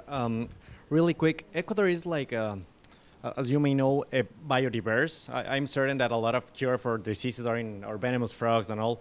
Our regulatory framework is based a lot in Andean cosmovision, the protective biodiversity, and that makes patentability of things for healthcare really difficult in Ecuador. We got this case in which Abbott Laboratories stole 750 frogs from a rainforest to extract this drug that they patented. And how can we build a framework maintaining this cosmovision, because it's part of us too, but allowing to healthcare industry to grow to and investigation to grow to in Ecuador? I'll let anybody take either of those. The effect of AI is an interesting one. It's going to be really important. It already is emerging as an important tool in drug discovery. There's so many potential molecules you have to test. It's just expanding the ability to test and discover, and it's a very exciting thing in the future. I don't think it's going to interfere with the IP protection for pharmaceuticals. It's just going to be, it's a particularly great tool because machine learning is fantastic for the kind of things you have to do in drug development. As for the question of biodiversity, this is a pretty complex issue in the global south. A lot of people have a deep belief that there's traditional knowledge and genetic resources that could be a gold mine, but I think it's really the innovative capacity of the people of the global south that is the potential gold mine. Whether a tribe knows that a frog's venom may have a certain effect is interesting, but to actually take that, experiment upon it, synthesize it, consistently, safely make it into a drug is going to cost billions of dollars and take a lot of innovation and investment. And so that is something you need an effective IP system to create the security people need to make those investments. Very quick question, no comment. Only question. Sorry, I have two questions, but they're very quick.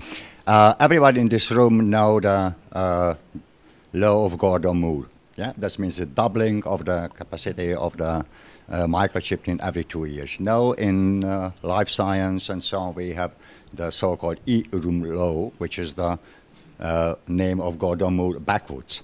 That means in every 9 years, the number of patented drugs per 1 billion R&D investment halves.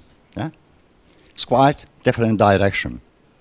So in every 9 years, the investment of the R&D less effective. So my question is, what do you think about it first? Second, how the, you mentioned AI and etc. can help that. Second, I know that the latest figures are showing a little bit different with the law, but it means, the E-room law, but it means rather that the pharma companies rather producing drugs which are very specified.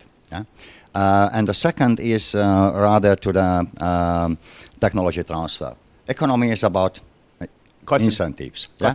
So I would suggest rather to look at around in the world how the technology transfers institutions are doing. Just one example, the YISUM at Hebrew University in Jerusalem, they have the magic formula 40-40-20. Yeah? When the researcher develops something, they say, stop publishing. Yeah? We will maybe try to patenting. After that, profit sharing is 40% goes to the researcher, lovely. 40% goes to the university, and 20%, the revenue, goes to the labor. Yeah? And that is why, the reason why the number of patenting per capita is the highest in Israel. Okay. Sir, did you have a very quick question? Rapido pregunta.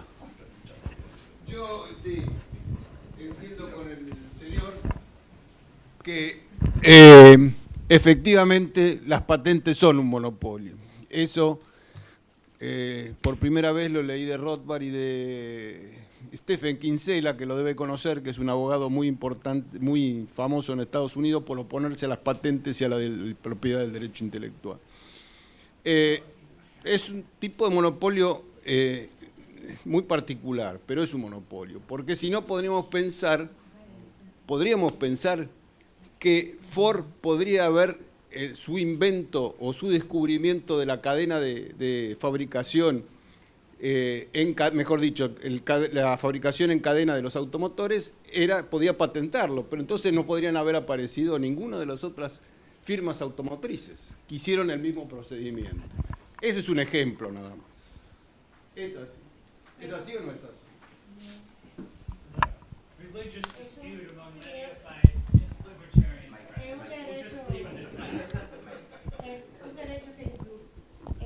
Es un derecho que usted puede renunciar a él, como hizo Marie Curie con está un derecho que usted puede renunciar a él, como hizo Marie Curie con la invención de... que es tanto un derecho, que es un derecho más que un monopolio, que usted puede renunciar a él. De hecho, Marie Curie renunció a registrar la patente de la radiación. Podía haberlo registrado y dijo no, porque su idea era otra. En mi opinión es un derecho. Pero usted dijo de monopolio. I think it was an issue of translation. No, I did say monopoly. So, of course, I agree that it's a property right fundamentally, and that's the important piece. And again, this bargain is all about protecting the public domain while maintaining the incentives for innovation. And there's policy differences on how long these terms should be, what it should look like, but I think there is fundamental agreement that you need both. You need a term of protection to ensure through those property rights that people want to keep investing and innovating, and you need a public domain that allows for everyone to build on it after that. If I could return to your very interesting questions, I come from microprocessor manufacturing, so you got me with Moore's Law. I'm not an expert on what you're talking about, the biotechnology space and the expenses and innovation, but if there is an analog with semiconductors, I think we already have an answer, right? So as the speed and the density of transistors increase, the costs of manufacturing them also increase, and that's your concern. But I would say that hasn't stopped us, right? That hasn't stopped us, and in fact, semiconductor manufacturing continues apace, and I would say that's because innovation is not a zero-sum game, right?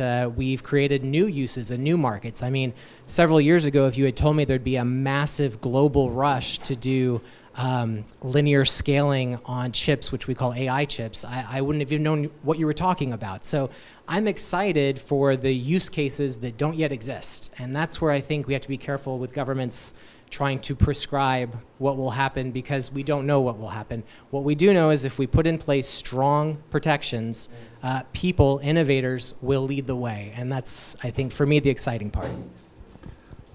I would just close with two final thoughts.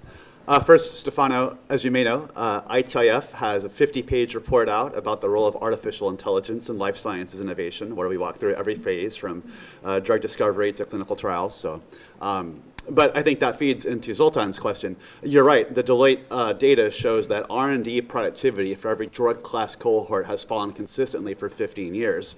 Part of that is a result of the fact that we've solved the low-hanging fruit. They've not fixed my hair yet, but you look at cholesterol, hair. I mean, now the things we're trying to tackle in the life sciences industry is pancreatic cancer. It's Alzheimer's. We're trying to tackle biomedical challenges that have never been solved in the history of humanity. So that's one reason why it's getting more expensive to innovate these new drugs.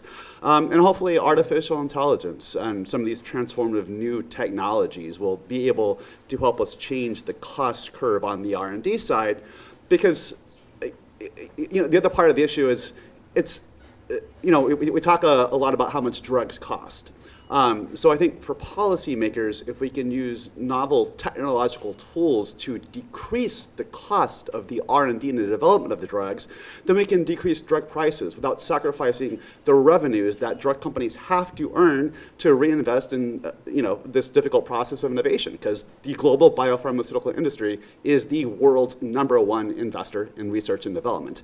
And if we lose sight of that fact and prevent these companies from earning the revenues they need to innovate, then we're all going to be stuck with less innovation. The choice really isn't lower drug prices or lower drug company profits.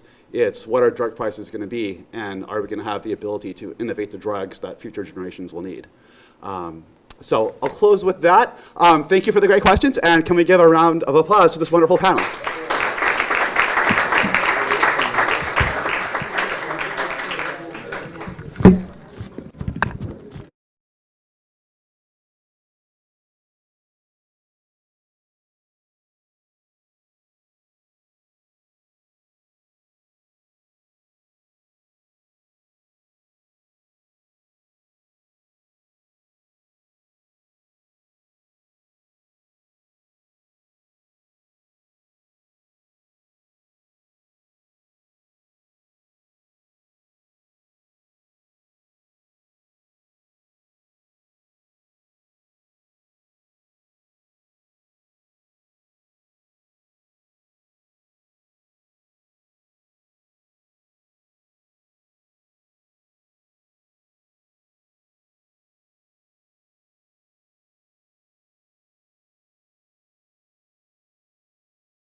Bueno, buenas tardes a todos. Continuamos, le damos continuidad al evento de GTIPA Argentina Summit. En este caso, este es un evento de innovación y en este caso vamos a hablar de litio. Mi nombre es Sebastián Penelli, soy editor periodístico de ámbito financiero y estoy a cargo del vertical de energía y minería de ámbito financiero, con más de 12, 13 años de experiencia en lo que es minería en Argentina y energía. El panel que me toca moderar a mí se llama Ecosistemas del litio y transformación de los mercados energéticos. Vamos a tener un speaker que habla en inglés, con lo cual aquellos que necesiten la traducción simultánea, recomendaría buscarla ahora, en este momento. No voy a estar solo en el panel, voy a estar acompañado por 4 personas. A mi izquierda está Cecilia Domínguez, que es responsable de Ambiente y Sustentabilidad de CAEM, que es la Cámara Argentina de Empresas Mineras. Está Ignacio Celorrio, que es representante de la firma de litio Lithium Argentina. Miguel Jiménez Sapiola, que es representante en Argentina de Eramet y Eramine Sudamericana. Y también está Ventislav Benov, que es gerente de una compañía que se llama ARC Fund, que es una empresa que se dedica a financiar proyectos energéticos sustentables. Con lo cual es un panel súper interesante, no voy a sacar más tiempo. Al final de algunas de las preguntas, ¿necesitas la traducción? Apreté el botón para que pase de inglés a español, hay un botoncito a un costado. Al final va a haber una ronda para hacer algunas preguntas de todos los presentes, si están interesados. Vamos a hacer rápido una breve presentación de cada una de las organizaciones, que nos cuenten a qué se dedican y qué hacen. Y después vamos a empezar a hablar del litio y cómo este recurso estratégico está generando cada vez más expectativa, no solo en Argentina, sino en el mundo. Cecilia, si querés empezar presentando a CAEM. Muchas gracias, Sebastián. Gracias por la invitación. CAEM es la Cámara Argentina de Empresas Mineras, nuclea a más de 200 empresas dentro del sistema argentino. Son empresas que trabajan desde la exploración, la producción y también los principales proveedores de servicios de la industria, así como también a las cámaras provinciales donde se desarrolla la actividad minera. Están nucleadas dentro de CAEM. Es una institución con varias décadas de existencia y tenemos dentro de estas empresas a las empresas de litio y a sus proveedores, así que muy ansiosos de poder compartir con ustedes en este evento. Bien. Ignacio, si querés agarrar el otro micrófono y presentar a Lithium Argentina. ¿Qué tal? Bueno, muchísimas gracias por la invitación. Lithium Argentina es una compañía que tiene participación en 2 proyectos en Argentina. Uno es en Cauchario Larós, conocido como Minera Exar. Hoy por hoy es el proyecto de mayor producción de litio en Argentina. El año pasado hizo 25.000 toneladas. Este año tenemos una indicación de entre 30 y 35.000 y con una capacidad instalada para 40.000. Y al mismo tiempo también, tuvo en las noticias hace poco, tiene 2 proyectos más en Salta, donde tiene una participación del 85 y el 65%, se llaman Pastos Grandes y Sal de la Puna, y junto a otro proyecto que se llama Pozuelos, que el 100% lo tiene Ganfeng, esos 3 proyectos se van a unir en uno que, digamos, cuando empiece su etapa de su etapa de construcción, tiene un máximo estimado de una capacidad instalada para 150.000 toneladas. Con lo cual son 2 inversiones, una ya en operación y otra en una perspectiva hacia la construcción de los más importantes en Argentina. Miguel, ¿querés presentar a Eramine? Bueno, gracias por la invitación. Mi nombre es Miguel Jiménez Sapiola, soy delegado general de Eramet en Argentina. Eramet es una empresa francesa con más de 100 años de existencia, es uno de los principales productores mundiales de níquel y manganeso y que ha diversificado su portfolio de productos con el litio. Aquí en Argentina este es el primer proyecto de la compañía para producir litio.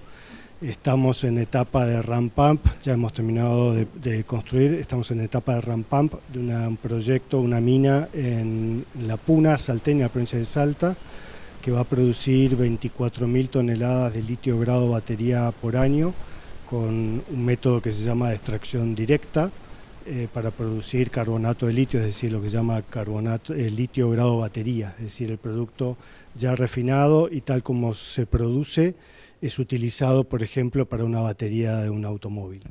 Esta es una empresa, como decía, que tiene más de 100 años, con una particularidad que su segundo inversor, su segundo accionista mayoritario es el Estado francés, y esta compañía con este proyecto se transforma en la primera empresa francesa y la primera empresa europea en producir litio a grado industrial, y eso sucede aquí en Argentina. Donde tenemos el salar y la mina, tenemos reservas por unos 14 o 15 millones de toneladas de litio, con lo cual, si todo sale como esperamos, esta planta será el comienzo de una producción aún mayor. Ahora, Ventsislav, ¿nos podés contar qué es lo que hace tu organización, a qué se dedican, presentarnos para conocer un poco mejor?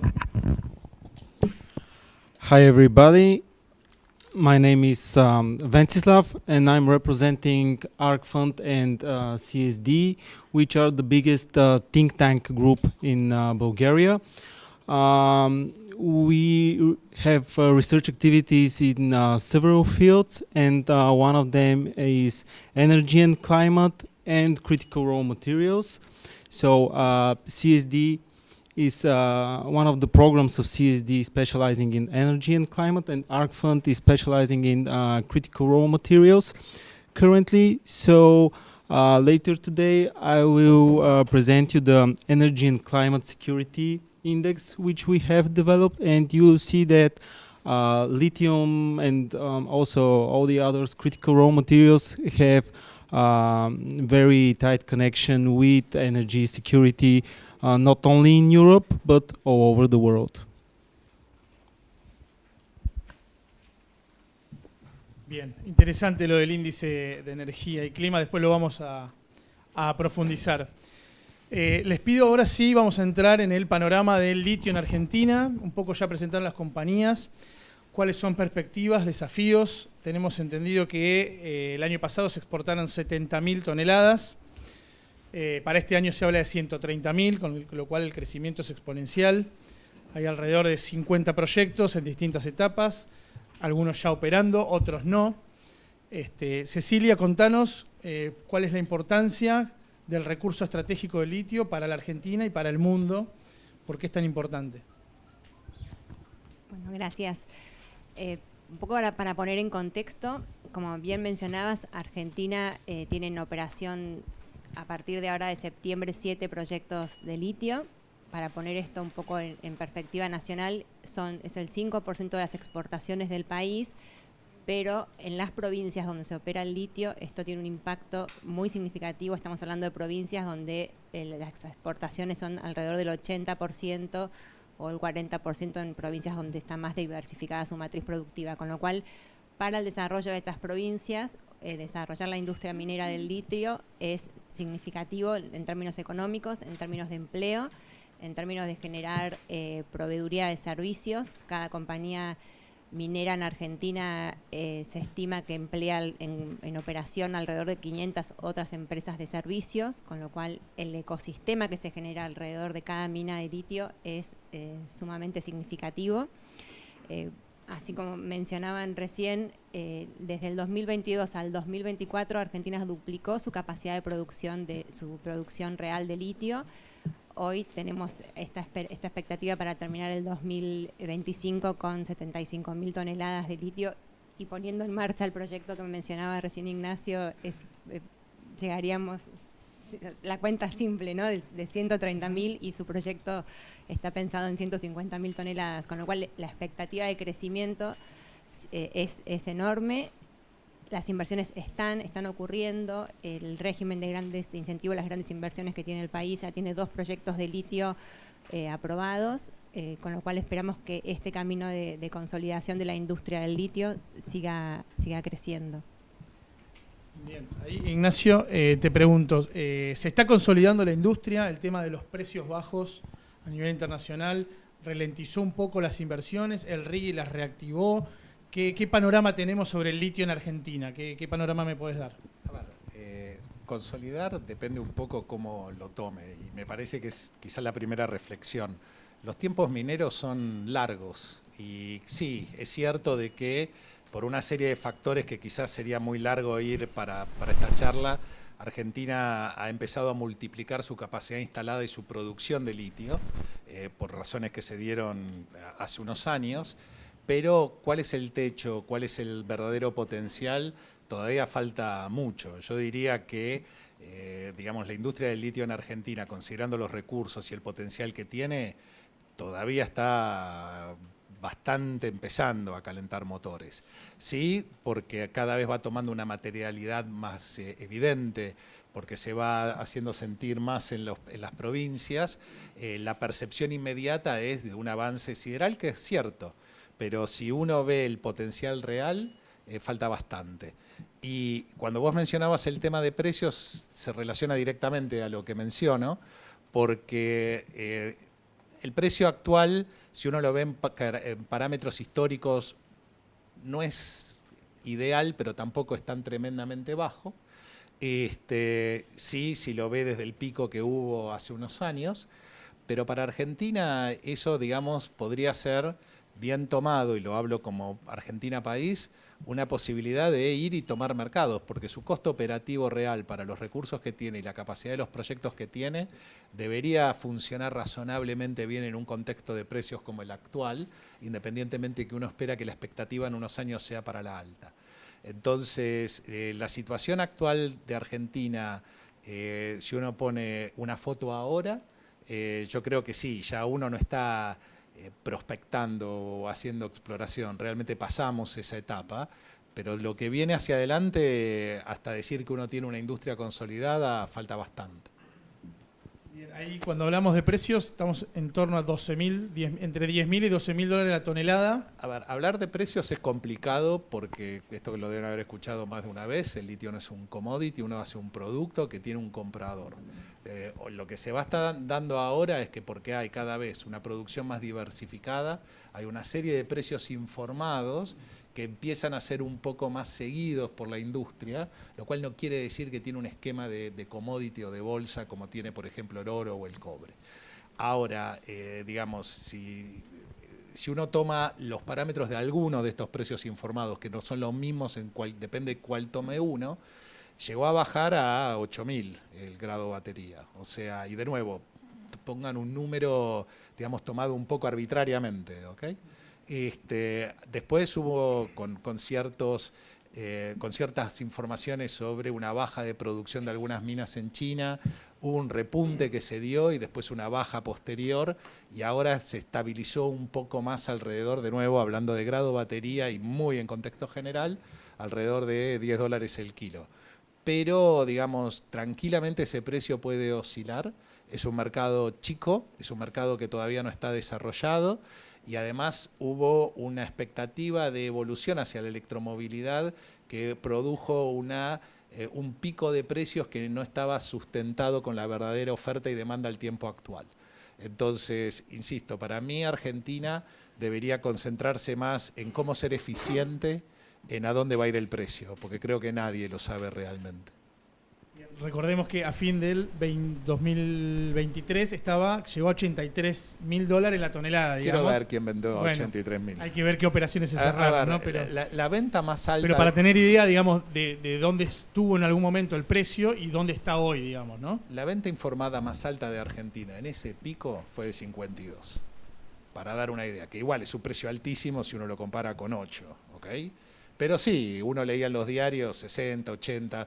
Por eso cuando ven con el tema de litio hay que manejarse con cierto cuidado, porque es, de nuevo, una industria en desarrollo y que siempre fue más incidental y chica, y con el tema de electromovilidad y grandes grandes storage de energía, empieza a tomar una perspectiva de crecimiento mucho más grande. Miguel, ¿cuál es el panorama hoy del litio, los desafíos, las oportunidades un breve análisis, si querés, también de cómo impactó, digamos, el tema precios. Te referís a Argentina, en definitiva. A ver, los desafíos en Argentina son como suele suceder en los lugares donde hay desarrollo de este tipo greenfield, es decir, sos un pionero. Cuando sos un pionero, lo que no hay es infraestructura, con lo cual gran parte del desafío que tiene hoy este tipo de proyectos en Argentina, e insisto, casi que en cualquier parte del mundo donde haya minería, es la falta de infraestructura. Como decía algún jefe mío en otra compañía minera, no hay minería en Champs-Élysées ni en la Quinta Avenida. Los recursos minerales están donde están y hay que buscarlos, y generalmente son lugares de poco acceso. Con lo cual los desafíos en Argentina tienen que ver con mejorar la infraestructura, porque para que haya desarrollo tiene que haber infraestructura. Para alentar que lleguen nuevas inversiones, lo ideal sería que hubiese infraestructura. Y acá me permito en todo caso hacer un comentario. Argentina forma parte de lo que se llama el triángulo del litio, es decir, parte de Bolivia, parte de Chile y Argentina. Allí es donde están los mayores salares con excelente concentración de litio. Hoy, en los últimos tiempos, Argentina ha sido un destino favorito de grandes inversiones por ventajas comparativas, que no son la infraestructura, pues en definitiva Chile probablemente tiene mucho mejor infraestructura que Argentina y tiene el Océano Pacífico a 2 pasos, que no es el caso de la puna argentina. El tema es que hay un marco regulatorio en Chile que no es muy amigable para el desarrollo del litio. El marco regulatorio en Chile data de la década del 70, se lo declaró un mineral estratégico, porque en ese momento, en la década del 70, insisto, el uso esperado del litio era uso nuclear, no energético. Y ese es el marco regulatorio actualmente vigente en Chile que lo están tratando de cambiar.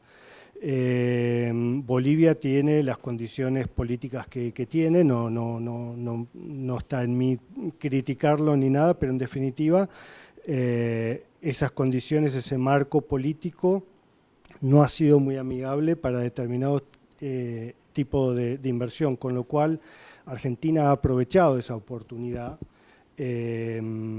Ahora, con vistas al futuro, no deberíamos contar con que tenemos todas las de ganar respecto a nuestros vecinos, con lo cual uno de los temas que Argentina debiera desarrollar y mejorar sin lugar a dudas es la infraestructura. Me refiero a caminos, a trenes de carga y energía. Hoy los proyectos que estamos funcionando en este norte argentino, la mayoría de ellos se autoabastecen con equipos propios energéticos, pero no es correcto pensar estratégicamente que el desarrollo debiera ser en ese mismo camino, donde cada uno resuelve sus propios problemas. Con lo cual, en síntesis, yo creo que los grandes desafíos de Argentina tienen que ver con esto, que son grandes oportunidades para empresas argentinas y para inversiones del exterior, porque en definitiva ese desarrollo requiere de un financiamiento que hoy en Argentina es difícil de conseguir, pero seguramente hay instituciones financieras internacionales que pueden dar una respuesta, y después hace falta tecnología, hace falta equipos, hacen falta profesionales que no necesariamente están en Argentina y que representan una oportunidad. Me imagino Europa, por ejemplo, que tiene unas metas muy concretas y muy altas para todo lo que tiene que ver con la electromovilidad, por ejemplo, etcétera. Para saber, tener la certeza de que va a contar con ese recurso, no es suficiente ya con invertir en la producción de litio, por ejemplo, de cobre, sino que hace falta invertir en infraestructura para asegurar que esos recursos se produzcan y lleguen a destino en tiempo y forma. Vencislav, me trabo con el nombre, discúlpame, pero es así. ¿Qué es lo que ven desde Europa sobre el recurso, digamos, del triángulo del litio y en particular en Argentina? qué es lo que se ve desde Europa y la importancia del litio argentino, y quiero que nos presentes a todos el índice de energía y el clima.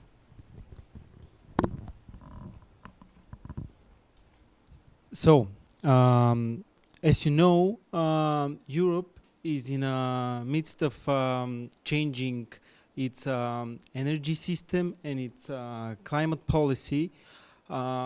Since we are moving to zero emission economy and trying to roll out as much as possible renewables in the energy system.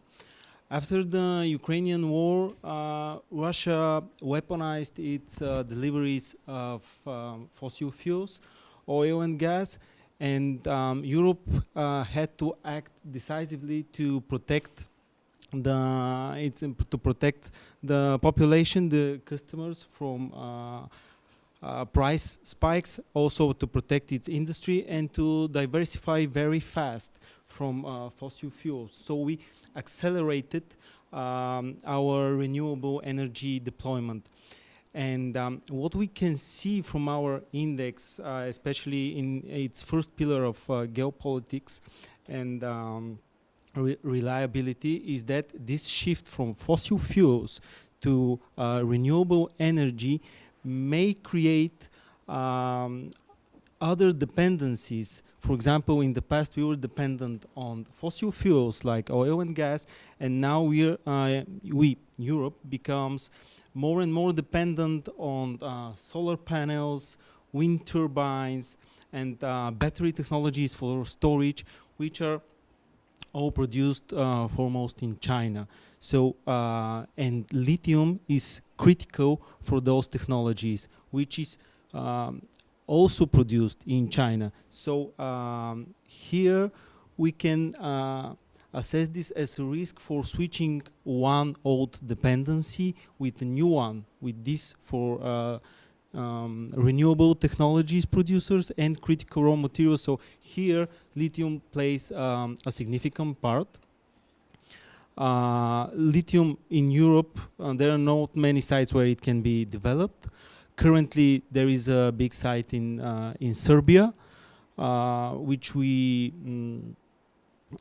European Commission would like to be developed by the Serbians, but there is some backlash from the local population because of ecological issues. So currently, this project is on hold. So what Europe can do is try to work with allied countries like Argentina for producing and delivering lithium, and maybe together developing green energy technologies. So since we view Argentina as an allied country aligned with the Western values and the Western democracies, I think cooperation between Europe, USA, and Argentina will be crucial for rolling out renewable energy technologies in Europe. Le pregunto, ¿tiene la sensación de que existe una carrera por el litio argentino entre Estados Unidos, Europa y China?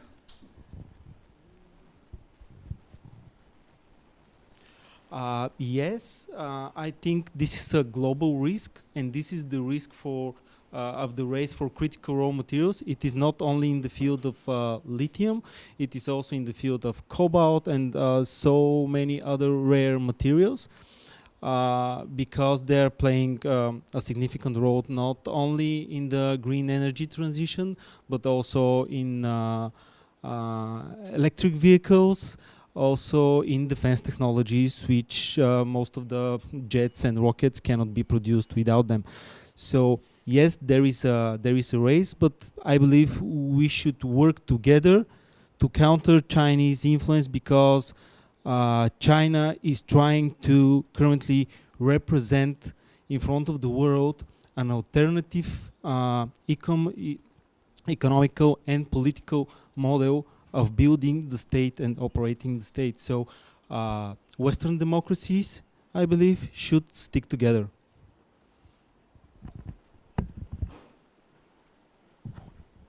Muy bien, gracias por la respuesta. Cecilia, ambiente y sustentabilidad, ¿cuáles son las claves en la industria del litio?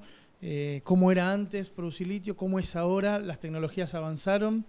Inclusive desde el punto de vista de incorporar no solo tecnología, sino a las comunidades dentro de la cadena productiva. Describime un poquito eso. Bueno, gracias por la pregunta, que es justa mi área de trabajo. Argentina produce litio desde finales de los 90.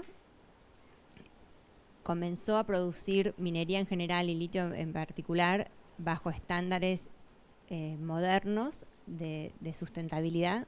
Las operaciones hoy, estas que están entrando en operación en los últimos años, comenzaron su exploración hace 10, 15 años atrás, y todas tienen un marco regulatorio de nuestro país con una ley de protección ambiental para la actividad minera específicamente y con estándares de incorporación de las comunidades donde operan desde el inicio de las operaciones. Hoy muchas de las minas están incluso instaladas en áreas de comunidades locales, de comunidades indígenas, y tienen contratos específicos con cada una, son informadas, participan en procesos de consulta permanentemente, moderado por los estados, con participación del privado, y se van llevando adelante la construcción de esta relación y de este conocimiento sobre cómo puede impactar la actividad minera de litio en cada uno de los territorios desde antes de comenzar a operar. Entonces, cuentan con líneas de base ambiental que datan de más de 10 años previo a la operación. Hay una estimación muy clara de los impactos que pueden generarse y cómo mitigarlos, cómo remediar a futuro. Las compañías tienen incluso en el comienzo de su operación laboratorios de germospermas o ya van como ensayando cómo hacer sus planes de cierres conceptuales y van avanzando cada 2 años en esas presentaciones a las autoridades de aplicación. Entonces, hoy vemos una industria que tiene incorporada desde su diseño, desde su forma de gestión, las variables de sustentabilidad, tanto en términos de impactos ambientales como sociales. Entonces, nos da una ventaja competitiva respecto a otras industrias u otras actividades en países donde ya están trabajando desde hace más tiempo, que es más difícil hacer el catch-up cuando ya estás operando, ¿no? Entonces, es un diseño que incluye la sustentabilidad desde el diseño. Y ahí vemos una ventaja competitiva real. Bien, y tengo entendido que CAEM también se ocupa de, en su rol de capacitar a, por ejemplo, a proveedores, ¿no? De tratar de bajar herramientas porque, digamos, alrededor de la industria del litio se forman por ahí empresas nuevas, compañías con personas que por ahí no tienen la capacidad suficiente como para llevar adelante un negocio. Entonces, tanto las compañías privadas como la Cámara hacen una tarea de capacitar, educar, bajar herramientas como para que se puedan desarrollar e insertar en esa cadena. Bueno, ahí junto con los desafíos que mencionaba Miguel antes con la infraestructura, el otro tema es la proveeduría de bienes y servicios que Argentina no tiene desarrollada y que está teniendo que desarrollar junto con la industria, y la formación de personas también para trabajar en la industria. Son dos de las acciones que, bueno, hay que ir planeando e incorporando al desarrollo de una mina. Es una actividad inédita en zonas donde económicamente no había otras actividades productivas, con lo cual es un doble trabajo de poner en marcha un sistema económico de proveeduría de servicios, de capacitación de personas para poder alcanzar los estándares que necesita la industria. Es parte del trabajo y del desafío que tenemos hoy. Bien. Ignacio, te pregunto por un poco los vaivenes que tenemos económicos en Argentina y cómo es la mirada exterior hacia el interior de Argentina respecto de decidir o no inversiones. ¿Qué miran cuando tienen que tomar decisiones de inversiones importantes como las que tienen que tomar ustedes? ¿Cuáles son las variables? ¿Qué impulso se le ha dado en esta última gestión de gobierno, además del RIGI? A ver, son varias preguntas en una, ¿no? Pero vamos a empezar por la parte más sencilla. En los últimos años lo que ha habido es claramente un cambio de percepción sobre la necesidad de desarrollo productivo y por ende minero, que me parece que es obvio, eso superó discusiones que terminaron siendo muy perjudiciales para Argentina por lo estéril que era el debate, y por ende creo que hay cierto consenso tanto a nivel provincial como a nivel nacional de desarrollo de la industria.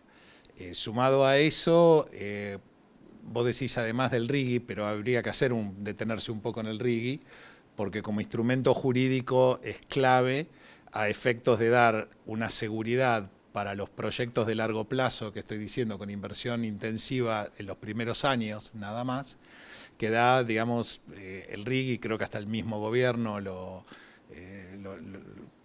admite, de que es, digamos, una versión claramente mejorada de nuestra conocida Ley de Inversiones Mineras, digamos, porque los principios son relativamente parecidos, pero el cuerpo normativo es mucho más sofisticado, el alcance del RIGI es más amplio, no se limita solo a minería.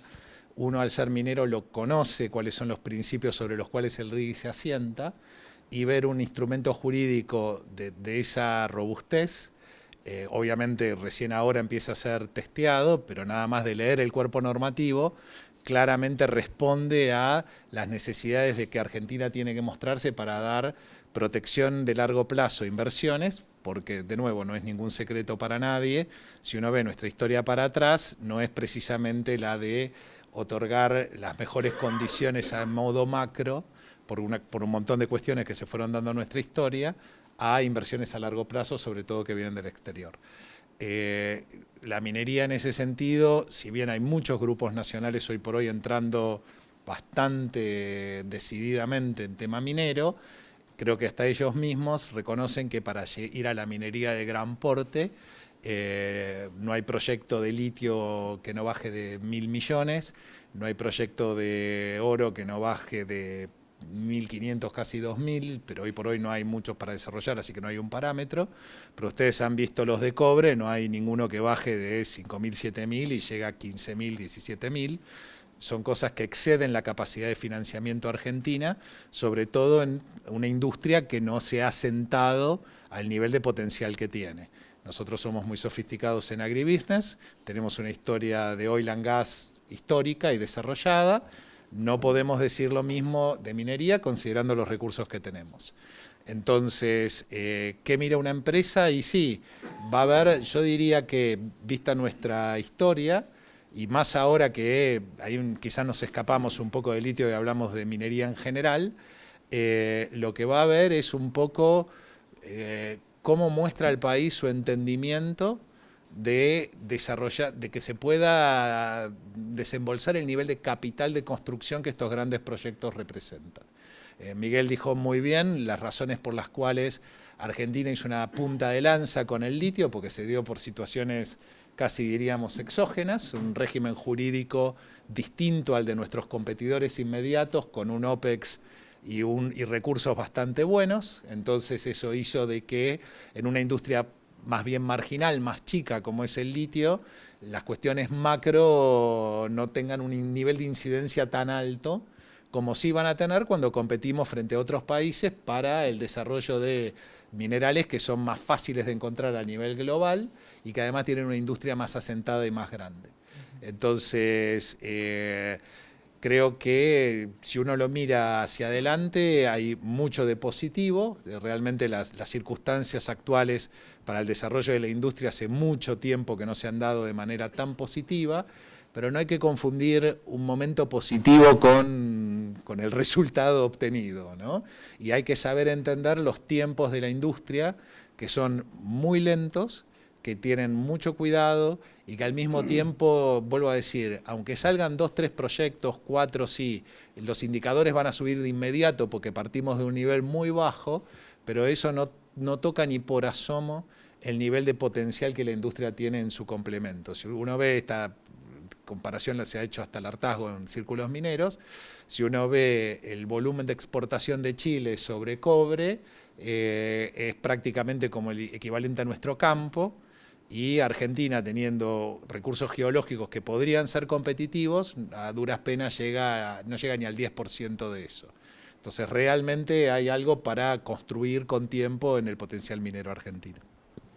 Bien, Miguel, ¿vos cómo ves el clima de inversiones en general en Argentina respecto de la minería y en particular del litio? Ustedes han hecho una inversión muy grande.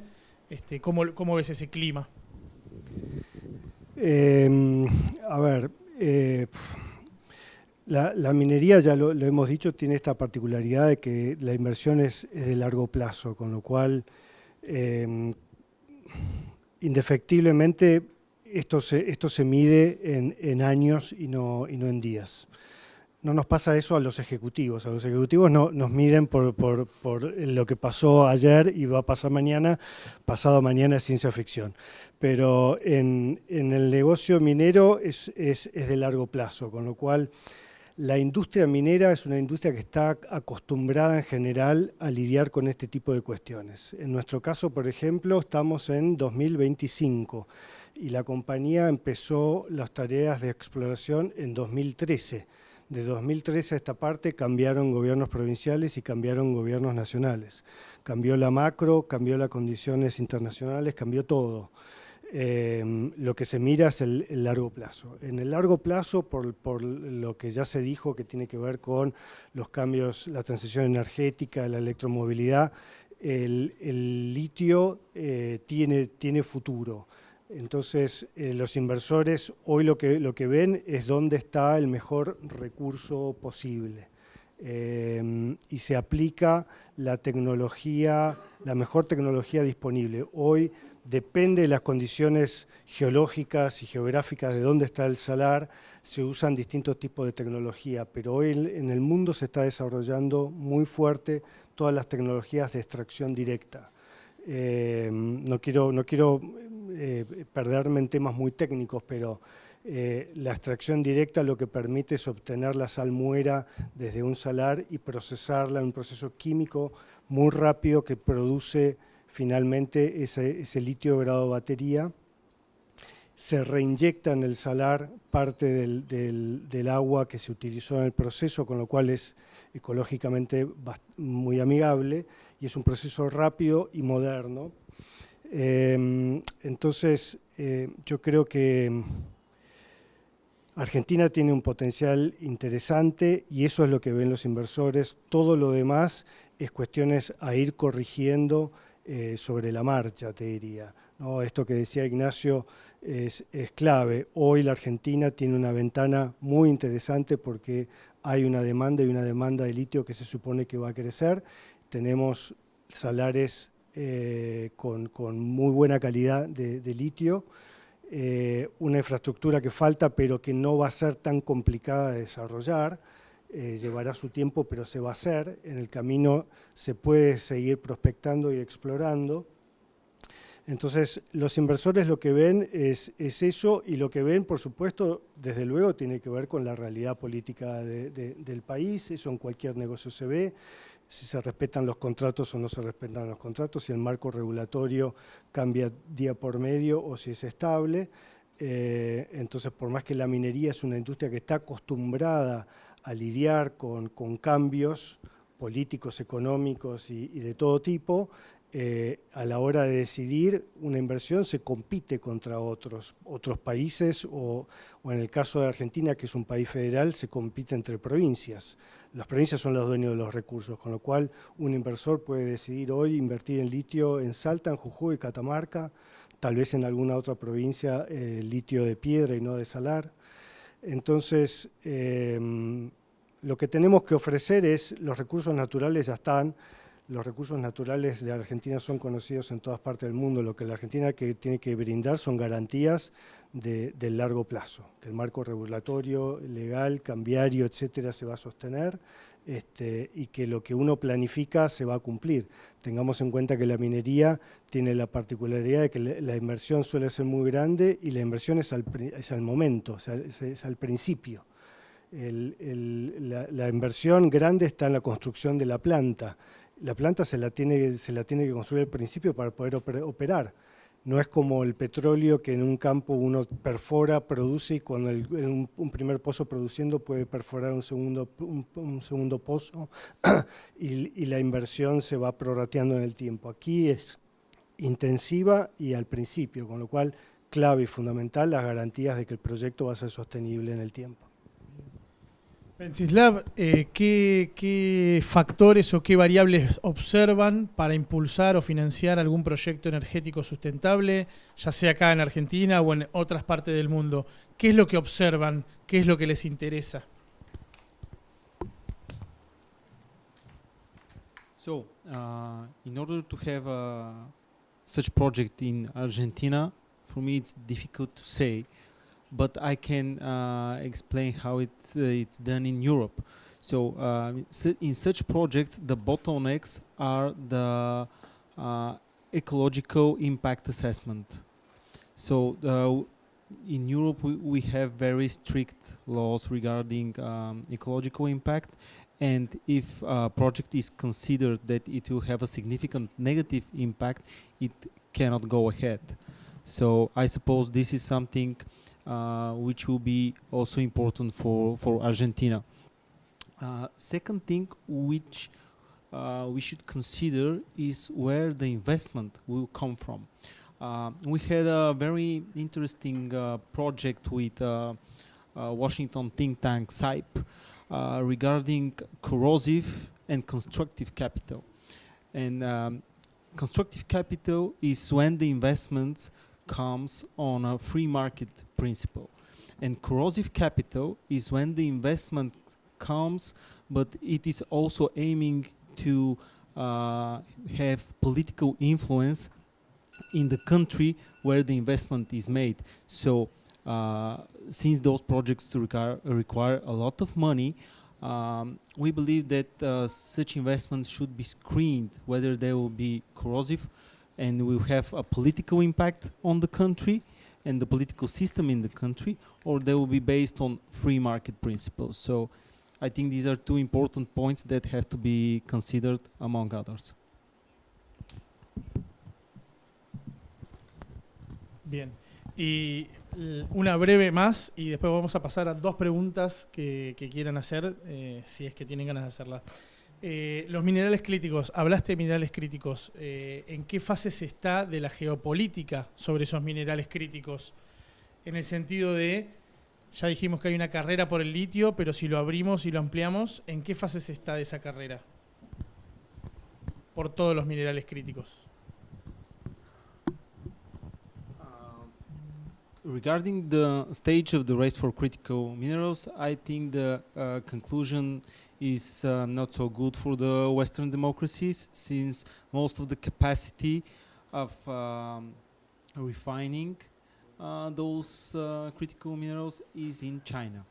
And we know that developing refining projects takes a lot of time and a lot of initial capital investment, as you already mentioned. So we are on the wrong foot currently, and we have to innovate in order to keep up in the race. So, for example, one of the things that we discussed with North Dakota University was obtaining critical materials from mining waste. So this is, for example, a new idea, maybe a innovation, maybe it will be economically feasible, but we will see in the future. But for sure, in order to for South America, for USA, for Europe, to keep up in the race, we will have to innovate because China is currently ahead.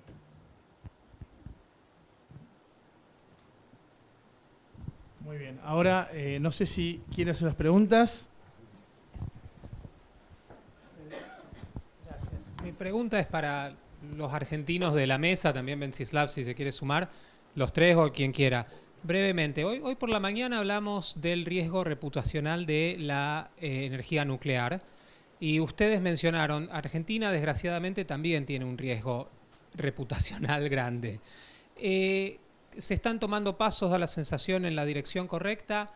En los próximos años, ¿qué otras cosas les gustaría ver en Argentina? ¿Qué otros cambios, digamos, de políticas públicas, de marcos regulatorios les gustaría ver para que el país cimente su reputación como un destino confiable para inversiones de tan largo plazo?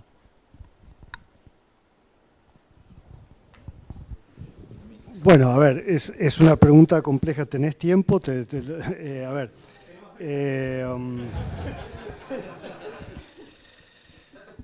Un poco lo que ya dije, ¿no? Es lo que necesita la Argentina es demostrar que es confiable, que el marco regulatorio es confiable, que la macro es estable y que lo que se dice hoy se va a cumplir mañana, pasado mañana y dentro de 30 años. En lo particular, siendo un país federal, yo creo además que a mí me gustaría ver una mayor coordinación entre los estados. Porque es cierto que los recursos naturales pertenecen a las provincias, pero yo creo que parte de la sustentabilidad de las normas y demás también tiene que ver con acuerdos entre nación y provincias, que los acuerdos están, porque el marco regulatorio de las provincias, todas están bajo el paraguas del marco federal, pero a veces los acuerdos políticos son los que traban o aceleran procesos de inversiones. Yo te agregaría un solo punto a lo que dice Mike, que estoy totalmente de acuerdo, que es, hace falta entender a nivel nacional el potencial que se tiene entre manos y entender también de que no va a ser recolectar, de que hay que sembrar un montón para realmente tomar el beneficio a largo plazo que la minería tiene para Argentina. Y en eso coincido que en los últimos años, si bien ha cambiado la percepción y se ha, como digamos, habilitado de decir, bueno, esto hay que desarrollarlo, todavía falta un proceso de entender bien qué es lo que estamos hablando de desarrollar, no quedarse con el proyecto por proyecto, sino verlo como industria en un todo y, digamos, saber de que uno compite acá con otros países, compite por inversión, compite dentro de las empresas, sobre todo si tienen proyectos en otros países para traer la inversión acá. Entonces, eso es lo que me gustaría ver. Obviamente las cosas que conocemos entre todos de reglas, instituciones, obviamente, pero digamos, si hay un diferenciador, es ese, darle la importancia que la minería tiene, no como una solución a todos los problemas en el corto, al revés, como una gran capacidad de generar un campo nuevo de desarrollo para Argentina, totalmente, que no es que esté inexplorado, pero que no está ni cerca de su verdadero potencial. Yeah, thank you very much for the interesting talks. Hubertus Barth, German Economic Institute. Whenever I discuss lithium mining initiatives with on the African continent or with Bolivia, it's always about how to promote other value chains related to mining. So then they're talking about very much about local content regulation for inputs and exporting not lithium but batteries in best case. I wonder how that debate resonates in Argentina. English o Spanish. Está bien. Bueno, lo contesto en español. Ok. A ver, cuando uno saca salmuera, tiene alrededor de 500 partes por millón. Y lo que saca es, lo que saca es un producto refinado, digamos, que sirve con una calidad tal, de una pureza de arriba del 99.5 o lo que el estándar grado batería haga. Esto lo he mencionado muchas veces porque en distintos momentos se va. Uno no tiene ningún inconveniente y más vale que apoyaría cualquier desarrollo industrial de Argentina. Pero en nuestra industria es muy clara hasta dónde llega nuestro proceso, lo que es, lo que sabemos hacer y el nivel de especialización que cada vez vamos a ir haciendo cada vez más a los efectos de tener un mejor producto con un costo más eficiente y con los mayores estándares ambientales y sociales. Después de ahí es el desarrollo, es como digamos, a ver, hoy por hoy hacer una batería, por poner cualquier ejemplo, uno podría hablar de cátodo, de autoeléctrico, de lo que quiera, la batería lleva un sinnúmero de cosas más además del litio, que no es la única ventaja competitiva tener litio. Entonces, si voy a hacer un subsidio cruzado alrededor porque quiero hacer una determinada producción porque tengo ganas, mejor que no me equivoque, porque ahí sí entro en un nivel de competencia distinto, donde al fin y al cabo un montón de países con capacidad de financiamiento muchísimo más alta que Argentina lo tratan de hacer y recién escuchábamos los desafíos que tienen. Entonces yo creo que obviamente que cuando mejor desarrollemos esta industria, más sofisticado sea y mejor sea nuestro OPEX, eso va a dar pie a que se vaya dando un desarrollo integral mucho mayor en todas las cadenas. Pero digamos, es como decir, uno no puede, es como decir, no sé, porque produzco cobre, quiero que me hagan, digamos, cualquier derivado de producto que utilice cobre que pueda hacer. Bárbaro, pero son industrias distintas. Entonces, eso me parece, cuando hablábamos de la falta de entendimiento un poco de lo que el litio es, se dio un poco este debate. De nuevo, yo creo no por mala voluntad, porque todos queremos el desarrollo más diversificado que se pueda hacer, pero por un poco de falta de entendimiento de que lo que uno hacía, había una percepción de que el litio sale fácil y cualquiera que está en la industria sabe lo complejo que llega. Hay proyectos que están diseñados para hacer grado batería y una capacidad instalada de 25.000 toneladas que en 10 años no llegaron a ninguna de las dos cosas. Entonces es una industria muy, muy compleja y que va a necesitar cada vez más refinamiento, porque lo que ha visto el tema de precios es que vamos a tener que ser competitivos. Ojalá hubieses quedado en 60, 80, poner el número que quieras, porque me habilita a ser menos, digamos, a poder tener más, pero objetivamente nosotros vamos a tener que ser competitivos para ganar mercado. Y te complemento la respuesta. Los países que están desarrollando hoy baterías vienen desarrollando políticas de Estado en tecnologías que llevan décadas ya y que hoy están posicionados como los líderes a nivel internacional. Argentina, si quisiera eso, tendría que también tener esa mirada de largo plazo y empezar a invertir en investigación y desarrollo en estas cadenas, de la mano de la producción del litio. Pero nuestro objetivo o nuestra posibilidad hoy real en Argentina es seguir trabajando en investigación y desarrollo para producir de manera más eficiente en términos de uso de recursos y de precios el litio que tenemos en nuestro haber. Te voy a terminar con una sola frase. Si nosotros quisiéramos hacer baterías o auto eléctrico, nuestro único no problema es litio. Es lo único que no tengo que tocar, eso ya está, digamos.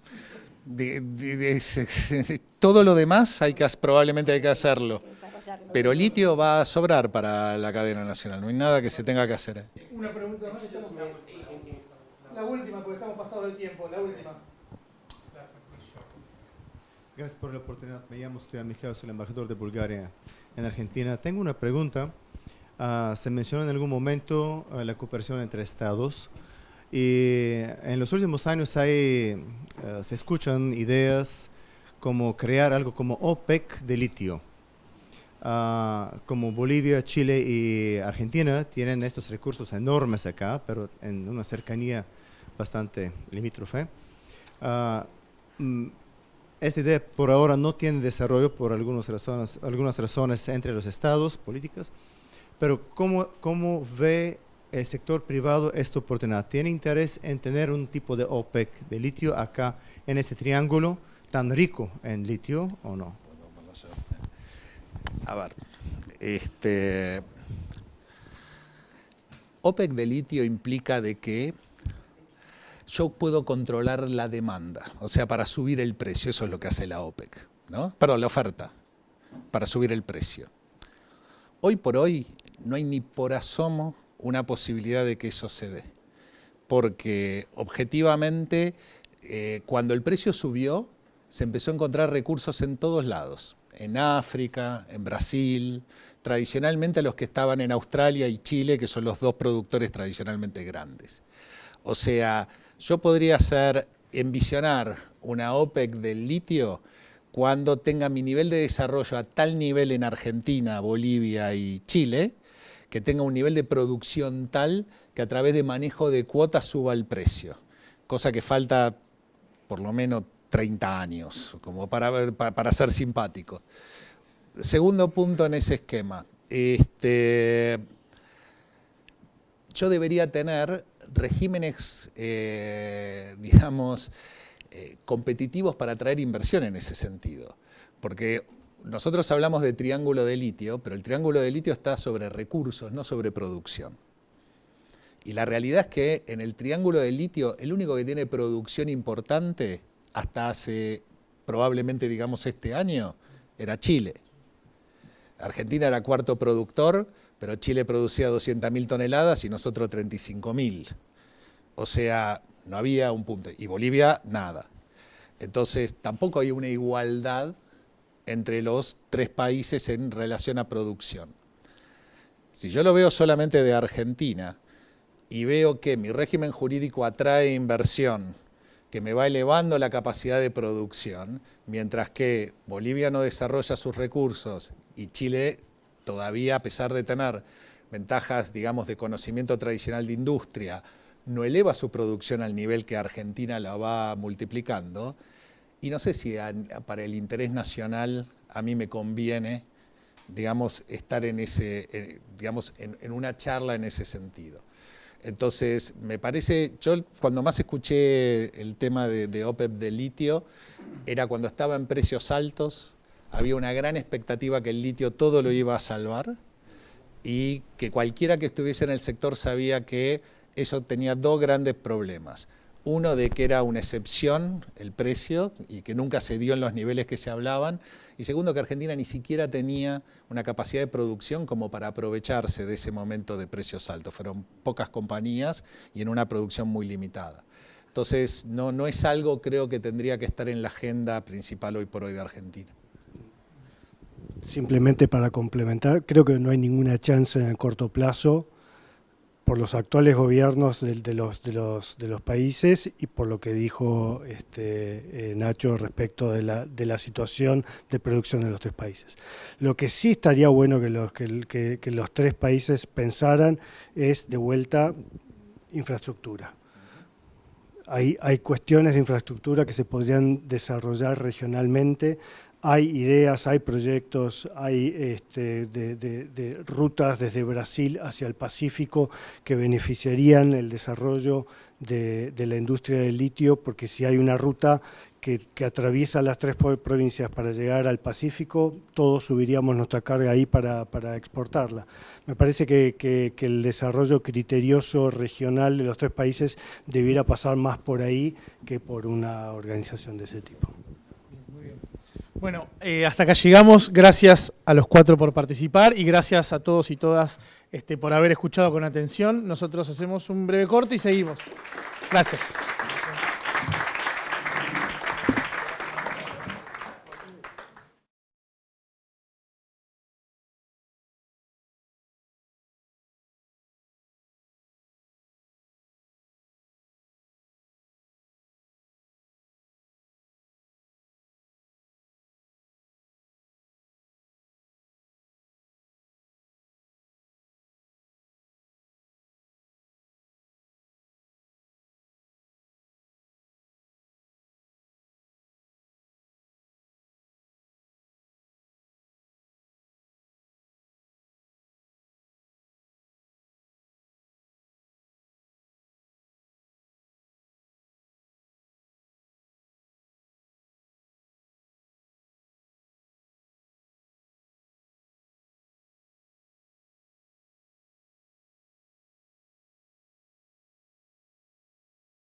¿Tenemos audio?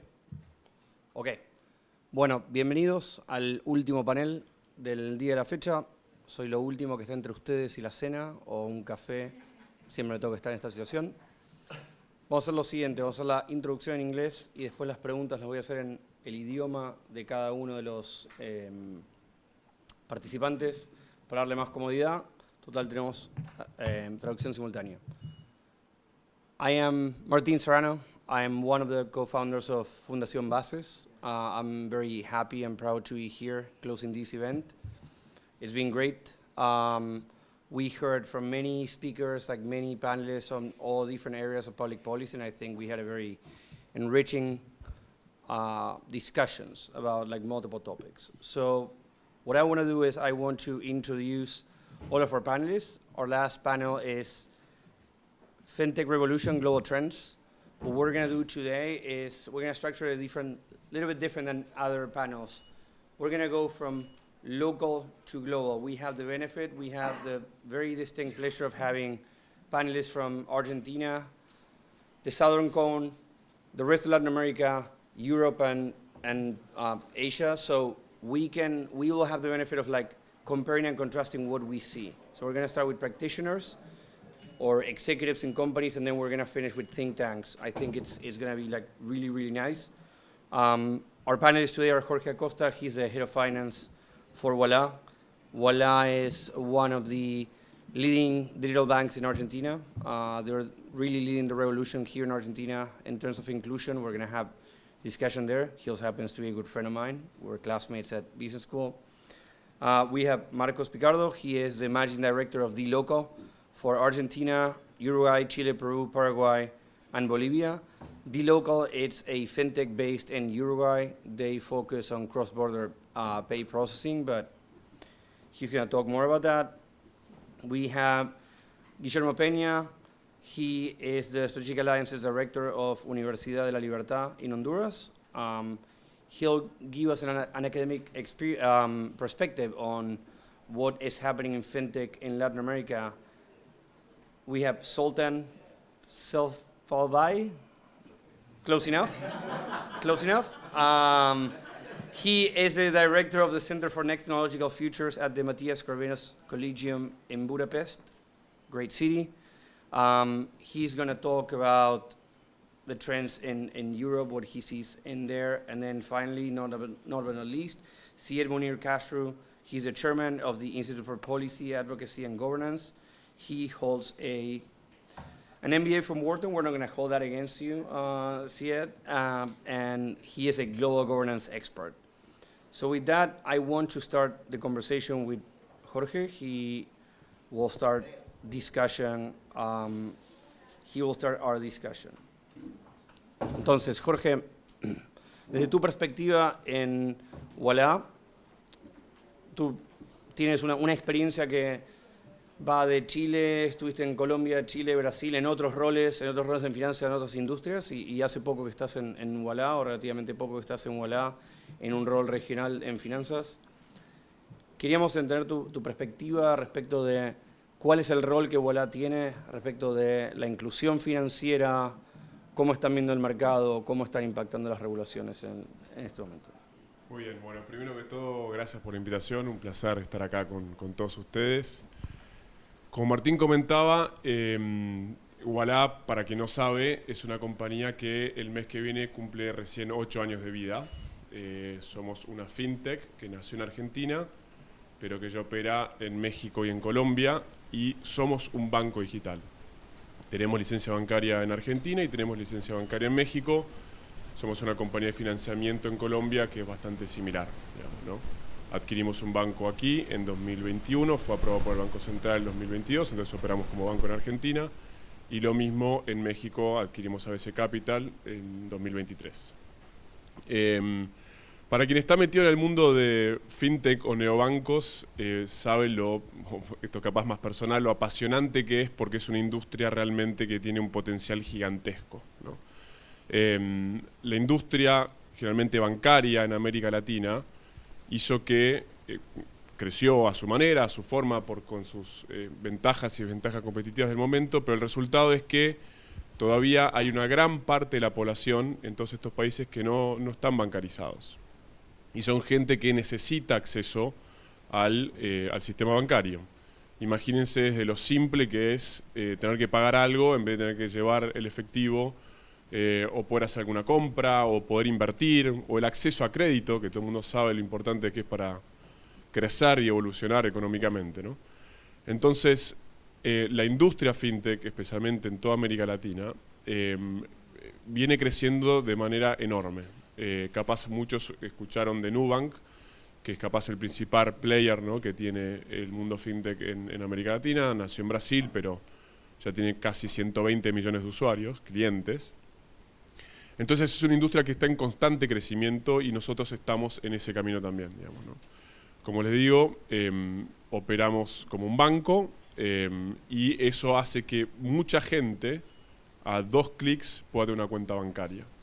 Que es un claro ejemplo de cómo la tecnología irrumpe con una industria que avanza de manera muy tradicional y de repente da un acceso gigantesco a gente que por primera vez en su vida puede crear una historia crediticia, ¿no? Entonces, digo apasionante nuevamente porque todavía queda mucho terreno por ganar. Tanto que ya están entrando jugadores internacionales en esta región. Quien está en la industria seguramente hayan oído hablar de Revolut, que capaz es otro gran referente en el mundo. Nació en Europa, ya opera también en Asia, pero ya entró a Argentina, ya entró en Brasil, ya entró en Colombia. Entonces, eso habla de que grandes jugadores del mundo también ven a América Latina como un potencial de mercado gigantesco. Así que desde lo personal, apasionante con lo que se viene.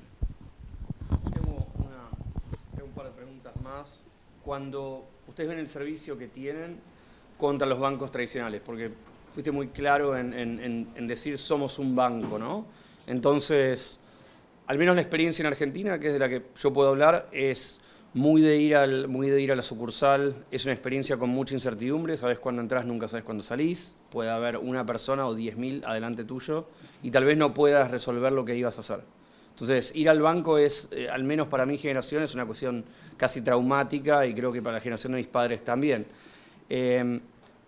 Cuando comparan los servicios, o sea, ¿qué servicios diferenciales o dónde pueden ver el gap en cuanto a la inclusión? Que puede decir, este servicio puntual, dado que somos un neobanco, que no tenemos sucursales físicas, nos cuesta mucho digitalizarlo para que la gente que está acostumbrada al mundo más material lo pueda ver. Excelente pregunta y creo que justamente esto de decir que somos un banco es algo bien importante porque al final es el mejor de los dos mundos. Cualquier cliente, seguro todos ustedes cuando quieren elegir un banco, es un lugar donde quieren no solamente tener su plata depositada, su dinero, sino también de una forma segura, ¿no? Entonces, el hecho de ser banco nos obliga a nosotros, tanto acá como en México, respetar las normas del Banco Central. Somos regulados, entonces tenemos, cuando digo el mejor de los dos mundos, tenemos por un lado la agilidad y la velocidad que da la tecnología, esto de que evita tener que hacer filas en algún banco o tener que llenar tanto papeleo y demás, sino hacerlo de forma instantánea desde el celular, de una agilidad gigantesca, pero al mismo tiempo sabiendo que estamos normados y obligados a cumplir la ley, obviamente, digamos, ¿no?, estricta de lo que es ser un banco. Entonces ese es el gran, si querés, la gran ventaja que tiene estos jugadores, como mencionaba, Revolut, Nubank, Walla, etcétera, digamos, ¿no?, de estar en un lugar seguro y al mismo tiempo extremadamente ágil, ¿no? Y el acceso a que se puede tener es lo mismo que cualquier banco, o sea, en Walla uno puede transferir dinero, tener una cuenta de crédito internacional, hacer inversiones, tomar un crédito, incluso a comercios que pueden cobrar. En fin, es infinito los servicios que damos, pero al mismo tiempo desde el celular directamente. Voy a hacer la última sobre Walla y el ecosistema fintech en Argentina, algo muy puntual, tal vez la gente no es de Argentina, no resuene tanto. El Banco Central hace unos 40 días hizo un cambio muy importante en la forma en la cual regulaba ciertos títulos que prevenían liquidez diaria para los bancos y para las fintech. La fintech en Argentina, Jorge, por favor, corregime si no es así, uno de los grandes atractivos es que tienen cuentas remuneradas a la vista, que permiten, particularmente para un ambiente de mucha inflación, cubrirse de la inflación dejando el dinero ahí. Entonces, ese cambio regulatorio o ese cambio monetario, que fue para mucha gente fue un cambio de régimen monetario, pasar de liquidez diaria a una liquidez un poco más razonable, de 30, 60, 6 meses, ¿cómo los impactó a ustedes en el modelo de negocio? ¿Qué medidas tuvieron que tomar internamente para poder mantener ese diferencial? Puede ser que es especialmente Ualá tiene las más altas del mercado, ¿no? Exactamente. Tiene el nivel más alto del mercado. Exacto. Esto de vuelta, insisto, de ser banco obliga a estar y acompañar bien de cerca las normas que hace el Banco Central en cualquier país, digamos, ¿no? Y respetar y adecuarse. Como mencionaba en el panel anterior, Argentina está en esta fase de estabilizar la macro, de ser más previsible, pero efectivamente de repente suceden temas en nuestra industria de que aumentan los encajes, de que suben las tasas de interés, y eso evidentemente afecta todo el negocio de créditos, digamos, ¿no? Entonces, volviendo al tema de la tecnología, estar cerca del Banco Central y ser una empresa digital nos ayuda a tomar medidas y reacciones rápidas ante el mercado, ¿no? Poder ofrecer, por ejemplo, a nuestros clientes que también tengan la capacidad de poder invertir, la capacidad de poder pagar, etcétera, etcétera, a veces compensa estos vaivenes que nosotros tenemos por distintas normas que tenemos que cambiar. Pero estamos, por supuesto, obligados a cumplirlas. Perfecto, muchas gracias. Vamos a empezar a hacer un poco, a abrir la apertura y nos vamos a viajar a Uruguay, Paraguay, Bolivia. Vamos a hablar un poquito con Marcos. Entonces, Marcos, desde tu punto de vista, vos tenés la suerte, creo, el beneficio de poder ver muchos mercados en América Latina, a pesar de que el negocio de D-Local es distinto.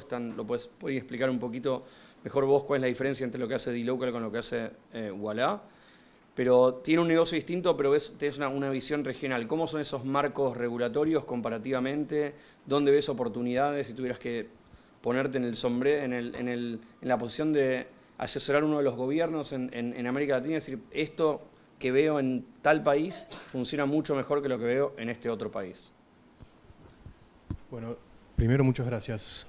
Un placer estar acá con todos ustedes. D-Local es una empresa que nació en Uruguay.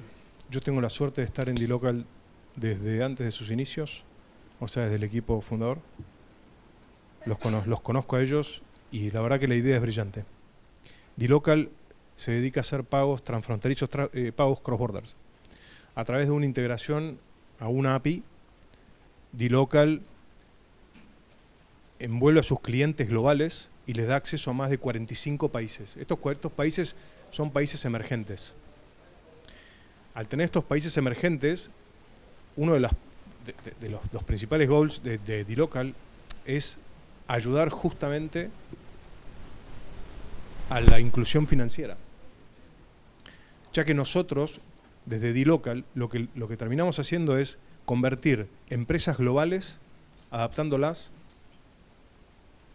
a locales, ya que nosotros les ofrecemos más de 900 métodos de pago. Estos 900 métodos de pago son todos locales, o sea, desde tarjetas, transferencias bancarias, medios de pago alternativos. Entonces, de esa forma, un D-Local le da acceso a gente que de otra forma no tendría acceso a poder comprar bienes y servicios de calidad y en un precio razonable. Y para eso, o sea, el vínculo con un Ualá resulta ser explosivo. O sea, se juntan dos innovaciones que se potencian. Muy bien. Respecto de Argentina y el resto de la región, lo más importante creo que vale destacar es Argentina como pionero en innovación, o Argentina como, gracias a sus particularidades de Argentina, que no vamos a ahondar en ellas hoy, pero son justamente la que hacen que Argentina se adapte rápidamente a las nuevas demandas. ¿Y quiénes generan estas demandas? Todos nosotros. Todos nosotros como usuarios. Todos nosotros como usuarios reclamamos, no sé, hoy por hoy tenemos billeteras digitales, tenemos bancos digitales, tenemos pagos instantáneos. O sea, hasta hace unos años atrás era solamente una tarjeta de crédito o de débito. Hoy por hoy tenemos cualquier cantidad de medios de pago alternativos. Y son de manera instantánea. Ninguno de nosotros hoy podría concebir recibir un pago en 72 horas, 48 horas, como era hace no más de 5 o 6 años. Hoy es todo instantáneo. En Argentina, fíjate que Argentina, a través de sus particularidades, adoptó rápidamente las billeteras digitales, a los pagos instantáneos. Después siguió con PIX. No se escucha. Después seguimos con PIX en Brasil, seguimos con el CODI en México, seguimos con el Breve próximamente en Colombia. Tenés QRs interoperables en Perú, en Bolivia. Tenés un toque, que es una transferencia instantánea en Uruguay. O sea, todo esto es una demanda que se da a través del usuario. Y claramente dLocal, justamente el éxito de dLocal fue adaptarse a esas necesidades, encontrar una solución y ponerla a disposición, tanto sea de la empresa como del usuario. O sea, es un modelo exitoso, claramente. Y sí, de vuelta, viendo desde tu perspectiva, que cuando ves algunas de las empresas que empiezan en Argentina se empiezan a expandir, ¿no? O sea, pero igual es el caso de una que ya tiene cierta expansión, como decía Jorge, en México, creo que en Uruguay, comentabas aquí, obviamente. ¿Qué otras oportunidades ves para empresas que están o en un país expandiéndose o en Argentina puntualmente hacia expandirse, particularmente porque tienen que empezar a afrontar marcos regulatorios que son muy distintos? Mira, claramente yo creo que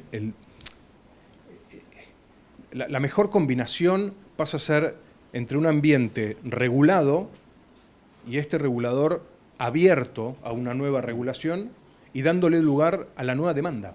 La nueva demanda viene justamente de nosotros, como consumidores del sistema. Y justamente esta demanda se produce cuando los sistemas financieros empiezan a abrirse.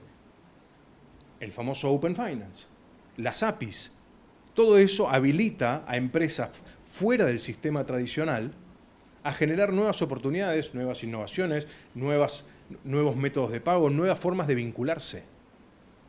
Acá lo dijo mi compañero, abre una cuenta en 2 clics. Esto era impensado. Bueno, pero justamente eso es una demanda que se genera.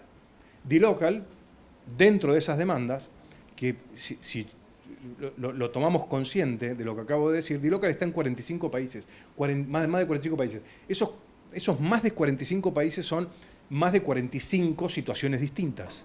Esas más de 45 situaciones distintas convergen en un factor común. Es una demanda que me genera o un cliente global para poder transaccionar domésticamente con un usuario local o a la inversa, el consumidor queriendo consumir globalmente y no teniendo el método de pago.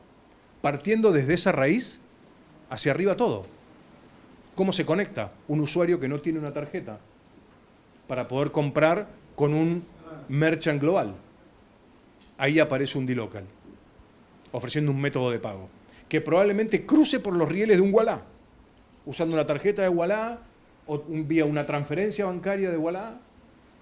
Todo esto se da justamente a raíz de estas innovaciones empujadas por el usuario y acompañadas con el regulador. El regulador es bienvenido siempre, siempre es bienvenido, porque si no hay regulación hay mucha fricción en esa transacción. Y al haber fricción en la transacción produce 2 efectos.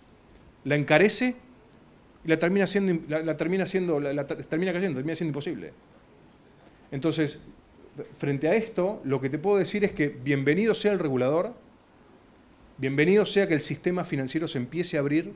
Este año tuve la suerte de viajar bastante a distintos eventos en distintos países y tuve la suerte de poder escuchar en Perú, en Paraguay, en Chile, a bancos centrales dándole la bienvenida a la apertura, dándole la bienvenida al Open Finance, dándole la bienvenida a transacciones entre países, ya involucrando a un banco central, por lo cual es un montón. O sea, es un montón el avance. Y esto es justamente empujado por empresas fintech innovadoras que le generan la necesidad al usuario. Y el usuario lo que quiere es ser instantáneo, rapidez, bajo costo, calidad de servicio, calidad de producto. Perfecto, perfecto. Seguimos viajando, viajamos al norte. Entonces, vamos a preguntar un poco, Guillermo, desde tu perspectiva. O sea, vos estás en Honduras, ves una visión más pan-regional de lo que se ve en Centroamérica, lo que se ve en Latinoamérica. ¿Qué estás viendo? ¿Qué es distinto? ¿Qué oportunidades hay en esa región para seguir agrandando la torta, ¿no? En términos de fintech? O sea, ¿cómo es la penetración en los países que vos cubrís? Gracias. Bueno, primero, gracias GTIPA y a Bases por armar esto. Creo que vamos súper bien estos días.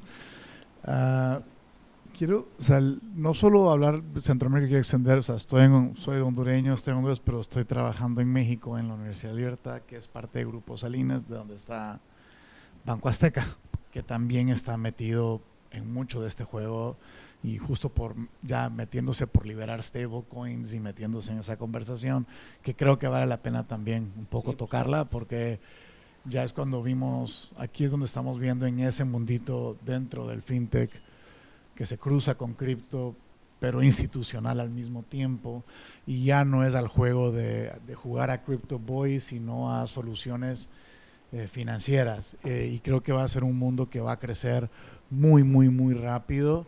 A mí me sorprendió hace, pues nada, 2-3 semanas, Bitso montó un evento de stablecoin en México, 2,000 personas, llegando de todo el mundo para hablar del tema, y eso sí, ya decía, bueno, stablecoins veníamos escuchándolo hace 8 o 10 años más o menos en el mundo cripto, pero no ya institucionalizado, y creo que es un tema que hay que darle un seguimiento bastante cerca. Pero hablando de Centroamérica, y bueno, y les digo, cosa que me chocó, me molestó, quería ver un partido de fútbol cuando vine, y necesitaba, y quería comprarlos.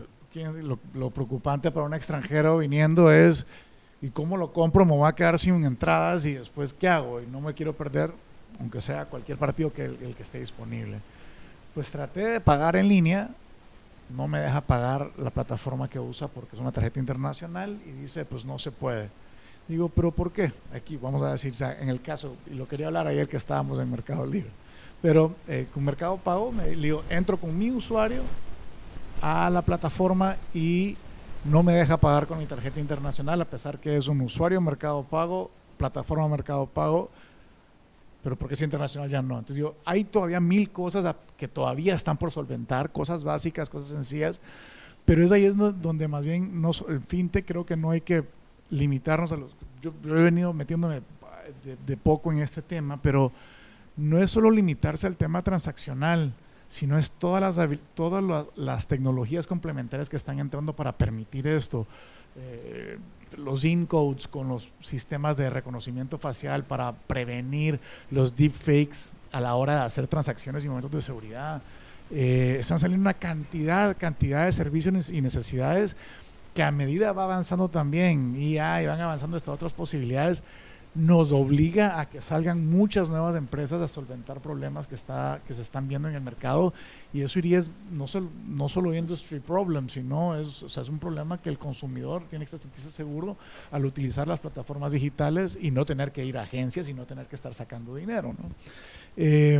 Todavía en el caso me quejo todavía que muchas en Centroamérica lo ven como mercados muy pequeños y separados, porque ahí son 7 países, 7 regulaciones, 7 bancos centrales, pero también es un mercado común centroamericano, y si uno no aprende a navegar eso, también puede saltarse muchos pasos, porque hay mecanismo de alta transacción, alta interacción adentro de los países, y hay una tremenda necesidad que están llegando, creo que todavía tarde, muchas de las empresas, y hace pues que en el caso que mencionaste, Nubank, yo lo abrí ahorita que estuve en México y digo, qué divertido abrir una cuenta de banco en 5 minutos, ¿no? O sea, qué avance de problema comparado con abrir un banco tradicional. Entonces hay muchísimo acceso ahí todavía en el mercado que se puede atender, y la región creo que está muy lista para poder absorber, siempre y cuando las empresas se animen y sepan navegar ágilmente en sus mercados locales, que creo que pues está ahí muy listo. Hay otro tema que creo que también vale la pena, como un reto que está entrando al sistema tradicional. Se abre fintech, pero se cruza con cripto también, y es en los sistemas descentralizados, los DeFi. donde ya la cantidad de dinero que hay metido en mundo cripto, donde la gente está haciendo sus stakings y los yields que están recibiendo por eso, ya se están volviendo sistemas en los que yo con mi cripto recibo suficiente interés que puedo operar totalmente fuera del sistema tradicional y puedo hacerlo crecer y se vuelven protobancos, se vuelven un nuevo sistema bancario descentralizado en el que cambia la estructura de operar del sistema tradicional bancario y las regulaciones mismas, pero todavía hay un área gris muy grande que atender. Igual creo que eso van a seguirse cruzando y donde yo veo por lo menos que lo que viene pues en cercano es un proceso de consolidación y la penetración de stablecoins. Creo que van a jugar dos piezas grandes dentro de del mundo fintech y a la consolidación medio.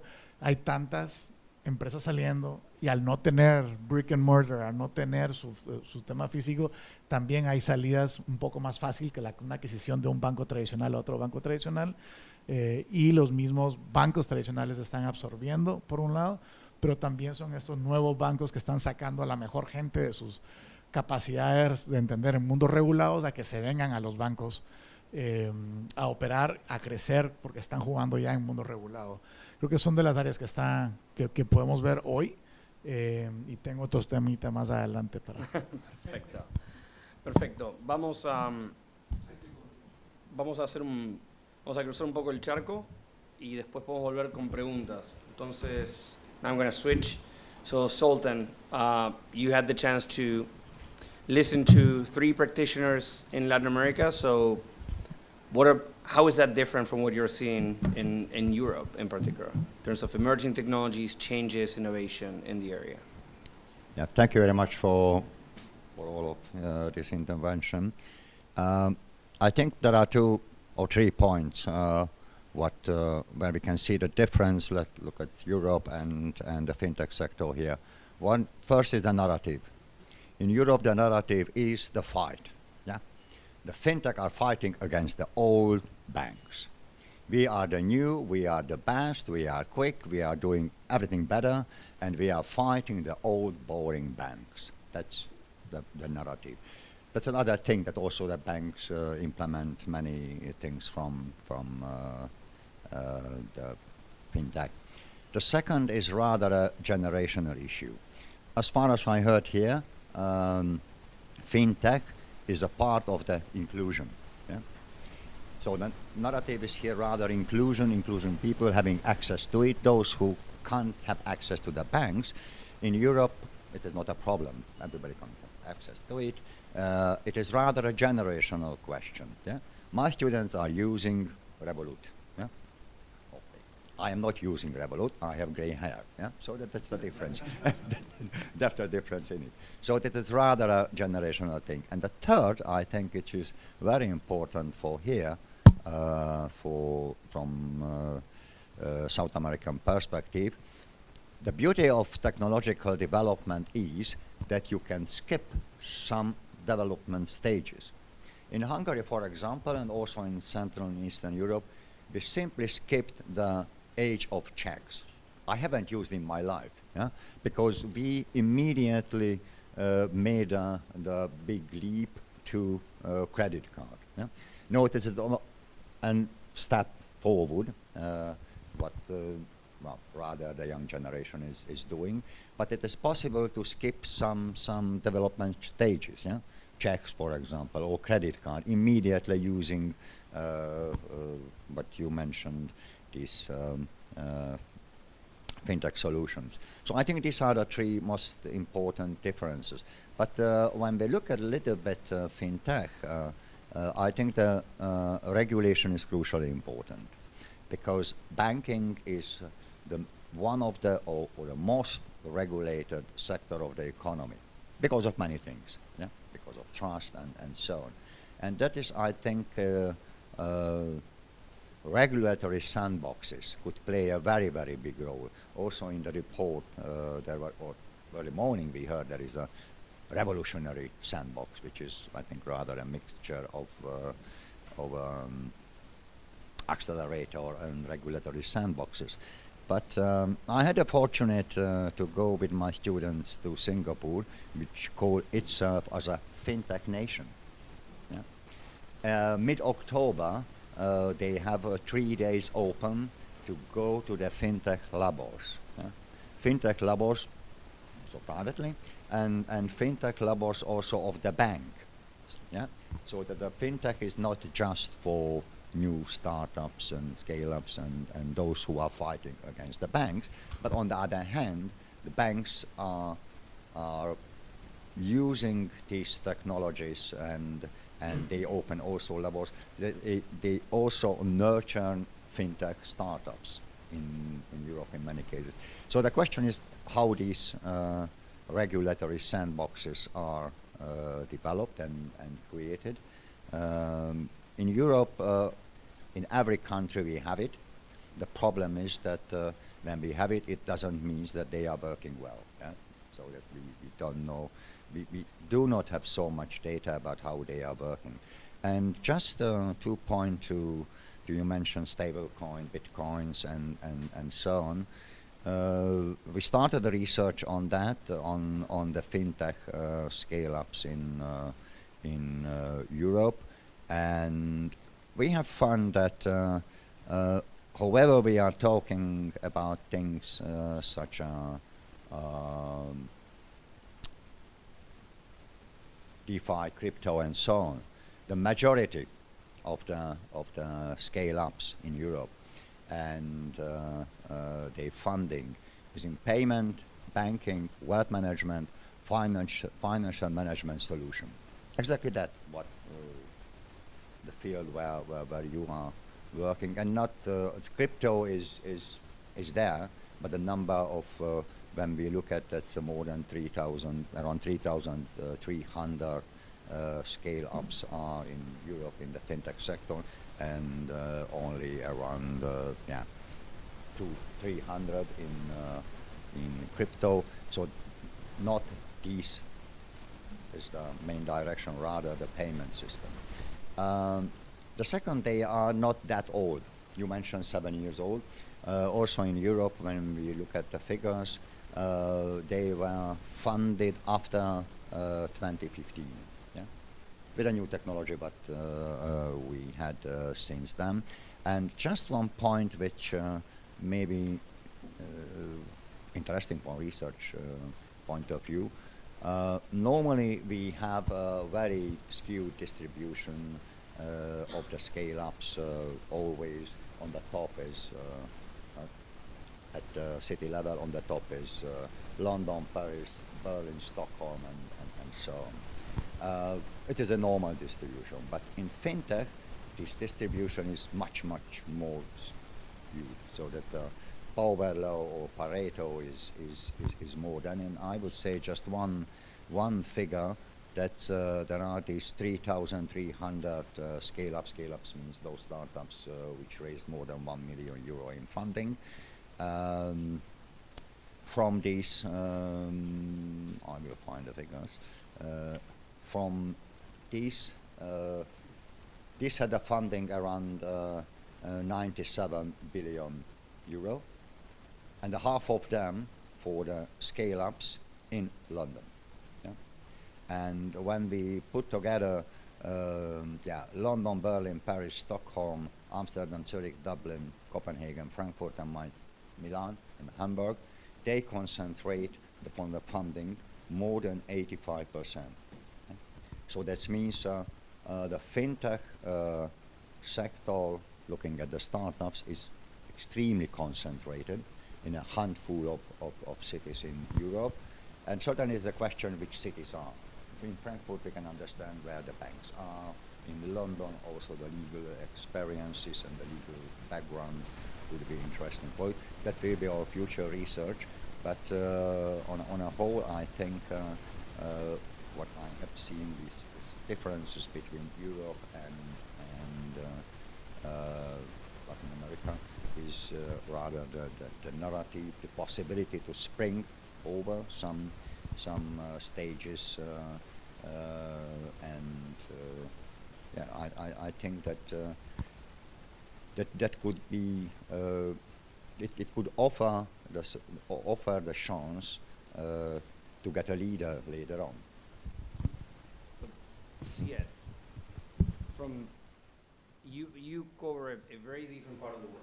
Like the part of the world that you cover, like Asia, has been in many ways a pioneer when it comes to payments. I personally never been there, but I heard about back in the day, 15, 20 years ago, people paying with mobile phones, probably even before smartphones. So they, again, similar to what Marcos was saying, the peculiarities of each market can drive certain innovation. So in your case, Ed, what are you seeing that is different? What can we learn from what you're seeing in your area?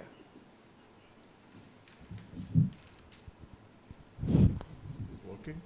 I think so. Yes. I hope so, yeah. Thank you so much. First of all, I would like to thank GTIPA and the very kind, generous host, Argentinians.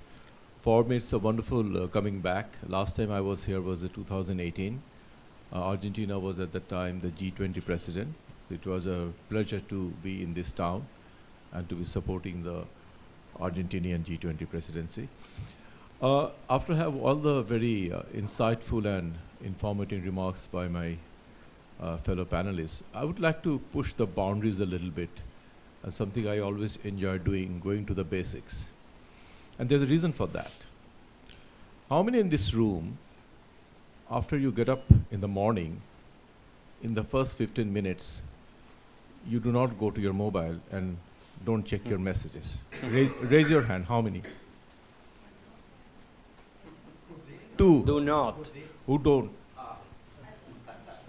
So one in a population of 25? Hardly? Okay. So I think it's a pretty disciplined effort on her part not to do it.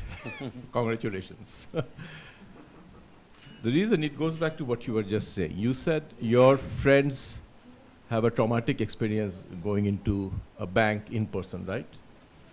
If you are in this room in 2040 and you ask the question that how many of you have the experience of actually being physically in bank, gone there, probably would have a similar answer, 1 out of 25. And probably the reason you might have to go to bank are twofold. Very similar to when you go to church. You get married, so you want to open a joint account, or when you get divorced, you want to split the account. Other than two reasons, probably in 2040, you won't be going to a bank. And that's where fintech comes in. So I wanted to draw this very simple analogy where we are heading, if things go the way they are. Now you asked about Asia, but I'll take this opportunity to push the boundaries a little bit. Whether you are using a mobile wallet in Asia, or as Zoltan was mentioning, you are using open banking in Europe, obviously last 10, 15 years, the whole banking landscape has been changing rapidly. And in every such situation, just as you have a lot of opportunities, there are also a lot of serious risks that we have not been talking much, but I will, because we also need to be aware of what's also happening. So sometimes all that glitter is not gold. Yes, Asia has done well, because whether it's Singapore or Vietnam or Philippines or India or Bangladesh, we have had a burst of growth of fintech companies which have done well, which have made good connection with a lot of giants in Europe and America to drive forward. And since the theme of this particular event is G20 Argentina Summit, South meets the North or North meets the South, let me put that connection as well. I'm pushing it a little bit beyond Asia. What does the North bring in? It brings in the money, the technology, the leadership in innovation. But make no mistake, the market is in the South, where big populations are there. Google, Amazon, Meta, none of them would have been $1 trillion company had there been no South America, no Asia, no Africa. Where is the big population market base? Not in their own countries. So sometimes we tend to forget that. There's enormous market potential and fintech growth not only driven by the likes of Ola. I mean, Argentina itself is a good example. You have almost 380, 390 fintech startups and companies like Ola, if I'm not mistaken. You have raised $300, $400 million. Your valuation is almost plus $2 billion. So you have a lot of success stories. So does Asia. Now, the question is, how do you connect the dotted lines? The problem is, as much as we have national, regional perspective, this is a global thing. It cuts across borders. It cuts across nations. And any fintech company which loses sight of that will, in my opinion, do a big mistake. For example, an Argentinian, say, working in US, remits money to family in Buenos Aires, say. So for that person using the fintech or online digital platform, remittance cost is very important, which currently is very high, more than 6%. So if any Argentinian is sending $200, he or she is paying $12 in remittance charges, which is much higher than the UN's Sustainable Development Growth target of 3%. So what I'm trying to say, no matter you're in Asia, you're in South America, you're in Africa, you're in Europe, these cross-cutting themes are very important. Similarly, when you talk about digital identity, it means you have an identity which ideally should give you access to any financial channel, no matter which part of the world you are, which means a lot of streamlining of regulatory system across the world, which currently is not happening. So because of that, many people are left behind because they do not have the verification means to access digital services at low cost. And let's also not lose sight of the fact, which I think I was mentioning in yesterday's dinner, that 2 to 3 billion people in the world do not have connection, internet connection. There's a huge population who are being left out in the digital divide. So these are facts we sometimes, in our legitimate ambition and rush to make money to get connected, lose sight of. And that is where we start creating problem. How? That's why I'm going to push the boundaries. If you look at how populism has grown in last 10, 15 years in every part of the world, South America, Europe, US, a lot of people felt left out. A lot of people were left out because they were not basking in glory for multilateralism and globalization that we were cheering around. And we hardly paid any attention, right? So if something similar happens in digital exclusivity, that people are left out of this bracket, they're not going to remain silent forever. So when we talk about fintech, when we talk about digital inclusivity, we have to keep in mind, in my opinion, some very, very key factors. Make it inclusive, make it socially responsive, make sure there are no people left out. No matter where you operate in South America, you operate in Europe, you operate in Asia. These are some cardinal principles. So since this session is about fintech and trends, I'm just telling some good trends. I'm also putting some words of caution. Some of the trends which we missed last time, and we ended up in all kind of trouble. So I continue to be optimistic. This obviously, I mean, imagine say uneducated woman sitting in a village in a remote corner in Africa. Today she has the power to go to the platform, open some small kiosk or shop, be in the digital platform, take advantage of the fintechs, go and market her product without any intermediary. So those are the empowerment that fintech can do. But to do that empowerment, there also has to be safeguards. If you look at the cyber attack, it has gone up disproportionately, and one of the main target of cyber attack has been fintech companies. So unless you put those safeguards, unless you put those mechanisms, the huge potential that fintech has will continue to be less than what it could have been. And the first examples I drew your attention on the mobile phone and marriage and all that, it will increasingly become part of our life, and people do not need to go to banks to open an account or to transaction. It's already happening. In some countries, if you go to Dubai and all those advanced centers, I mean, you will see you can just go in the app, open it, it will check your picture. It won't even many of the banks don't have any branches. So fintech will revolutionize. The question is, how do we maximize the potential and minimize the risk? Thank you. Thank you so much. Tenemos 2 minutos. Creo que Federico me pasa acá que tenemos 2 minutos, así que una pregunta y con esto terminamos y damos por cerrada la conferencia. Siempre me toca cerrar a mí, no sé por qué es. Luis, ahí.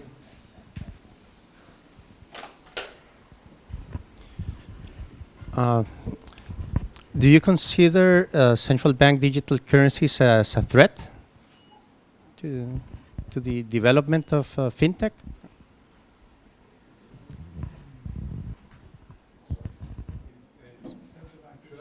Bien, dale. I believe central banks will, in a certain point, they will adapt. Micrófono, si no tenés traducción. I believe that central banks, in certain point, they will adapt stable coins, and they will get involved. So I don't think it's a threat, and I insist on what I said. Is a demand comes from consumers, from us. So sooner or later, will come up, and as they mentioned, had to be regulated, controlled, and traceability, which is important to us. Creo, Andrés, vos tenés uno. Dale. Gracias. Muy brevemente, como ecuatoriano dolarizado, el stablecoins para nosotros sería una solución enorme para gastar en traer dólares al país. Entonces queremos, es del sueño. Pero la pregunta es, ¿cómo ustedes han enfrentado la regulación en los distintos países? En Ecuador, por nuestra propia historia, el regulador es muy cauto con las soluciones fintech. Normalmente les meten el mismo saco que la regulación bancaria. Y esto se hace más grave si es que tomamos en cuenta que la ley fintech ecuatoriana dice que los bancos no pueden invertir $1 de capital en soluciones fintech.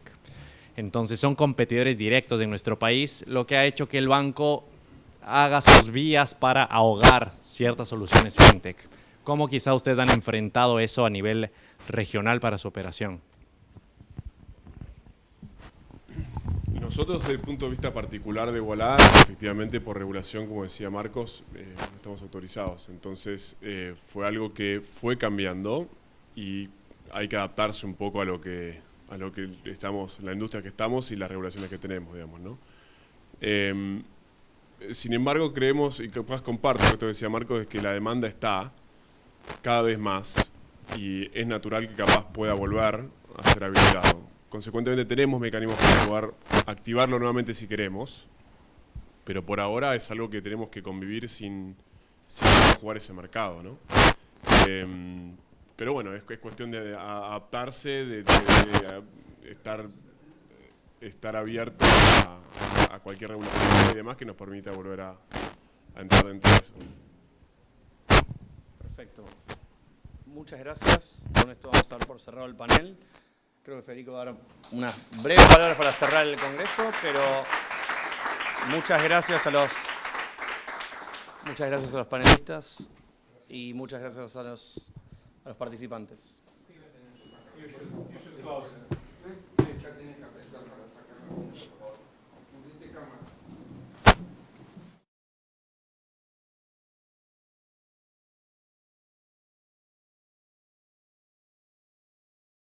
To saying thanks. First, thanks to you all for being with us the entire day. Thanks to our wonderful panelists for the great remarks throughout the day. Thanks to the Global Trade and Innovation Policy Alliance members for being here from across the world. Thank you to the translators who did an incredible job today.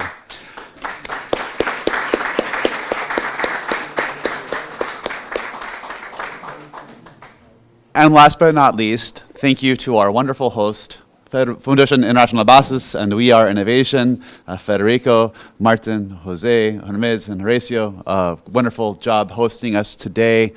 I want to note that the video of today's conference will be available online with the GTIPA website, perhaps with yours as well. So let's not leave this room without making some lasting connections, some lasting networking, and hopefully this is the beginning of much more engagement with our friends in Argentina on trade, innovation, and globalization policy issues. Thank you all.